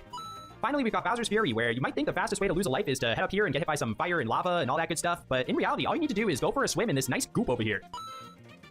And for the final results, here's how long it takes to lose a life in every Mario game, from slowest to fastest. Thanks so much for watching, and if you like these kinds of videos, consider subscribing. With Pokemon Legends ZA set to release in 2025, it's got me thinking a lot about Pokemon lately. And letters. So I figured it would be Princess Peach is the living embodiment of the phrase damsel in distress. But in the movie, she's good at everything, when the source material typically shows the exact opposite. That's not always the case though. So today, we're gonna look at Peach's character in every Mario game, and rank her from worthless to elite. Starting with the princess's debut, she does absolutely nothing. With each castle you beat, Toad's there to tell you to keep looking. And when you finally do save her, she sends you off on another quest. What, is she planning on getting kidnapped or something? Come on. Also, for this final fight, she's standing right near the axe that could kill Bowser, and could easily knock it down herself. But nah, Mario can risk his life to do it. That screams worthless tier to me. Next up, the Lost Levels, or Japanese Mario 2. And it's pretty much the same as the first game. Here though, she's not right behind Bowser as you fight him, so she can't really help. And when you save her, she spits bars. Yes, Mario and Hero do rhyme, I guess. Slightly better than the OG, but she still doesn't do jack. As for the US Mario 2, you can actually play as Peach, and she's also the best character in the game, so this is easily elite. You can correct any jump with her ability to float, making her essentially an easy mode. And while that does come at the cost of picking things up quickly, it really doesn't matter. This is peak Princess Peach right here. Mario 3 brings Peach back to her role as Kidnap Peach. With Pokemon Legends ZA. This is Minecraft hide and seek, but I added a size mod. With this mod, you have the freedom to become really small or really big. Also, I literally have 1 subscriber now. Last video I had 0, now we're at 1. So please subscribe and let's make the yellow as big as possible and grow together. Enjoy the video. Oh my god! Let's do it here, let's do it here. Okay, what do we do? I'm turning small, baby! Woo! Guys, you're like my little brothers. You're like my little brothers. Oh my god, she's in a crazy spot already. Oh! He's stuck. Okay, wait, no, good. I don't know. I'm too small. Look, I have an ender pearl. Oh my god. Oh, I'm small again. I need another ender pearl. Oh, Tucker. Wait, that's so perfect for you. Okay, oh, I'm gonna go in this box here. Oh, I made it, baby. So I'm looking for people that are smaller, I guess maybe and or bigger than normal. They could be anywhere. They could be hiding inside of blocks. They could be hiding. Hey, we're all close to each other. This is bad. No, this is great. You heard me. I did hear you, Cheap Pickle. Where's Cheap Pickle at? I heard him. Could they be hiding inside this campfire? Hold on. You guys are gonna find me. Oh, there's somebody in the... Wait a minute. Well, somebody should be inside this composter. Oh, you're lucky. Are you in the comp? No, I'm just like, you can't enter pearl out, Ellie, because I'm in the way. You are stuck here. Wait, give me a chance. I can't even jump out of here, please. Yeah. Fine, I will give you one chance. But I can't get out. While you're doing that, I will go select Tiny Mac, dude. No way, I'm so slow. Where's this Cheap Pickle guy? This is a baby cave. I actually have a little present for you. Oh, what is it? You just let me survive for 1 second. If you don't like it, you can talk to the other guy over there. Out of there! Uh-oh, he found me. Now where did that Alibaba go? Oh, shoot. I got a feeling you're behind the pumpkin. What the heck? Are you a little wider than normal, Wally Bear? I haven't hit the gym recently. Damn! What is the small square audio? 0.25? 0.2. Yeah, I can hear and see you guys. Oh, you're still wide, bro. You're still wide. Wait. I'm your Overwatch, okay? I'm up in the tree. Shh. Here or not, here I come. I'm done waiting. Was that Cheap? Cheap, are you inside? What the hell? Oh my god, look at this house. It's so nice. Enough for someone to be hiding in this bed! No, I'm not going. Oh, fuck.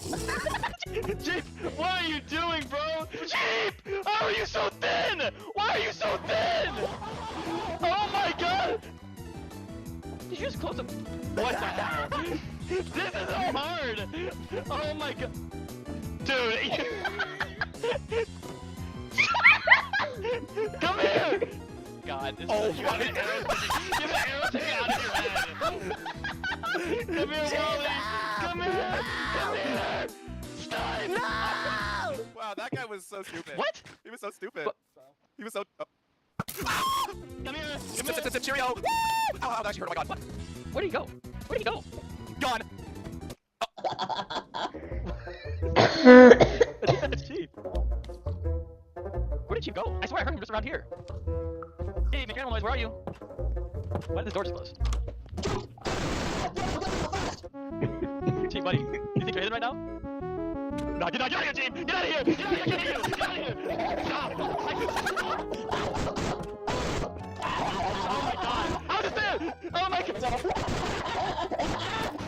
Oh my god! Where'd he go? Where did he go? Oh my god, why did you change back? I'm so fast. Hey, can I? Oh my god. They'll never find me here. Tucker, where are you? Cucumber. It's time for me to seek. Cucumber. Hey, I push up over here. Dude, wait, there's a signal. Thank you, Iron Golem, for giving me the signal. They're over here. I've ratted you guys out so bad. Ah! I'm so fast! Wait, this is crazy. This is actually crazy. I'm sitting on the glass pane. Why are you so fast as a little guy? You cheater? Oh my god! Oh my god! Oh my god! Oh god, this hurts. Ah! I am that cucumber man. Oh, what the hell? I got him. I can hear. I'm too fat. Yeah, no surprise. What? Okay, I'm not gonna make a sound. There's no way he finds me in this spot right here. Ready or not, here I come. The first thing I come and see when I come out of my house is a little green man on a pink pig. Howdy, mate. Do you want to join my rodeo? Can you ride that pig properly? Because it actually... Yeah, give me a second. I gotta pull out my trusty tool. No way. Bro, Cheap is riding a pig while really tiny. This is crazy. Well, I didn't even have to kill that guy. I saw Tucker over here on top of the roof. Hey, Tucker. Boom! Wait, before you kill me! Before you kill me! Before you kill me! You can't even get through the door. Wait, you're so fast. Wait, wait, no, come back. Okay, okay. No! This is the Mimicker, who was once just a man named Steve, until he was bit and infected with a parasite that deformed him. So I brought the Goofy Gang to help me out and try to find Steve. Before the video starts, make sure you guys subscribe and join the yellow. Watch out, bro. Squid Game? That's why I'm a legend. Oh, guys. I'm building up. No, he's gone. Disappeared. Fine. Where'd he go? It's fine. Okay, alright, let's just keep moving. Okay. I see the village. You guys see the village? Where? Oh, yeah, I found a mountain. Are the hunters there? I really hope so. You guys like that burp? Did I do good? Excuse you, sir. Sorry. You just got to Guys. What? Shh, don't say a thing. Don't say a thing. Don't move. Don't make a single move. Allie, stop talking. Why? Guys, it's looking at me. Okay, we're gonna do not move, Ollie. Okay, come over here. Keep going. Oh my god. Disappeared. What the heck? Dude, this sleeping guy's a little baby, bro. Dude. Oh my god, I juked him so hard. What the heck? I went 360 out of the water. Chief, write that down when we're in the village. Write that down. Hunters? Right, No hunters here? Wait, there's like, there's a villager. Is there a villager? There's people in the village. Yeah, I don't know. Oh my god, Wally! Full netherite armor right here. Oh my god. What is this thing? It's the full netherite armor. What is Wally, this? come in here. Did you guys find it? We found great gear. We found greatness. Oh my god. I think LeBron left this here for us. Wait, dibs on this armor though. Guys, wait for me. I gotta put everything down. Whatever. Put it on, Chief. You gotta put it on. That might give you like advantageous things. Wait, guys. I got the bazooka. Wait, no, Tucker, no! Ah! Tucker, you just, dude, There's just no way this happened again. Tucker, oh my god. Sorry, guys. If you guys are gonna snooze, y'all about to lose. Okay, get gear up, guys. Get gear up. I'm serious. Guys, where's the bazooka? Oh, I have it. And it's gonna stay with me, buddy. Yeah. I have a missile. How do I load it? Okay. Alright, we can fight this thing now, Guys. I'm sorry, guys. Let's move on forward. You guys have blocks in case we need to build up? Of course I got blocks. Wait, did the book get destroyed? My life's work in the book is gone. Cheap, we'll find the book. I promise you. It's not there. If I find it, can I get 10%? You can get 5%. Take it or leave it. Yes. We gotta find that book for Wally. Guys, I want to go silence mode on this thing because before he didn't see us when I juked him. This way. Go on. Yeah, just go this way. Don't Go that way. Go that Why are way. you slow? The book. Wait, there he is. What? No way. Wait. Oh my gosh, I got it, guys. I got it. Chief, I don't want to alarm you, but I'm pretty sure Steven is right there. Wait, I don't see Steven anywhere. He's looking right at you, Chief. I see him. Wait, I don't see him here. Shoot. Wait. Come on, we get you, Steven. Bazooka. Fail. I'm not shooting you. Damn, this guy's on. Wait, we killed him. He's dead. You I just guess we killed it. Did we free Steve? So this is the monument? It's an upside down T. Monument. You Steve? me. I'm good. Steve, you freed me. You're not mad at the potato? I'm not mad about the potato. Thank God. That was a close one, I think. You guys want to go get the rest of the potatoes? I kind of want. Yeah, I'm running out of food. Let me get Steve's about to grow some more. Alright, let's get the potatoes. Let's go. Alright, let's go. They killed Steve in fear of him still being the Mimicker, and after that, went to go to get his potatoes. The end. Wow, what a wonderful book, guys. God. Wasn't that great? Wasn't that awesome? I like that. Whoever wrote that. That was awesome. I don't have to. Hey guys, is that Steve? I thought I killed Steve. Well, guys, didn't I? What's that? Steve Chu. Ah yes, Steve Chu. Don't fight Steve Chu. Okay, we're live, but I'm bullshit at this game. So, okay. Day one. Task. Just fucking survive. That's literally every fucking thing you have to do for this entire fucking thing. And yes, I'm not kidding. Just survive. I can get a oven, but I don't need bricks. I can make one, but I can't because shovel. So now that I have a chaff, which is a stick, I can get this.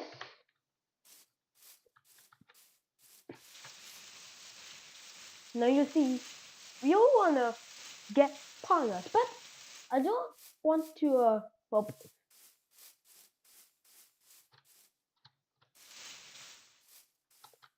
alright, let's move out.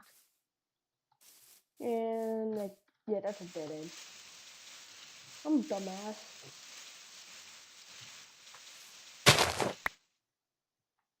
Well, I can make a slab to move. Now I need another one. There's no exposition because extra challenge.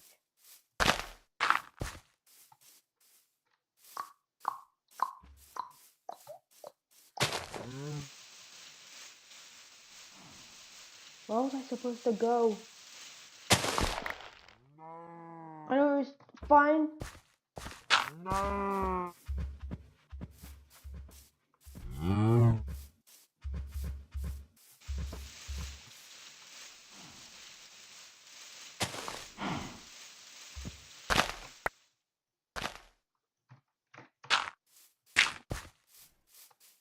There's water.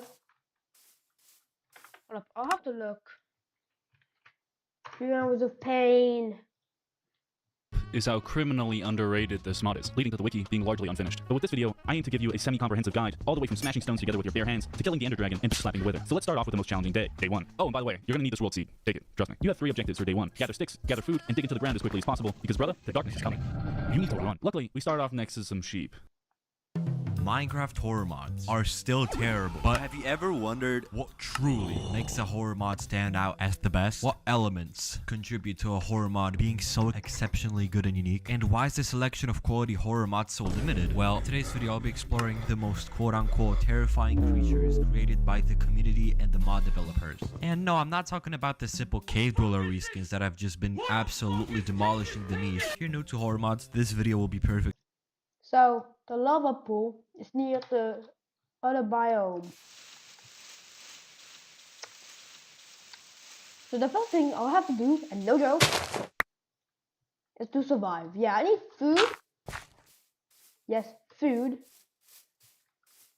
Why just food? Survival. I need food for the day.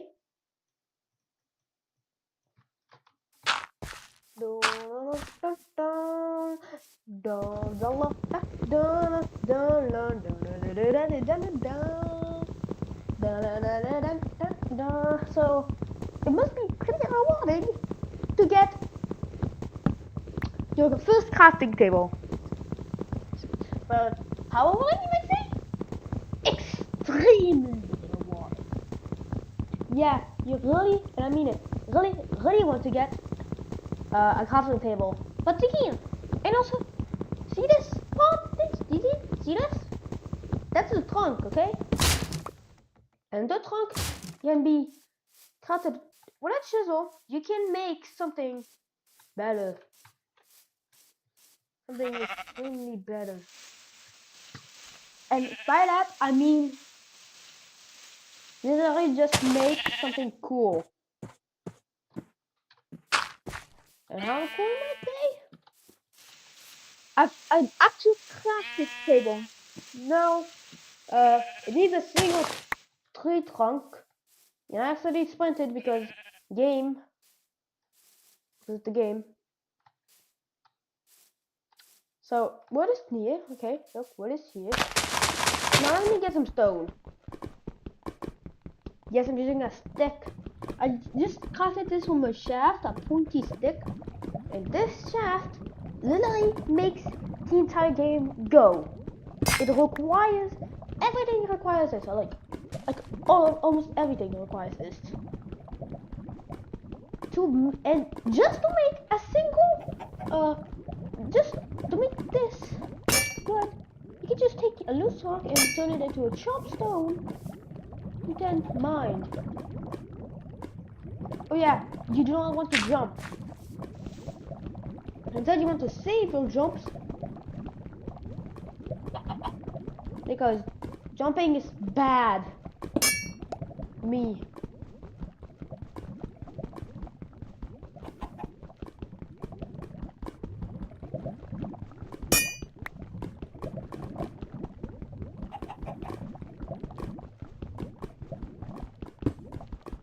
Oh, that's useless. Well, I'm gonna make some cobblestone. I'm gonna mine some stone to get some more chopped stones so that I can mine more. When I mean more, I mean a bit more. You really, and I mean really need to make a pace very early on. Might say why? Darkness and mobs. Yes, these two things can literally end your run. First thing is, you need a chicken. You need food, so that's why you should actually kill a chicken. Or they never forget, but that's probably why you actually have to kill them. Also, yeah, you don't want to jump. Instead, you want to walk and mine. Yeah, if you mine some dirt, you'll get some dirt pop. It's part of dirt, which can give you not a lot. It just gives you 6, which ain't that good. But to craft a single slab and just one, which is not it's loose. Just loose.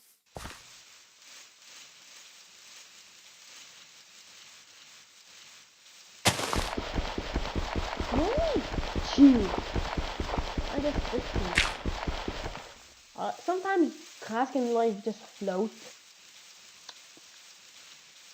Limited, so yeah, do not mind that this can only float. But it decides to. No, no, no, no, no, no, no, no, no, no, no, no.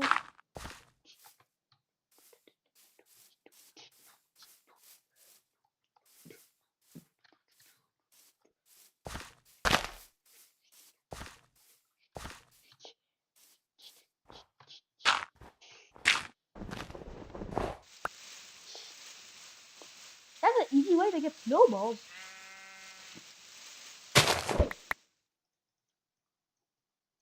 Let me make 2 slabs.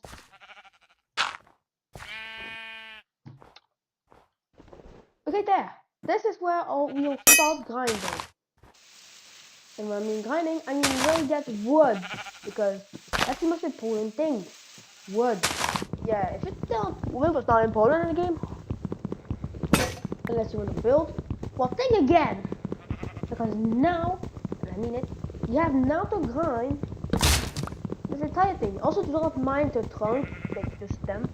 It's just horrible. It's slower. It is faster to literally just mine this. And just mining this is actually faster.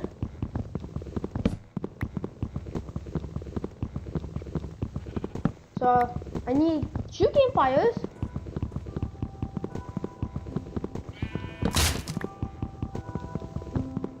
Which might sound like it's weird because it's an older version, you might say. Actually, wrong. It actually has campfires, but for Minecraft added campfires.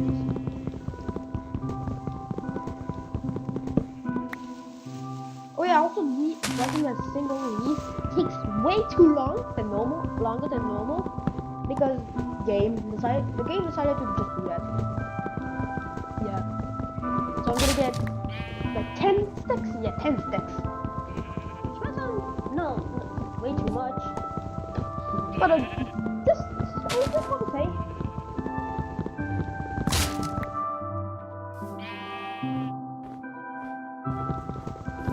And it's better to get more than less.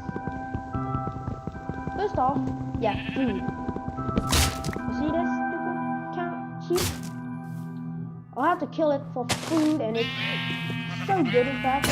Also, do not spam it because I just figured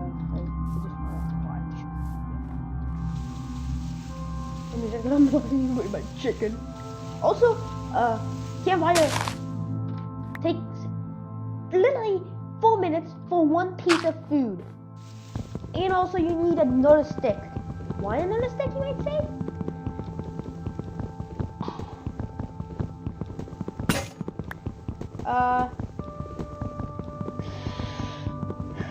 Let's just say you need a pointer stick to literally put your food. And it's even worse when you have nothing.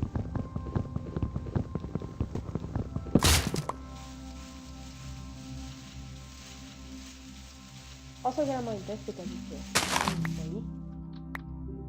6 makes a single slab to then go up. And keep using my dot.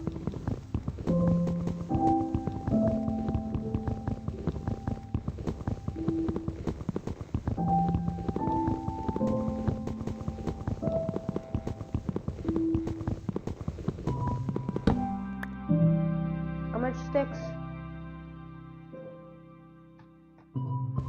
I'll just need one more so that I can at least cook food, because that's the most important thing. Cook food.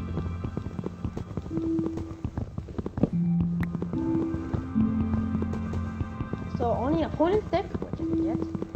It looks like it's becoming dark. It's becoming night. Shush.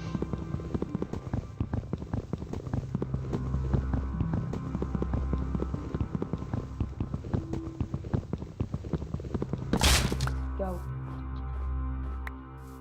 Yep, it's becoming night. Go. Got the point stick.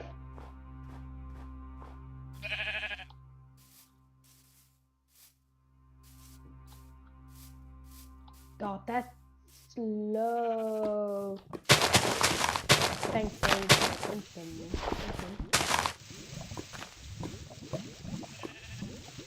I need another stick, goddammit. I need the stick for fast. So I have this in case I'm supposed to get it.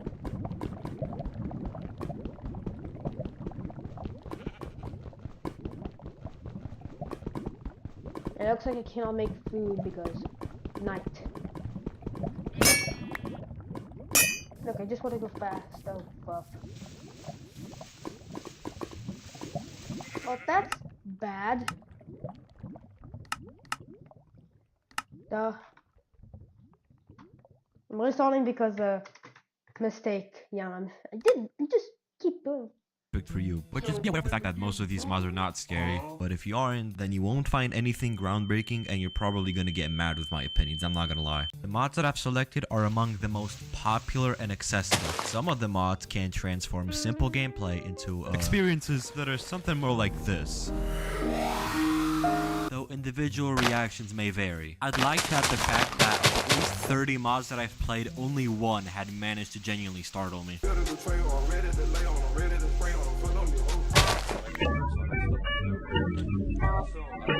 One Watches is a psychological horror mod created by Pixel Coder. This mod introduces a mysterious pale entity that stalks the player, aiming to create an insane sense of unease and fear. While this entity can kill the player, it often prefers to torture or drive them insane instead. It typically appears at night and sometimes in caves, though it does seem to spawn more on the surface. The entity tries its best to get close to you, but to counter that, I suggest listening for footsteps and just being on the lookout in general. I mean, realistically, you can't even avoid its presence. He's pretty much everywhere. The mod itself doesn't actually introduce horror, it introduces terror. But what's the difference? Basically, horror is the reaction to experience like a gruesome scene. For mods, it's a jump scare, but terror is the anticipation and the fear of unseen and unknown. And I'm not gonna lie, this guy is pretty smart, and his behavior is unpredictable, so hearing sounds, feeling anxiety is just far more intense than horror. I feel like there hasn't been a horror mod as good as the One Watches since it came out, and it's been literally like a year since the initial release. And to be honest, I prefer the old version more, but to each their own, I guess. But credit has to be given where it's due. The latest update literally makes the entity just an entirely new creature, and I do think it's really good.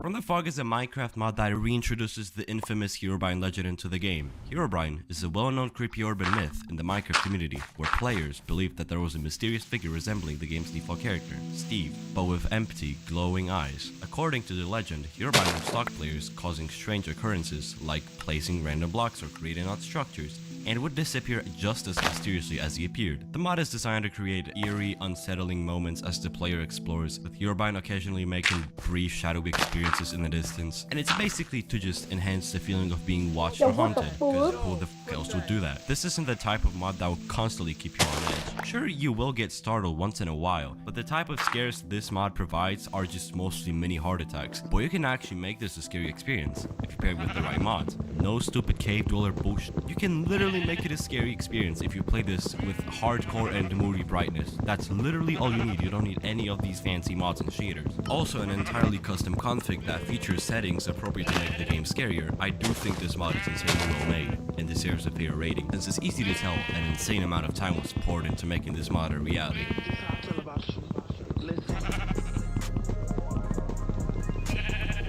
It's got some similarities from the Fog, but also more custom mechanics, and Herobrine seems to be more aggressive. Herobrine can place old structures such as big initials of his name made out of glowstone or custom obsidian blocks, buildings that are actual traps, and if you try to break them, you unleash a billion silverfish that can teleport you hundreds, if not thousands of blocks away from where you were. Similar from the fog, he will stalk you from afar and usually jump you if you look at him. He's got abilities to possess both passive and aggressive mobs, which not only makes hostile mobs really strong, but also takes control over passive mobs. So I suggest thinking twice before hitting a passive mob. In this mod, you can actually configure how the mod operates, with it being the frequency of how much he interacts with the player and what he's actually supposed to do. But to do that, I suggest pairing it with the configured mod so you don't have to go into the game files every time you want to change an option. The mod introduces 2 totems which you can build, either out of blackstone or netherrack. Netherrack simply activates him and makes him appear more. The blackstone one has an entire boss fight. This mod is being heavily developed and I do think it's really well made, but it definitely doesn't live up to from the Fox quality, since I mean that mod is just miles ahead.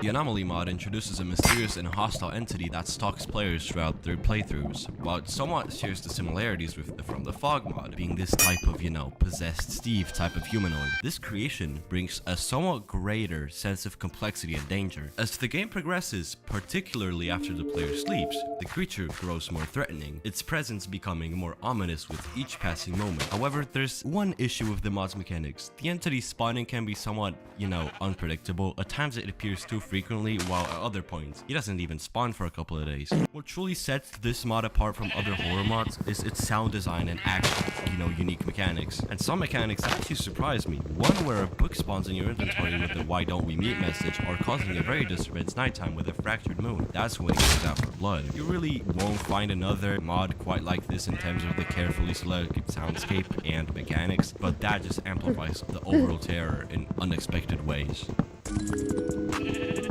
It's not good.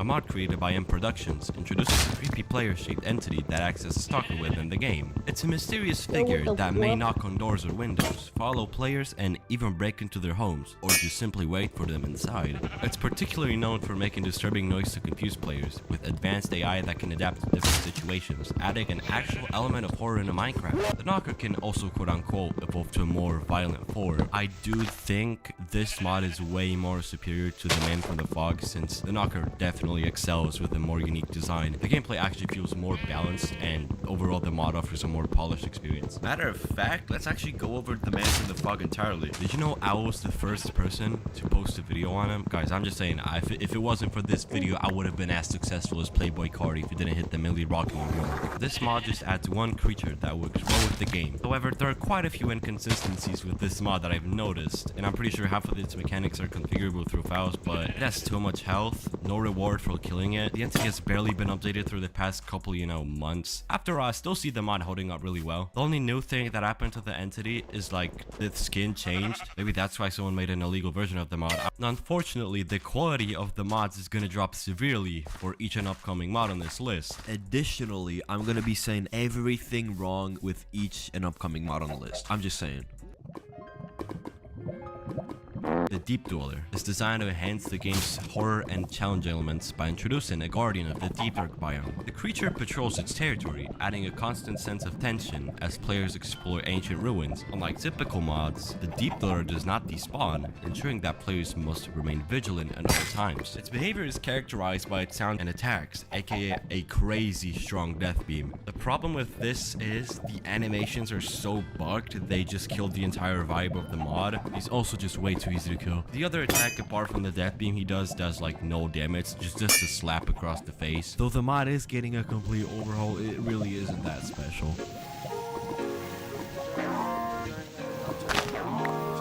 The mod introduces a mob known as the Lurker. There are multiple variants of the Lurker that behave differently. For example, the neutral runaway variant can either run away or walk towards the player when looked at. The creep variant will actually teleport closer to the player if stared at. Also, the lurker can swim faster if the player's in a boat. The mod also introduces an insanity mechanic as the player encounters more lurkers, and as insanity levels rise, different variations of the lurker appear, including aggressive and jump scare inducing versions. Actions like temporarily sleeping for the night can actually pause its progression. Moreover, the lurker can break wooden doors and teleport if trapped, making it harder to escape. It also has different variants like the shadow or the shapeshifter that actually add to the mod's atmosphere. The mod is alright, it's been around since literally almost the beginning.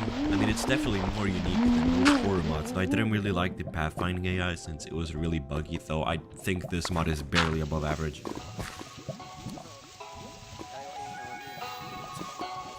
Who could have guessed? In this mod, rain is no longer just a passive environmental effect, which genuinely is a pretty good concept, and instead rain becomes hazardous. How do you read that? And instead rain becomes a hazardous force that can damage both players and the environment. The damage mechanic, while adding difficulty, can feel more like an annoyance than a meaningful challenge, especially since it turns a fundamental part of the game, exploration, into a frustrating task during rainstorms.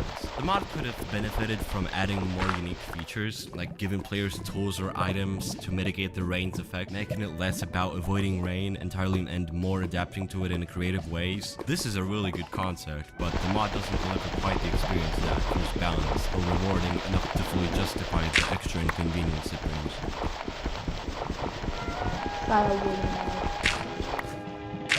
I feel like the creator of the mod decided, oh my god, it's Sirenet, I've gotta make a mod out of it, regardless of if the creature actually fits the game or not. Because if you're in a forest with Sirenet, your brain is supposed to fill in the gaps of the landscape, and you're not supposed to know he's blended in with the trees. And the fact you're adding into a mod pack, you already know he's in the game with you, so you're expecting nothing new. If you're expecting Sirenet to fit into Minecraft, then are you even trying to make a scary mod? Surely this giant monster is not gonna just keep on running at me and attacking me. I was expecting him to do something unique. I'm a fan of Trevor Henderson's creatures.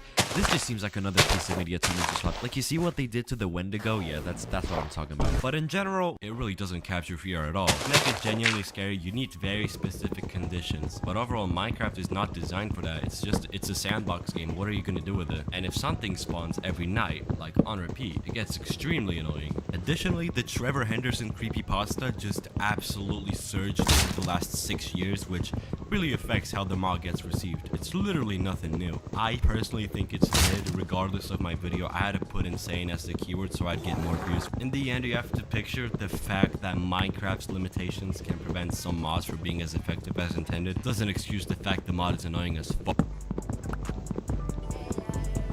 In your world, wow, the fact that people call this mod psychological is beyond me. I'm just saying, bro, he literally looks British.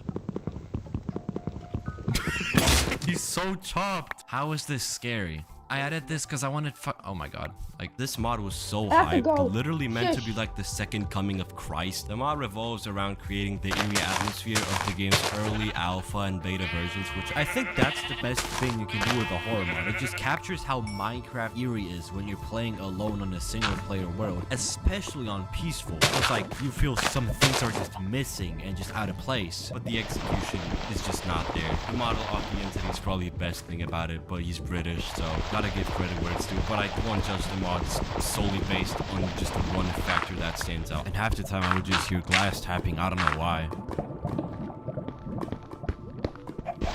This mod, just like Outlast, leaves you rather more confused than scared. And not in a way you think. It's not the scared type of confusion. It's rather the laughable one. Out of 5 recordings I did for this mod, I tried my best to actually have fun. That shit is so annoying. But don't worry, this is not the worst mod on this list. This mod tried to deliver a psychological horror experience, but unfortunately, it fell short of its ambitious goal. Despite its attempt to instill fear and unease, it really does the opposite. And it does come off more annoying rather than genuinely scary. I mean, usually you just hear the yelling of people in agony or just see figures that don't do anything unless you get too close to them. It also doesn't really define the scopophobia definition, a fear of being looked at if you don't know, but the reimagined version does redeem itself. Don't even get me started on the inconsistencies of the old version of the mod. The only aspect I find somewhat redeeming is the design of the preacher character. Its model is alright, at least at first glance. The fact that it's set in Minecraft, it really just undermines any real sense of horror. The Minecraft aesthetic it's just hard to maintain a true horror atmosphere, and as a result, the fear factor just plummets. I also think the mod is just really silly. Want a break from the ads? If you tap now to watch a short video. Oh, y'all about to be mad. I need to know why people think this is a 10 out of 10 mod. The trailer was crazy hype. The initial release of the mod wasn't even that special. The concept had potential and there's a good idea behind it, but once you actually start playing, it turns into one of the most frustrating and agonizing experiences imaginable. It's like the mod actively works to annoy you with non-stop jump scares and grating sound effects. Every few minutes, you unwillingly get teleported into some bizarre dimension, only to be killed by some random bald dude or just suffocate in a block. If that sounds chaotic, because it is, this mod throws everything at you with no regard or pacing for the player. Oh, you can also pay real money to play an uncensored version with images I can't even describe without getting demonetized. Even though the character models are okay, it doesn't like exalt the fact that the gameplay is just unbearable. It's a constant barrage of sensory overload with no room for actual tension to build up, and I cannot believe people consider this an S-tier mod. And now, arguably sloppiest of them all, in my very 3 humble attempts at trying to record this mod, well, it's actually 4 because I was in a video once. Genuinely, every time I was disappointed. The mod was absolutely disjointed, incredibly inconsistent, everything about it just feels awful. Well, you know the mod is bad when you YouTubers make minigames out of it. This is the bottom of the nutsuck barrel jump scare, just fucking ambushed by a taxidermy cat with a split second of a loud noise. And the funniest part is, it's literally just an Xbox jump scare. Yes, we're talking about an Xbox in 2024. This isn't even related to the original Void One horror, but yet people give it literal millions of views. Honestly, the Void One, all I can say, this is the most you can expect from a modern Minecraft horror mod. Now here's a list of more mods that didn't make the list because they're either 1, they're somehow at the same level or worse of slop, and 2, are just too boring to play, and they're just made for content purposes so you can make a very scary video that gets boring after 5 minutes. Honorable mention, any dweller reskin pretty much. You know, I'll make a tier list. I'm gonna do this real quick. Y'all, this is not gonna take that much time, alright? But yeah, that's the tier list. I know I'm gonna create an absolute bloodbath in the comment section, but to be honest, I'm not the only one who feels this way. I feel like most people that makes those tier lists just do it for content purposes and not like from an actual viewer. Minecraft is not scary, but what if I change that? Because I'm going to turn Minecraft into a horror game with custom items, mechanics, and monsters to terrify your favorite YouTubers. And I'm going to do it with no mods. But how? See, 9 months ago, I created Minecraft's creepiest escape room, and I used it to scare some of my friends. But there was an issue. It wasn't that scary. The reason being that I had to create the escape room on an SMP in survival. And sure, that made the escape room more impressive, but it didn't scare anybody. But today, that changes. But first, we need a plan. To scare some of Minecraft's smartest players, we need to cover 4 bases. Firstly, a setting, or specifically, a scary one. Because even with a bloodthirsty monster chasing you, nobody will be scared if they're running around a McDonald's drive-thru. So we need to build a huge space for players to explore, and most importantly, be terrified by our second task, textures. Minecraft textures are just not scary. But luckily, with texture packs, I can edit Minecraft's default textures, meaning with a few new files, I can turn a boring room into a terrifyingly realistic space. The textures alone won't scare our players, leading us to objective number 3, sounds. There are tons of sounds already in Minecraft, most of which are pretty normal. Okay, that was not normal, which is why we're going to design our own sound effects and modify some of the existing ones to put my friends even more on edge. But none of these compare to the final part of my plan, mechanics. These include adding custom flickering lights, items, a monster, and yes, jump scares. So stick around to see just how scary I can make the game and just how scared my friends. Anyways. Boom! Yeah, that thing. And I have to wait 4 goddamn minutes just for this piece of mutton to goddamn flood warning. What the fuck? What's the flood warning? What's it say flood warning recording on computer? It's not even raining.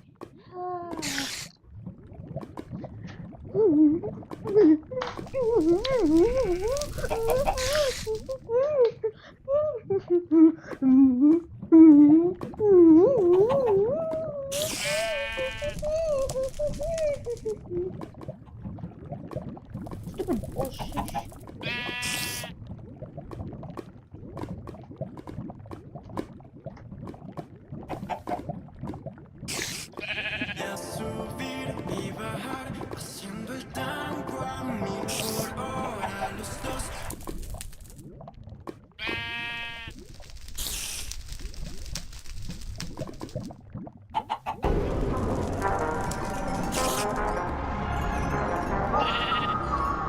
America.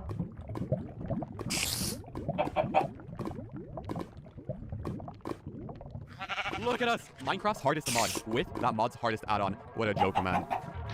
Oh! Yo, dude, they're insane! Oh my god, I'm dead. I believe this is actually a good run.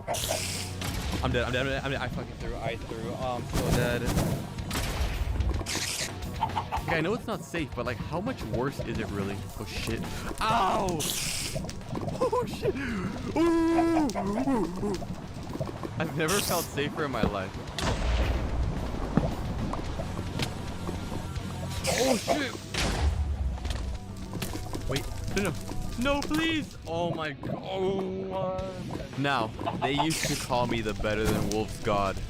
A pathetic title. Call me now the Mia god. Boys, I am proud to say that we hold the record for the longest documented Mia run in hardcore. And yet some in the Better Than Wolves community question my skill. They see me die a bunch of times in Mia, losing my farthest run. Hey man, why do you call yourself the Better Than Wolves god still? You can't even beat the game. But let me remind you of one thing, because you clearly forgot. We do not play the same game. We are not on the same level. It is not even close. I play this, the hardest mod. You play that soy boy garbage, non-Mia Better Than Wolves. But you know what? I'll entertain your thought for a second here. Instead of trying to go for another Mia record, I'll play the mod you call hardest. I'll go back to standard Better Than Wolves. One attempt, no re-rolling seeds. I'll play the one I'm given. And unlike some of you in the community, who for some reason don't care to verify your runs, and still want to claim that they're legit, I'm streaming everything live to Twitch, so that you know it's real. So that you know in real time that I am still the Better Than Wolves god. I intend to beat the game today. I'm not holding back any punches. We're using our Mia starting strategy. I'm not even trolling anymore. You thought Newton's method was good? Granny? No. I want an axe today. Let me get it real quick.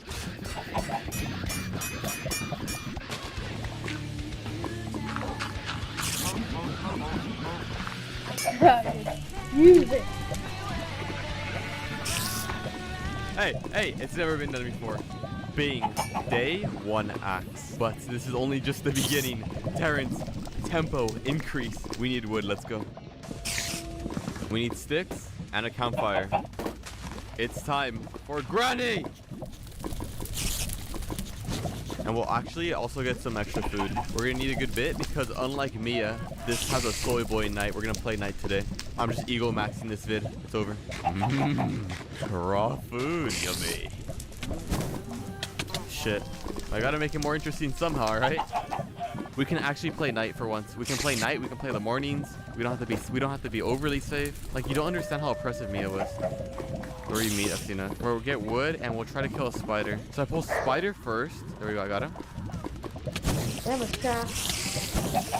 No way. Wait, hold up. This is ego. No way.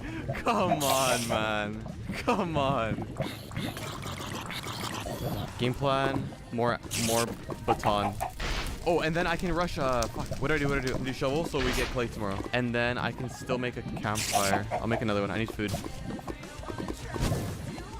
I really hate the creepers though, because I have Mia trauma. So it feels so wrong just putting the sapling down. Look at this shit. Who the fuck are you, man? Just cancer. Legit. And the skeletons all burn. It's a miracle, man. This is why I actually deserve the title Better Than Wolves God. No, we rush clay. We rush clay. Here we are. Some sludge. That is actual PTSD. I don't have to F5 anymore because even if a creeper blows up next to me in the water, I'll take like 1 heart. In Mia, I done. That is like PTSD. That's like when Grandpa comes home and then you drop a book and he starts fucking shooting in your direction. Fuck this guy. Still better than wolves. I need more clay. I need 2 furnaces minimum.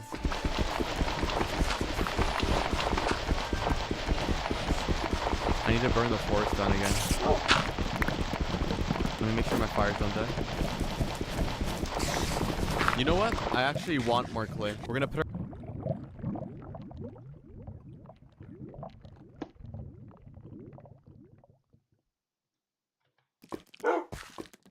Hello, wolf. Can you move?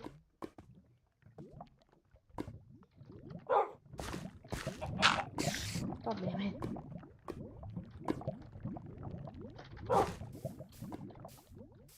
Ooh, cobwebs! That's the best thing. Yeah, cobwebs are the best. Like, really. I need to cut this.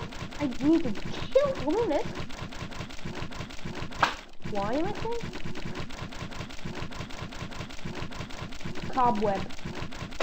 So much slang. The only way to actually make good tools. This is the only way how to make good tools in this game. In this one. So I live in here. Okay, I live in here. And well, it's my entire base. Yes, I live in lava. Probably because I'm poor, but I'm gonna go from poor level to rich level. Now what we have to do is get some cobblestone.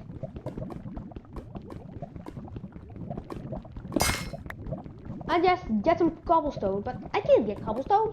Instead, I actually have to individually just mine. To get a loose stone, to then cut it into a sharp stone, to then mine stone. Yeah, really, mine stone. Why did I say? First off, I need an axe because the axe is actually the best. And also, you can actually make you can make stone tools in day one. Really, it's just that it's hard. And also, I saw it from some random guide from Mia, which was the hell version to easy version because people kept saying that he sucked.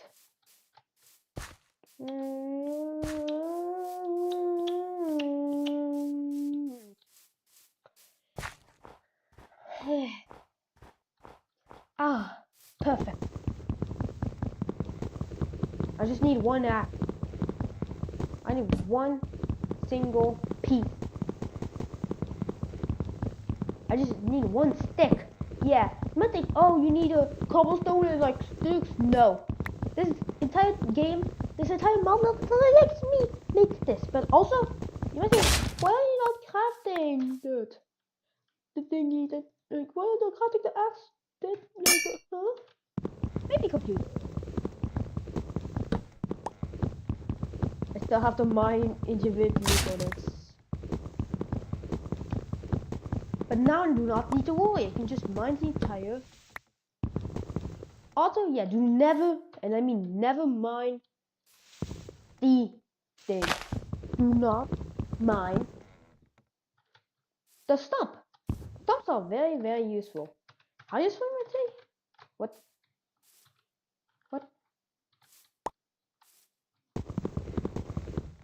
Okay, so one block is broken. Now I'm just gonna grind. Yes, I'm in the grind. There's a lot of XP. I don't know what XP is. Probably it's useless. It's useless because nothing. It does literally nothing. Also, now I can go high. I can only go higher than before. Also, my torch is burning out.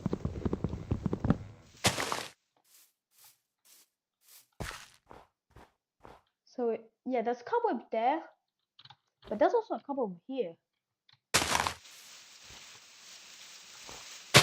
Next, what we need to do is make this. Now you might say, hey, just get the cobwebs and then try to cut a furnace. You can cut a furnace when you get an axe. Well, you're wrong. You're right, but you're also wrong. It also gives me more, like 9. Yeah, that's good. I'm gonna go down.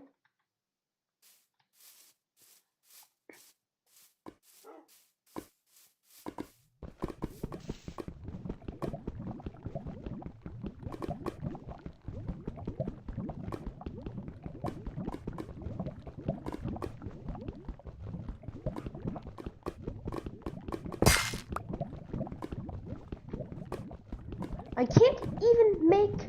I can't make an infinite torch, but it needs netherrack and the piece of coal, which is bad because I can't even like get all of that because what I need to do is I can like refill it with my lava, but yes, I can make it. I can make it go far, but my torch is running out, and I really need that piece of string. Yes, that. Why do I need to go to the cobweb? You see, my starter tools. Yes, the starter tools. So you see my tool. I have the weakest, dumbest, and worst start. Now, I got a good first day, but next day will not be so more generous. It will be less generous. And also, yeah, the game has quote unquote ages. So I'm right now at the starter age, and then there's like the end age, which means to literally get and kill, or go and kill the little final boss in this mod, where you start by literally getting string. So day 1 is the hardest, and then day 2 gets easier, and then day 3 gets easier. How much every day you survive and you get more progress, it gets easier. There's also windmills, an extra thing.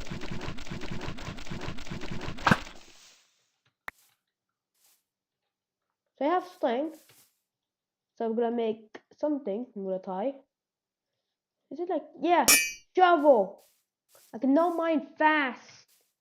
Oh my god, this is now an upgrade. Yes!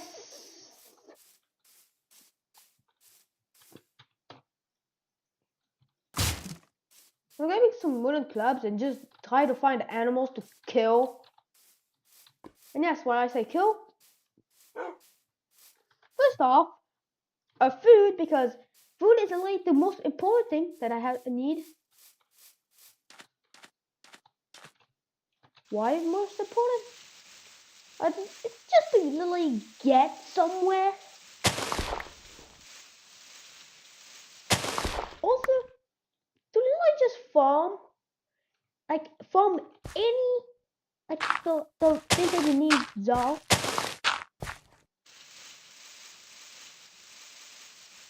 You need something way harder. It's like this is like stone, but you think this is like wooden tools because it is.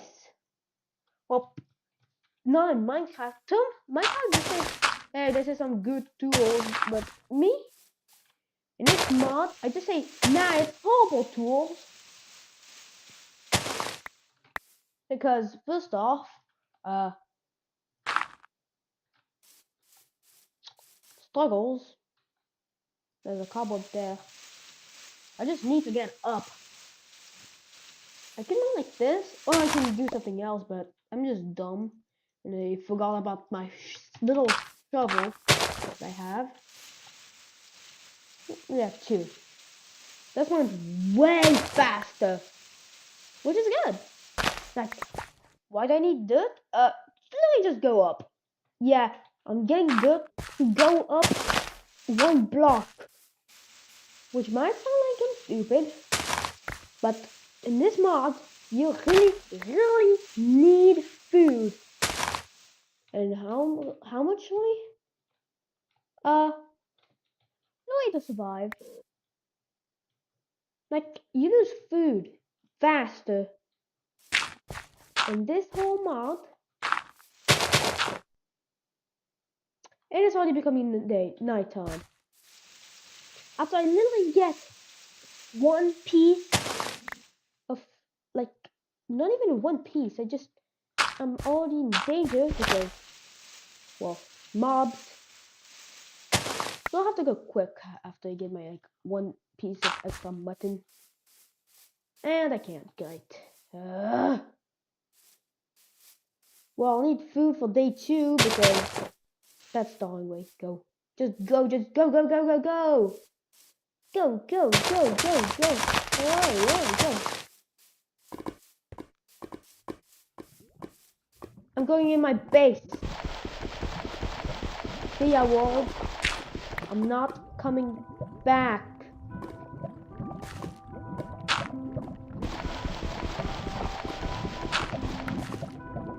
Why am I not going outside now? I can't even build good stuff. All I can do is like make a campfire. That's the only thing that they can really greatly make. Also, I'm gonna use my axe. It's I got a pointy stick. It just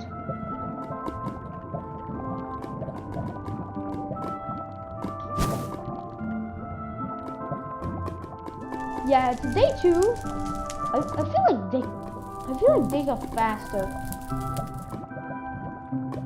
I can get up. It looks like I'll have to mine this. Yes, sir.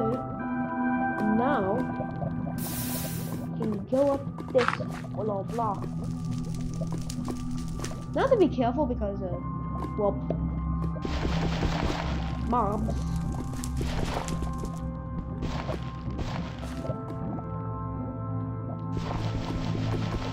Also, this is really from slabs.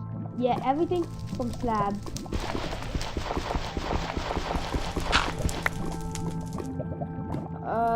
Shish.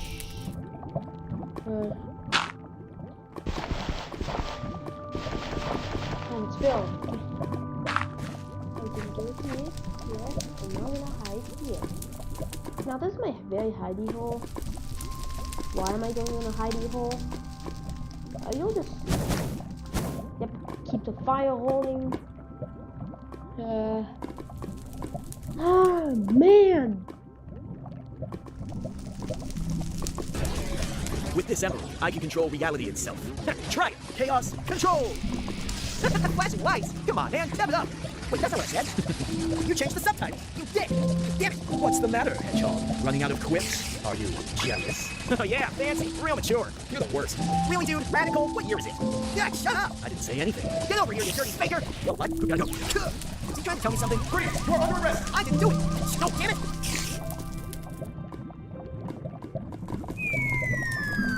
You're born somewhere in Italy or the United States. The Mafia originally started in Italy in the 1800s and came to the US in the 1900s, mainly going to big cities like New York and Chicago. This was the very beginning of your own criminal empire. Being a Mafia boss meant you were at the top of the criminal world. Power, money, and really anything you wanted was at your fingertips. Except you had a few more years till you were in charge of the entire operation. But even babies in the Mafia had a lot of problems. You had to worry about rival gangs, law enforcement, or even your very own Mafia betraying you. You were a target for kidnapping and even assassination. Yeah, even though you were this cute, people were still trying to assassinate you. If people couldn't get to your dad, who was the Mafia boss for now, then his kid was the next best thing. So I'd be watching your back. Growing up knowing that someone may try to kill you or your family at any time was definitely not the picture-perfect childhood. Not to mention seeing your dad kill people on a daily basis probably wasn't great for you as a kid. Most kids were playing with toys, and you were seeing your dad kill at least 5 people per week, so that probably made you a little messed up in the head. Oh, and the one thing you couldn't do in the Mafia was tell anyone what you've seen, or you'd end up like the guys that your dad took care of, even though you were his son. Mafia bosses were known for being insanely rich, but one of the most famous and the most rich was Al Capone. He had an estimated net worth of $100 million at the height of his criminal career, which would be about $1.5 billion in today's money. I don't know about you, but if the Mafia is making that kind of money, then sign me up immediately. I don't care if I need to clean the toilets, just let me join, please. The way the Mafia made money was smuggling, manufacturing, and distributing drugs and alcohol, lending money to people at insanely high interest rates, usually people or businesses in desperate need of some cold hard cash, and when the borrower couldn't repay, well, the Mafia Mafia would take the matters into their own hands. And let me tell you, it would not be pretty. Another way they made money was gambling, both legal and illegal. They operated illegal bookmaking, which meant taking bets on sports, ran underground casinos, and organized illegal lotteries. They even went as far as rigging professional sports. They could pay a coach, athlete, or referee an insane amount of money to make sure the team they were betting on won the game. This was one of the most famous ways the Mafia made money, and probably the worst way they made money was human trafficking. This is a little too graphic for me to get into, but just know it was as bad as it sounds. From an early age, children born into Mafia families were taught to keep secrets. Mafia families often lived in private estates away from everyone else, where they could control who came in and out of their lives. You'd likely be kept away from schoolmates or other children who weren't part of the family's trusted circle. Your only friends were the bodyguards your family always had around you, sometimes even at your own home. This made your house feel like a fortress with bodyguards always around you. By the time you hit your teens, you started helping out more with the family business. Stuff like running errands, collecting money, or even acting as a messenger for the family business. It wasn't fun work, but hey, at least you weren't killing anyone. Yet. Your next couple of years were used to reinforce loyalty and discipline. Mafia members were taught the importance of the omerta, or the code of silence and loyalty to your family above everything else. Your parents made it very clear that you should never talk to law enforcement or anyone you didn't know about your family business. Family honor must come before everything else, and I mean everything. Some of the most famous weapons the Mafia used and that you had to train with were your everyday pistols and revolvers. Some stuff like a Colt 25 and a Colt Python. And besides revolvers and pistols, they used shotguns, submachine guns, assault rifles, and explosives. These guys were famous for putting bombs in cars and making them explode the second their unlucky target got back into their car. And let me tell you, there's no way anyone survived that. By far, the gun they are most known for is the Tommy gun. This bad boy was iconic for all Mafia members and could get any job done that you needed it to do. One person, one bullet? No problem. 10 people? No problem. A 400-pound massive guy that looks like he can snap you in half with one hand?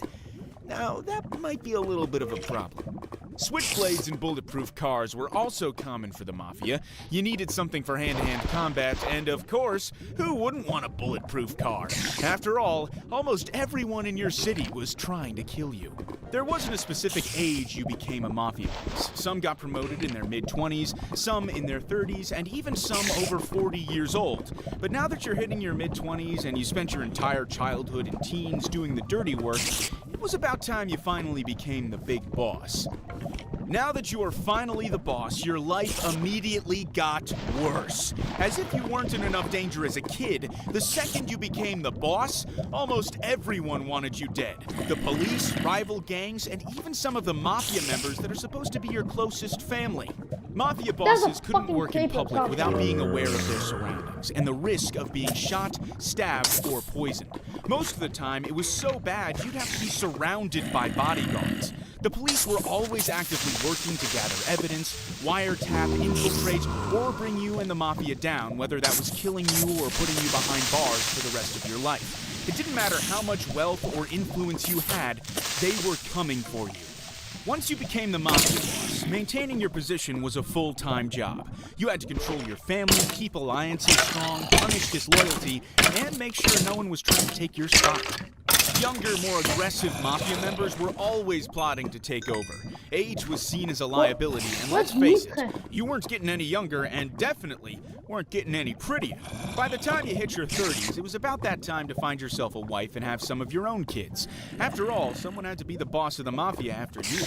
Mafia bosses often had to make the difficult choice between loyalty to their own family and their Mafia family. You may have had a wife and kids, but after all, running a billion-dollar crime organization was just a little more stressful than your everyday job. Like I said earlier, you had an insane amount of money, and I mean a lot of money. But unfortunately for you, you were also at high risk of losing everything. Legal troubles, law enforcement crackdowns, or shifting political climates could take down your entire empire. Many bosses who escaped prison lost everything because of the collapse of their criminal empire. Over the years, trapping has evolved. Wait a second, I've already done this, but god damn you guys like this video. So I went ahead and made 3 more OG traps. The first trap is a nether portal headed that Fruit Berries did about 4 years ago. The second trap is a classic fake water trap. From my research, this trap is about 10 years old. I'm not going to tell you the third trap, but all you need to know is that I brought back the most OG trap of all time, Fruit Berries. So make sure you watch till the end. The first trap I'm using is the nether portal trap from 4 years ago. This is a head hitter, and here's how it works. If you run and jump over the gap, you will live. However, if you don't jump, you just die. Now, the issue with the head hitter trap is that it's super fucking obvious, and everyone knows that you can just go around.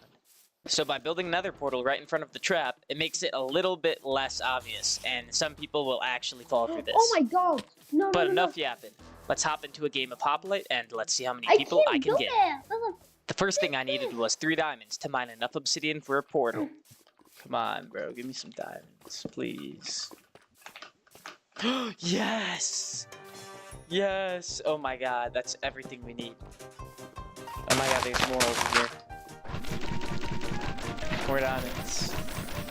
I mined up all the obsidian and I headed to surface to make the trap. Alright, well this is a good forest for this. I gotta make up my mind here. Fuck, I need to just do something. I'll make a pickaxe.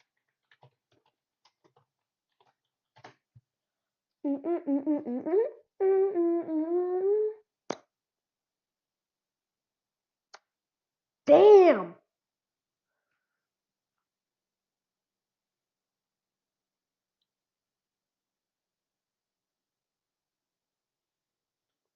Hey, what's this?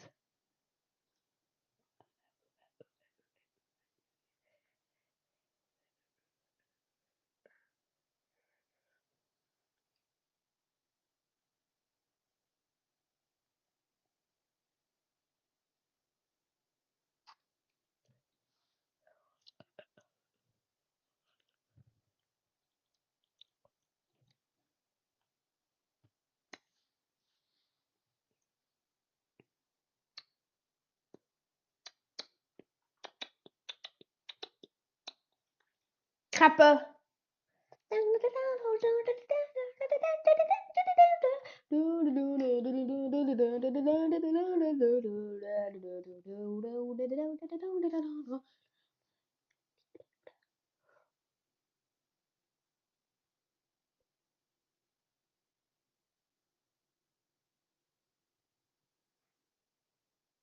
What? What is that? Pig. Pig. Pig.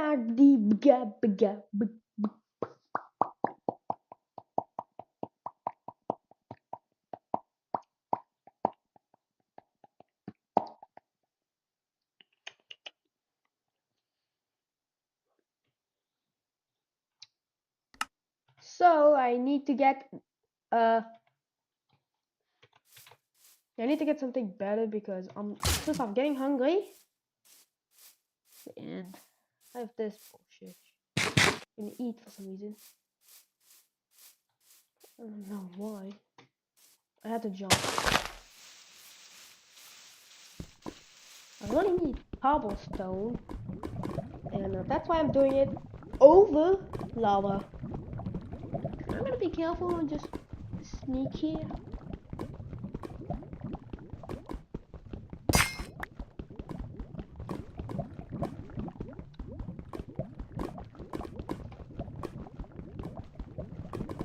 Also, I now need a brick oven. Yeah, I now need a brick oven, which might sound like it's impossible to get, but does it?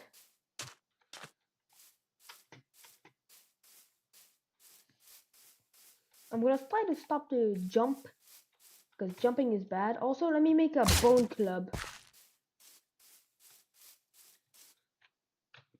Black. Why is that little? That is different from vanilla. Oh, I have to go up. Wait, where's the food?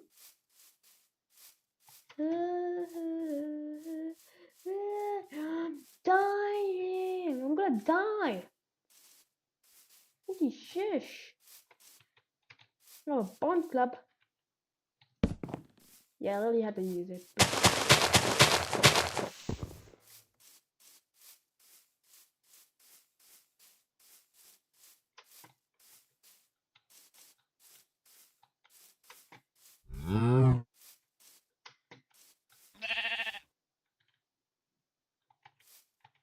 What the fuck is this?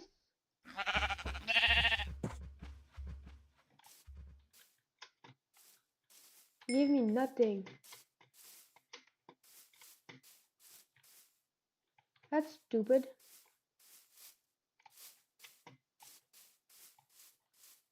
Ow.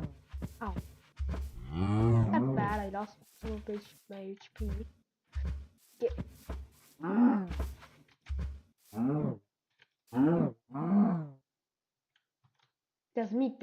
I really need to go down fast. Which is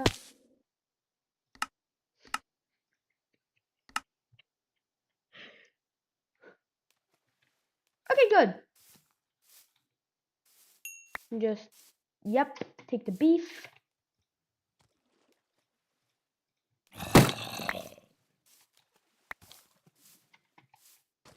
I really need food. I'm slow.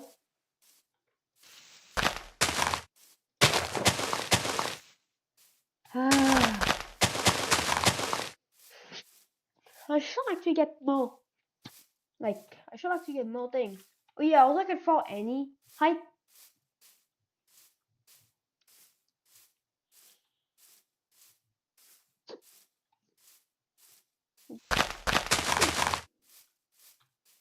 Oh, there's iron. And I need something better because my campfires cannot do the trick. Because they suck. Like, they suck really, really bad.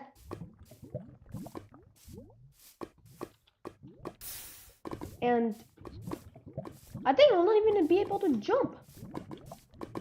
I need to make a campfire now. Oh, I have no torches. Right.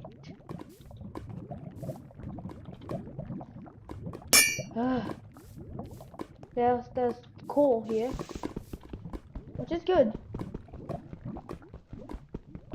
But I'll become peckish, and I cannot run anymore. That's the problem. Really, a big problem. Food! Yeah, food is a big problem because it really takes some time to really get a piece of goddamn food. I also have to move this because I'm stupid. Yes, okay. It's becoming night. And I'm even slower.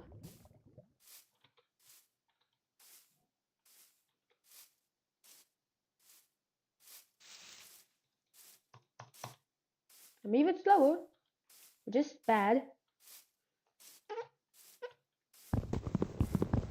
This is slow. All I need is really just 3 pieces of this.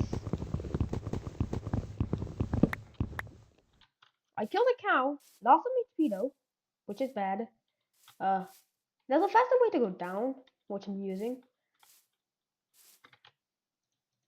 Also, goddamn, I need to live. Really. I'm also making 2 pointy sticks because that's too good. It's not broken, you can say.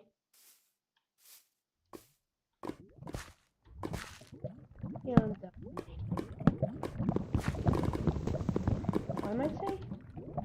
I need a god. I can't even jump. I'm stuck here. Unless I really just mine this goddamn piece of the dirt before I die. Also, yep, I could put the beef in.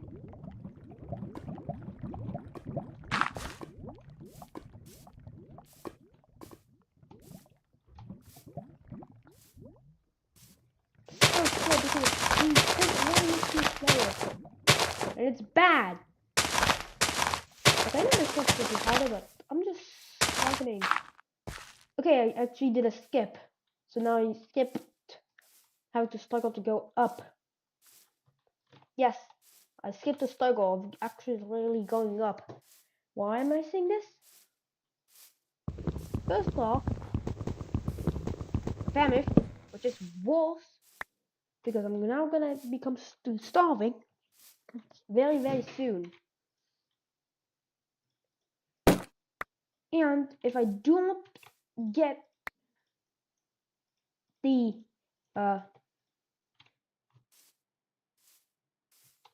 if I don't get anything that I need, and I can't even jump, which is bad. But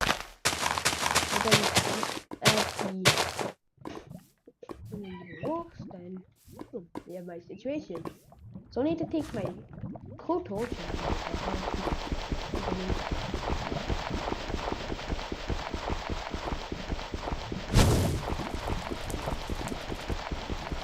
What? Oh, it has a chance to actually light up. Oh. Weird. Okay, let's go. Let's go cooking. I really need the food because I'm dying. Let's like me. Whatever. Even though I didn't really like the spot, I decided to build my trap here. There is no fucking way in hell this works, but I'm gonna try it. I dug down my trap, went up to surface, and it was time to bait players. He should come back anyway. Oh, 100%, yeah. Ready? Oh, he's at blazing clouds. Yeah, he's not gonna fall for this shit. Oh, no way! What? There's no way that worked. Oh, bro, they were so stacked. Oh, that fuck you, that ass. That is funny. If you were to go AFK at spawn with maxed out gear, would you get killed? You see, since the beginning of the server, I've been getting unfairly killed nonstop, and that got me thinking, on a server where you're encouraged in every way possible to kill and be evil, would there still be players willing to be nice to me? And obviously, the only way to answer this question is to put the entire server through a bunch of tests and see if the YouTubers on the server decide to be nice to me or decide to take advantage of the situation for their own benefit. The first test being, go completely AFK at spawn with maxed out gear. Yeah, these YouTubers are killing me. Please, really? Record that, yeah, I'll kill him. Oh, bro, what is he gonna do? For context, I got my friend Strike to get in a call with Squid, the strongest player on the server, and try to convince him to kill me. I don't know, man. Dude, literally, no, it'd be good for his video. Record and kill him. Oh. Somewhere between address hex 8000 and hex FFFF. But RAM, which is from address 0 to address 7FF, is also just a series of bytes. They could be interpreted as instructions. Super Mario Bros. 3 is a game that can be beaten incredibly fast. This video will be covering a task I created that completes the game in 0.215948. Wait, hold on. I can turn this into a fraction. 386,000. Less than a quarter of a second. And in order to beat a video game in less than a quarter of a second, you can imagine there's a lot to explain. Let's not waste any time. A tool-assisted speedrun is nothing more than a sequence of button presses on a timeline. It's like a MIDI playback, but for a video game instead of music. For instance, suppose we have this sequence of images. Mario falls in the hole and dies. By using emulator tools, we can go back and fix this mistake. We can also use other emulator tools, or even write our own tools. In theory, if we take enough time to put in enough effort to optimize things using the currently known strategies, we can create the perfect run of a video game. Or maybe, instead of going for the fastest time, we just want to hunt for new exploits, or even showcase a glitch that's inhumanly difficult. A tool-assisted superplay is the type of task where a goal can be whatever you want it to be. For instance, I have a video explaining how the Bad Apple music video, along with footage of Doom, can be played inside Super Mario Bros. Using nothing more than a sequence of button presses. But for this video, let's talk more about the speedrun than the superplay. I also believe the context behind this quarter-second run is important, so how did we get here? Tiny shish. On the Taz Videos forum page for Mario 3, a user named RAT926 made an interesting discovery. They were exploring around entering pipes in unusual ways in 7-1. Shared via a .fm2 file, a TAS file for the FCEU emulator, RAT926 entered this pipe in the wrong direction. After exiting the pipe, they jumped, which led to the cutscene returning the wand to the king! Though Mario was currently stuck in a corner of the World 8 map, this just skipped all of World 7. Whoa! Here in the future, we have a privileged perspective, as we know this trick has other uses. Within 3 days, it was discovered that this can be used to warp directly to the game's ending cutscene. An unoptimized proof of concept task was put together 2 days later, and by the end of the month, an optimized task was published, completing the game in 2 minutes, 54.98 seconds. Now, to fully understand how this wrong warp works, you kinda need to know the basics of 6502 assembly programming. And in order to know how the even faster task works, it doesn't hurt to know how this one works. Unfortunately, this video is not a full guide to 6502 assembly, but I will attempt to explain everything in such a way that assembly knowledge is not fully required. Here's what's important. Assembly code is assembled to machine code. It's just a series of bytes. These bytes are processed one at a time. The program counter, or PC, determines which byte to process next. It's like how a karaoke machine shows you what part of the lyrics to sing, except instead of words, it's bytes for the mess to process. Typically, the program counter is pointing to ROM, somewhere between address hex 8000 and hex FFFF. RAM, which is from address 0 to address 7FF, is also just a series of bytes. They could be interpreted as instructions. In fact, there are several games that will intentionally store a function inside RAM. Anyway, the point is, it can happen if bytes in RAM can be executed as assembly code, whether intentional or not. If you are able to manipulate those bytes in RAM and then execute them, we call that arbitrary code execution. Mario 3 has code at address 8FE3 that, when executed, prepares the victory screen of the game. If we want to move the PC to 8FE3 in order to execute that code, winning the game, we need to execute a jump or JSR instruction to move the program counter to address 8FE3, executing it and winning the game. Basically, hitting this no block starts a chain of events that will eventually underflow the stack and move the program counter to address 81 in RAM. The exposition of enemies is at address hex 91, so as long as there's 16 bytes between address hex 81 and hex 91 don't crash the game or move the PC, we can write assembly code using the exposition of enemies. JSR 8FE3 is written as 20, E3, 8F, which when executed wins the game. And that's how this task by Lord Tom and Tampa beats the game in 2 minutes, 54.98 seconds. Anyway, now that I've explained the fundamentals of arbitrary code execution, let's talk about the actual purpose of this video. The task beats the game in less than a quarter of a second. Suppose we're trying to find a new way to execute arbitrary code faster. We need a new method to move the PC to RAM faster. AIS 523 devised a new method, and then Total used it to beat Super Mario Bros. 3 in 0.216 seconds. This was showcased at SGDQ 2016 with an artificial 2-second delay so the audience could see the game before the credits. But uh-oh, the game soft locks in the credits. In 2019, Master June created a version of this task that doesn't soft lock the game.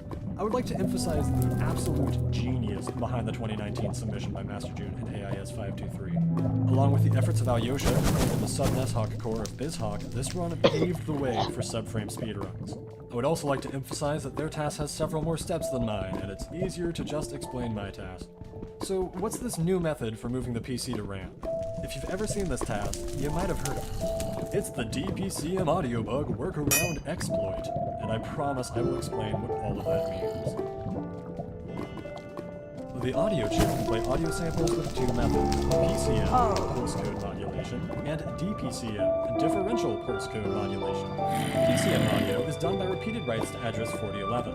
See the Bad Apple task explanation for example. DPCM audio samples are played by writing to various audio chip registers at a single time each, and the entire audio sample is played 1 byte at a time automatically by the audio chip. Whenever the audio chip needs another byte, it runs something called a DMA, or direct memory access. However, this DMA, which is the way the audio chip is actually run in order to prepare for the next 8 bits of the audio sample being played, has a negative side effect. You see, typically the way the DMC DMA works is by halting the CPU for about 4 CPU cycles. Sometimes it's only halted for 3, don't worry about that. From this table, you can see that the DMA will read the next sample in 5 seconds. After that happens, the halted CPU resumes execution. However, here's the simplified. If this DMA happens during an instruction that reads from a controller port, this also clocks the controller. Gasp! What does clocking the controller mean?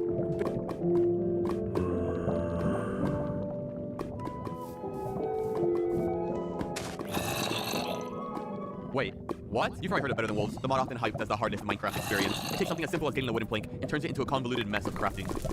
Well, if you've actually played and beaten Better Than Wolves, like I have, you know it's not really that hard. Sure, cows fighting back, and squids turning into murderous gas can be scary. But overall, it's just frustrating. I mean, cooking food takes ages, getting iron takes literal days, and the devs literally make you AFK mob farm, grinding rare drops just so you can train with the villagers, who have the keys to both the boss fights. Yeah, it's that bad. Enter Elmi, a developer who wanted to turn this frustration into fear. After 300 hours of brutal coding, he not only stripped away Better Than Wolves' grind, he twisted its very core, turning every aspect of Minecraft into a waking nightmare. And that's exactly what he named it. Welcome to the world's hardest mod. Today we take on the ultimate challenge, starting from nothing and fighting for something as simple and as impossible as a wooden plank.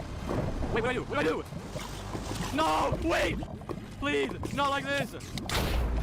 Alright boys and girls, we have just one goal, just one today. Craft the fabled wooden plank. We got a few different ages of progression we gotta get through, but first, we're starting at clay. Step 1, find some clay. So step 1, just get this, Terrence, make a nice video of this, yeah?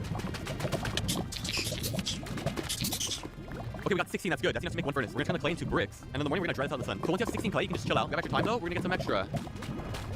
I have 19, this is a guaranteed furnace. Alright, we got sun coming up, we gotta put the clay down. It needs the whole day to cook. Right here, it's fine. Now protect the clay. No! Get away from my clay! No! Please! Place it! Ow, ow, ow, ow, ow, ow. Get away. Go away. Yes! The clay's cooking! The clay's cooking. Okay, now we can actually do stuff. Wait, there's a zombie. If you ever see a zombie, just let it burn and take its bones. Watch. This is a really good weapon early game. Woo! Too easy. Now all we need is an axe. Yo, Terrence, step 2, get a stick. Get 1 stick. It takes a little bit, but you know, just get a stick. Boom, after 10 years, you'll have 1 shaft. Now you turn the shaft into a pointy stick, right? So you can get rocks. Now, get a rock. Hold up, rock. Now you're gonna mine the stone. Just get this stone and you'll win, trust me. Twice. Just get 5. Just get 5 rocks. 1 more. Oh, let's get that string. Where's the string at? It was night yesterday, so there should be a spider string on the floor. If you don't know, at night, the spiders shoot string at chickens. But to step 3, get string. Just get string. Now I need 1 more stick. Let's go back.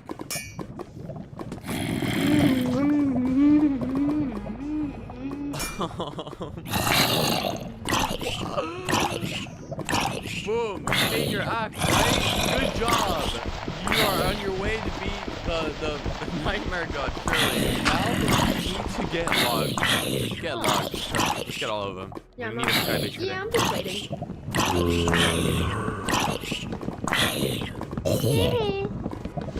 Fine. Boom. Let's get some food. Chickens! I had to jump because my beloved. Now we're peckish. Start building the sky base as soon as you can. Yep, we gotta go. Wait, we have a zombie. We have a zombie following us.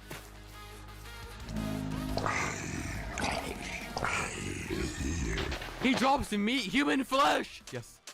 And my clay's fine. Let's go. Sky base. Bing, boom, boom, bing. Go. Let's play. Bing, bing, bing. All right, hurry. Let's go. Bricks. Yeah.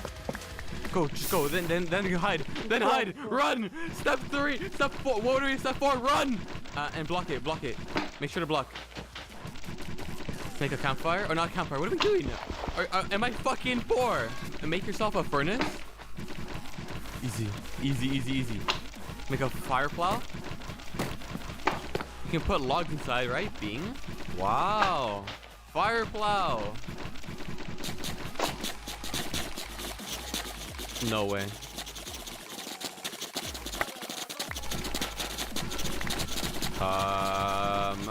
We're gonna cut it a little bit close. Boom! You survived night 1.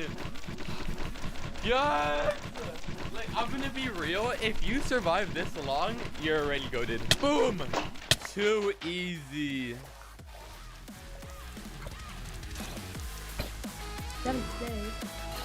Alright, let's keep a mental note. As the night progresses, I feel like we need to keep a mental note. So we have string behind us. There's rock right there on that mountain. We need a shovel. What else? I need rock. This is like my to-do list. What else? What else do we need? We need food. That's the goal for tomorrow. And now with this, I can never forget. I won't have cancer. It's clay, rock, food. The day's upon us. Fearless! String, my beloved. Yes. Stop! Did I get you? Undrinkable water You're symbol. so cringe. Undrinkable. Yes. Now we go. Let's go. Clay. We need 32 clay. 32 sludge. Slop.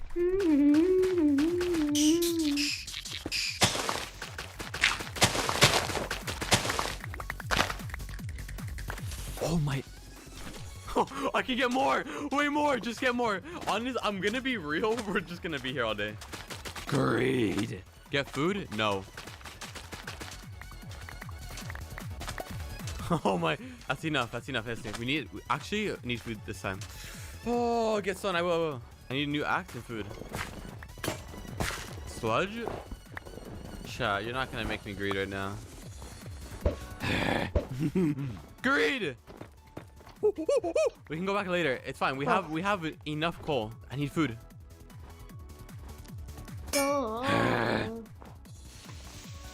He doesn't know. Hi. Hello, bitch. Where you going, buddy? Mr. Sheepy. Chat, why is he running? I just want to be his friend. I got enough food. That's like 3. 3 food is enough for one day. Let's put our clay down.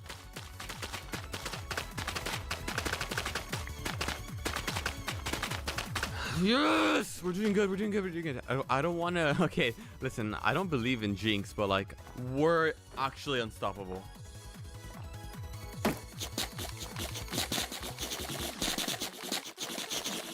Yes! That was the best you could have ever played. That's like the best you could have played that day. Chat! Dude. I'm not... This is not even ego. This is the run.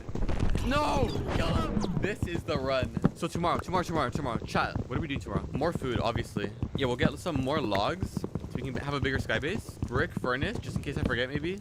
Oh, I feel so stressed out. I feel like I'm overclocked, and I don't even have like a cooling system. I have like an Intel fucking stock fan from like 2005. All right, so if you have free time, you can combine 2 sharp sticks into knitting needles, and if you have wool, you can knit granny arc.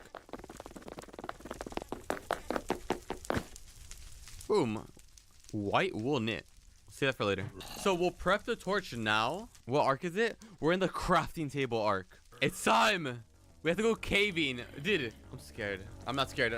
I'm scared for the mobs. If you don't know, we need 4 iron nuggets to make a crafting table. You have to chisel it out. Stop. What about now? Did I get you now? No, you didn't. You didn't. No, you did not. I'm Shut up. My clay fine. My clay! What happened to my clay? It was what? I got fucking frustrated. I barely have 1 furnace. How did I go from 3 to 1? It's fine. Don't. They're just trying to get in your head. The mob's trying to get in your head. Let's go caving. Remember, focus. If I can make up for it in iron gains, it doesn't matter.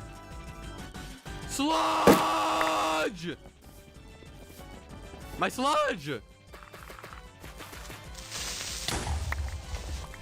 I got a full sludge. Chat, I got 1 full sludge.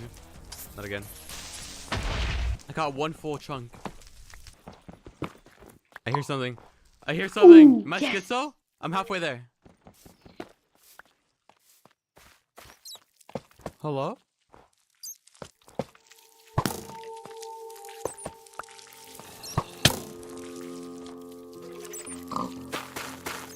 Hello? Chat? Why can't get it? That's a lot of mobs I'm hearing. That's a lot of mobs! There's a lot of mobs. I have to go. We have to leave. There's too many. There's so many. Run! I still need food. I need to go back. I still need food. We're gonna cut it a bit close today. I'm not gonna lie. Let's get some wood.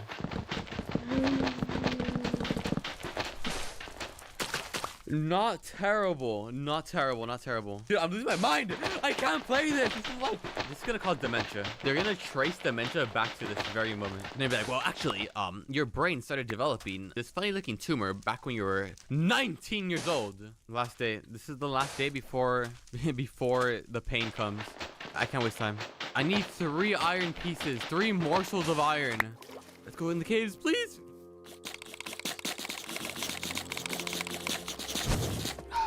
Let's go to this cave. I don't have to be stupid. Guys, I don't have to be stupid. I just need 3 iron. We don't have to play dumb. You're trolling.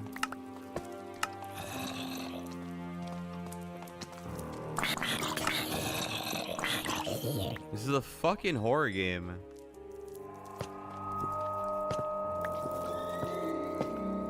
Where's the iron? Oh! Chat! I just came! Is getting a wooden plank and turns it into a convoluted mess of crafting. Well, if you've actually played and beaten better than wolves like I have, you know it's not really that hard. Sure, cows fighting back and squids turning into murderous gas can be scary, but overall it's just frustrating. I mean, cooking food takes ages. Getting iron takes literal days. And the devs literally make you AFK mob farm, grinding rare drops just so you can trade with the villagers who have the keys to both the boss fights. Yeah, it's that bad. Enter Elmi, a developer who wanted to turn this frustration into fear. After 300 hours of brutal coding, he not only stripped away better than Wolf's grind, he twisted its very core, turning every aspect of Minecraft into a waking nightmare. And that's exactly what he named it. Welcome to the world's hardest mod. Today we take on the ultimate challenge, starting from nothing and fighting for something as simple and as impossible as a wooden plank. Wait, what do I do? What do I do? No, wait! Please, not like this! Alright, boys and girls, we have just one goal, just one today. Craft the fabled wooden plank. We got a few different ages of progression we gotta get through, but first, we're starting at clay. Step 1, find some clay. So step 1, just get this, Terrence, make a nice video of this, yeah? Okay, we got 16. Step 1. Get clay.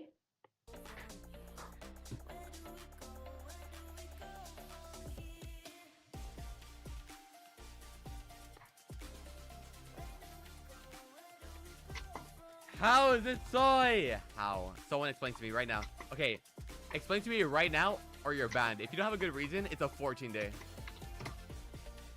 It's 14 days if you don't have the best reason. Harvard? Now I'm doing easy. They suck. Song name? Who's this? Oh.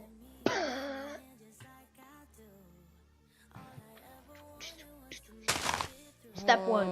I'm gonna show the steps. So step 1. No, get clay. Oh my god.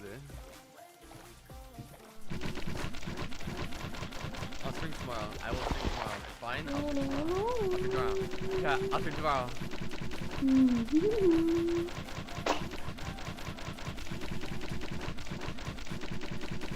What are you talking about? I saw him play too. He screamed like a little bitch. Dude, he died to the most dog. Oh my god, I don't even want to hear it right now. I don't even want to hear it from you right now. Give me my pile of clay. Alright, bye, chat. I'll see you. No, I'm leaving. Bye. Okay, so where's Elmi? I get only half of the clay. Oh. I'll do this tomorrow.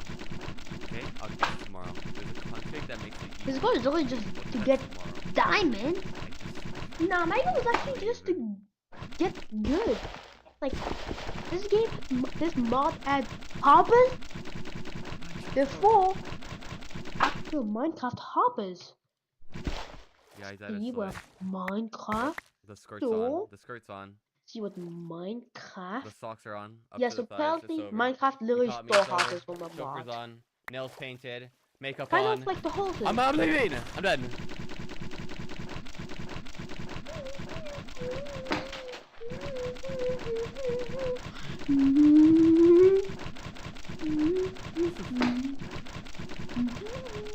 I can't believe it.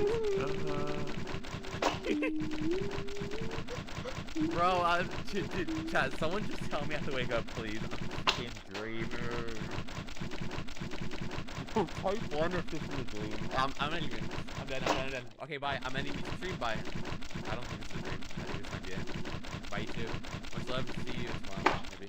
I don't know. If you don't see me tomorrow, don't expect the stream or a video ever again. You know what I mean? Chat, type 1. I'll see you tomorrow. Bye. Oh. What the fuck?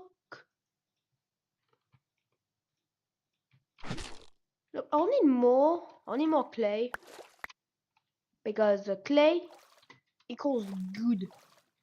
What? Did he just end his stream? So somebody just spent 3 months on...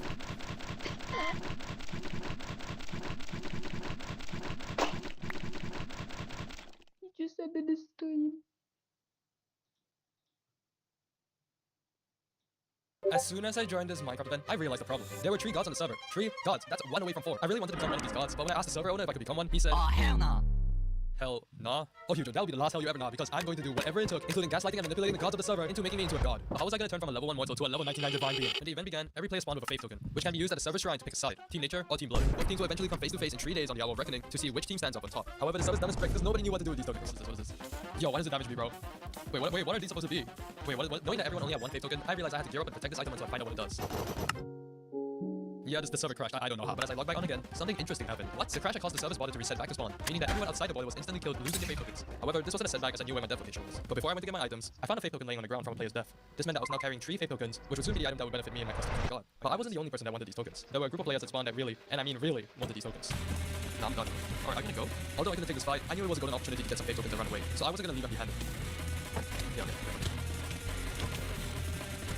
Give me your Okay, fake GG's, bro. token. I'm a demon. I'm King Demon. Dude, I'm on so many tokens, I just realized. I might have to like play it safe. I'm happy, and I'm leaving. Dude, there's so many people. Okay, I gotta get as far as possible. Okay, no. You're gonna get as far as possible from any of them. They're all after me. Nah, I had to escape safely. Although killing Leslie put a target on my back, I had collected a total of 5 faith tokens. Now let me explain why I've been risking my life for these tokens. Since the crash of the server, a player named Recalling Man had collected faith tokens to make deals with the gods. This made him the strongest player on the server as he had traded tokens for a sharpness 5 diamond sword and a protection 4 armor piece within the first hour. This wasn't great, as Recalling Man could easily kill me and stop all my plans. Knowing the power of these faith tokens, I had to keep my tokens safe and strike a deal with the gods. Oh wait, what? The one that just showed up. That's good. What? I'm gonna keep an eye on you, Bob. Oh no. Now the gods were keeping an eye on me. Turns out, I had the most faith tokens on the server. Therefore, I could make a deal better than Recalling Man to turn into the server's actual strongest player. But first, I had to find a teammate, because everyone wants to kill me. Luckily, I didn't have to live for long. This is Tom. During the start of the server, Tom dropped enchanted golden apples before the server admins cleared our inventories, meaning he managed to sneak in some god apples. Knowing this information, I decided to recruit my first club member. Teammate. Sorry. There was this other player called Boo, where he was being bullied by the gods constantly. Okay. What have I done? So I decided to recruit him into my team, as he had the same goal of killing Recalling Man. Recalling Man, yeah, no, he kind of. This video is my. As soon as I joined this Minecraft. What? Oh my god! I just completed Minecraft's hardest parkour jump, but how did I do it? Well, this is a triple neo chain, and it requires extremely accurate precision. However, I found a way to bypass this and hit it every single time. And the way I can do it, well, this is a ghost block, something that only I'm able to see or walk on. So the plan is to use this parkour jump and scam every lifesteal player out of their hearts. Because when we bet hearts to whoever completes it first, I'll be the only one who can do it. Unless someone pulls up and just suddenly becomes a god at parkour. But that's not gonna happen because no one in lifesteal is that good at parkour. Except this guy named Forsey, which is exactly why I forced him to work with me instead. It's like the Parkour duo. Parkour duo. That's actually really. Starting now, I can't stop jumping for the next 7 days. Why? Well, after I jumped 1 million times on the lifesteal SMP, I thought there was no way I could top that. However, if I didn't stop jumping even once for a whole week, it's just what I needed to prove myself wrong. Oh my god, this is already terrible. In order to make sure I'm always jumping, I taped on my spacebar to ensure I complete this challenge. The issue with that though is I still have to AFK during the night, and jumping while AFK means I would starve. So I need a regen beacon to keep myself alive since dying makes me lose this challenge. And I know the perfect way to get a beacon. And I have beacon. How much would you pay for a beacon? Free? To my surprise, this player Parrot was actually going to give me a beacon, so I headed over to get it. How long have you been doing this for? So I'm going for a week. A week straight of jumping? Now, Parrot and I headed into a cave to fight the Wither for my beacon, and I will mention this now, it's not actually a free beacon, but I can't say what I gave him for it until later in the video. Oh my god, you know how hard it is gonna be to aim? Help, please help. Oh my god. There you go. Thank you. All right, now a new Okay, heart. well, now once I got my beacon, the first day was coming to a close, so I tried to call some friends while preparing to AFK jumps. Then I actually went to sleep, and day 1 of non-stop jumping was complete. It is currently 7:30 in the morning, and I am starving. 1.324 million jumps. Overnight, I added another 120,000 jumps to my total, all while being AFK. Though going AFK every night might seem easy, it actually significantly affected my sleep since I woke up every single hour to make sure I wasn't dead. I was willing to put in every effort to jump for a week straight. Now, on day 2 and 3, I spent the majority of those days attending other events and streams with other players. However, during this, I didn't stop jumping. Oh, yeah, you can. You know she's jumping. My express saved down. Dude, she is jumping over there.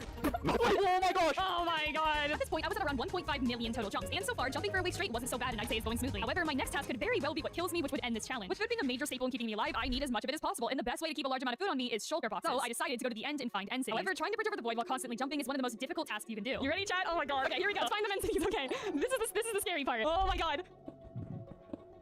Okay. Ow. Oh, here's one, but I'm pretty sure someone's been here. I'm gonna have to bridge. I'm thinking of going over there. Oh my god, I hate this so much.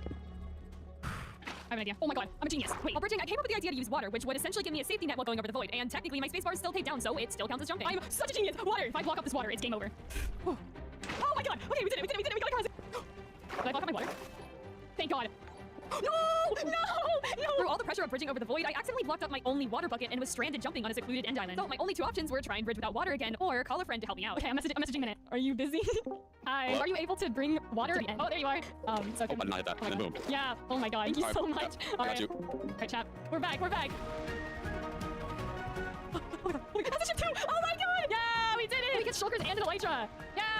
Elytra. Yay. So after finally getting some shulkers to store plenty of food, I headed back to the overworld and AFK'd overnight, putting my jump total to about 1.7 million. Now on day 4, like any other day, I was planning on, jumping, but my power actually went out. Anyways, I joined a call with my friend and logged onto Lifesteal on my school laptop just to jump. I put myself in a very vulnerable position using my laptop since if anyone decided to jump me, I was literally running 2 frames per second and couldn't defend myself. Though I wasn't gonna let a power outage stop me from jumping. Now when my power came back, I headed over to my teammate Vitality's base to help him out with a few things. But this could have been one of my biggest mistakes yet. Oh, planet's earlier. Oh, he's right there. What the heck? Uh-oh, I'm scared now. But quickly, in the beginning of the video, I gave Parrot something in exchange for the beacon, and I can tell you what it is now. I promised I would subplug Parrot's channel in this video. So subscribe to Parrot. He wants to become the biggest bird on YouTube and is trying to pass this flamingo guy in subs. Alright, back to the video. video. Oh, and you can subscribe to me too if you want. You want to know a place you can't jump? I'm scared now. If you're doing it, I'll make him regret it. Oh my god. Hang on. Watch out, watch out, watch out.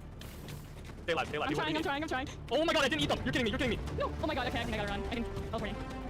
Ah, oh my god. Can I escape this? That's true, I can't. That's why I don't want to die. I think I got away. So Planet showed up to Vitalcy's base with the intent to kill me and only me. However, Vitalcy let himself die in order for me to escape. So I knew if the opportunity showed itself, I would put everything on the line to repay Vitalcy and never let him die again. Yeah, what was that for? That wasn't nice. I wasn't even trying to kill you. I was just giving you like friendly I found out about this new jumping control. This server has a custom crafting recipe that just breaks Minecraft. With some gold, diamonds, and 2 strength potions, you not only get a sharp as 10 diamond sword, but also the power to ban any player that you kill. But only one person can craft a crown. So to make sure that the crown didn't fall into the wrong hands, I knew that I had to do whatever it takes to craft a crown. The wrong just been in the nether and found. Yeah, that killed me. Like, after Muggum and Squid dies, you know, that would be cool, right? I'm upset, man. I'm sorry, but yeah, No, we can do it right now, you know? No, please! No! Alright, so after banning half my own team, I asked Sharkos for all, but he said that I had to ban the other half of my team, which was starting to get a little stupid at this point, because if I banned the other half of my team, there would be like 3 players left on the server. So I opted to just pretend like I hadn't read his message yet, and work with my team to try and ban the final players. Okay, yeah, so... Just hold shield and walk forward. Alright, yeah. I wish I had a knock X right now. We'll probably knock out Silver Sword. Or no, knock out Sequel come to you, and I'll bear witness to your enlightenment together with the rest of the realm. Thanks, man. Ugh, roadkill. It's always sad to see such pathetic animals meet such a cruel fate. It's still moving! We gotta get this corpse out of here. Chat, you're all accomplices now. I can pick up the body, that seems indecent. I didn't realize I could do that. Hold on, we gotta cross this creeper-shaped hole. Chat, someone donate $300 for his going in the pit. Hey up, chat! Condition wasn't met. Oh, fine. Kirby, why would you do this to me, oh god, who put lips on me, oh Jesus.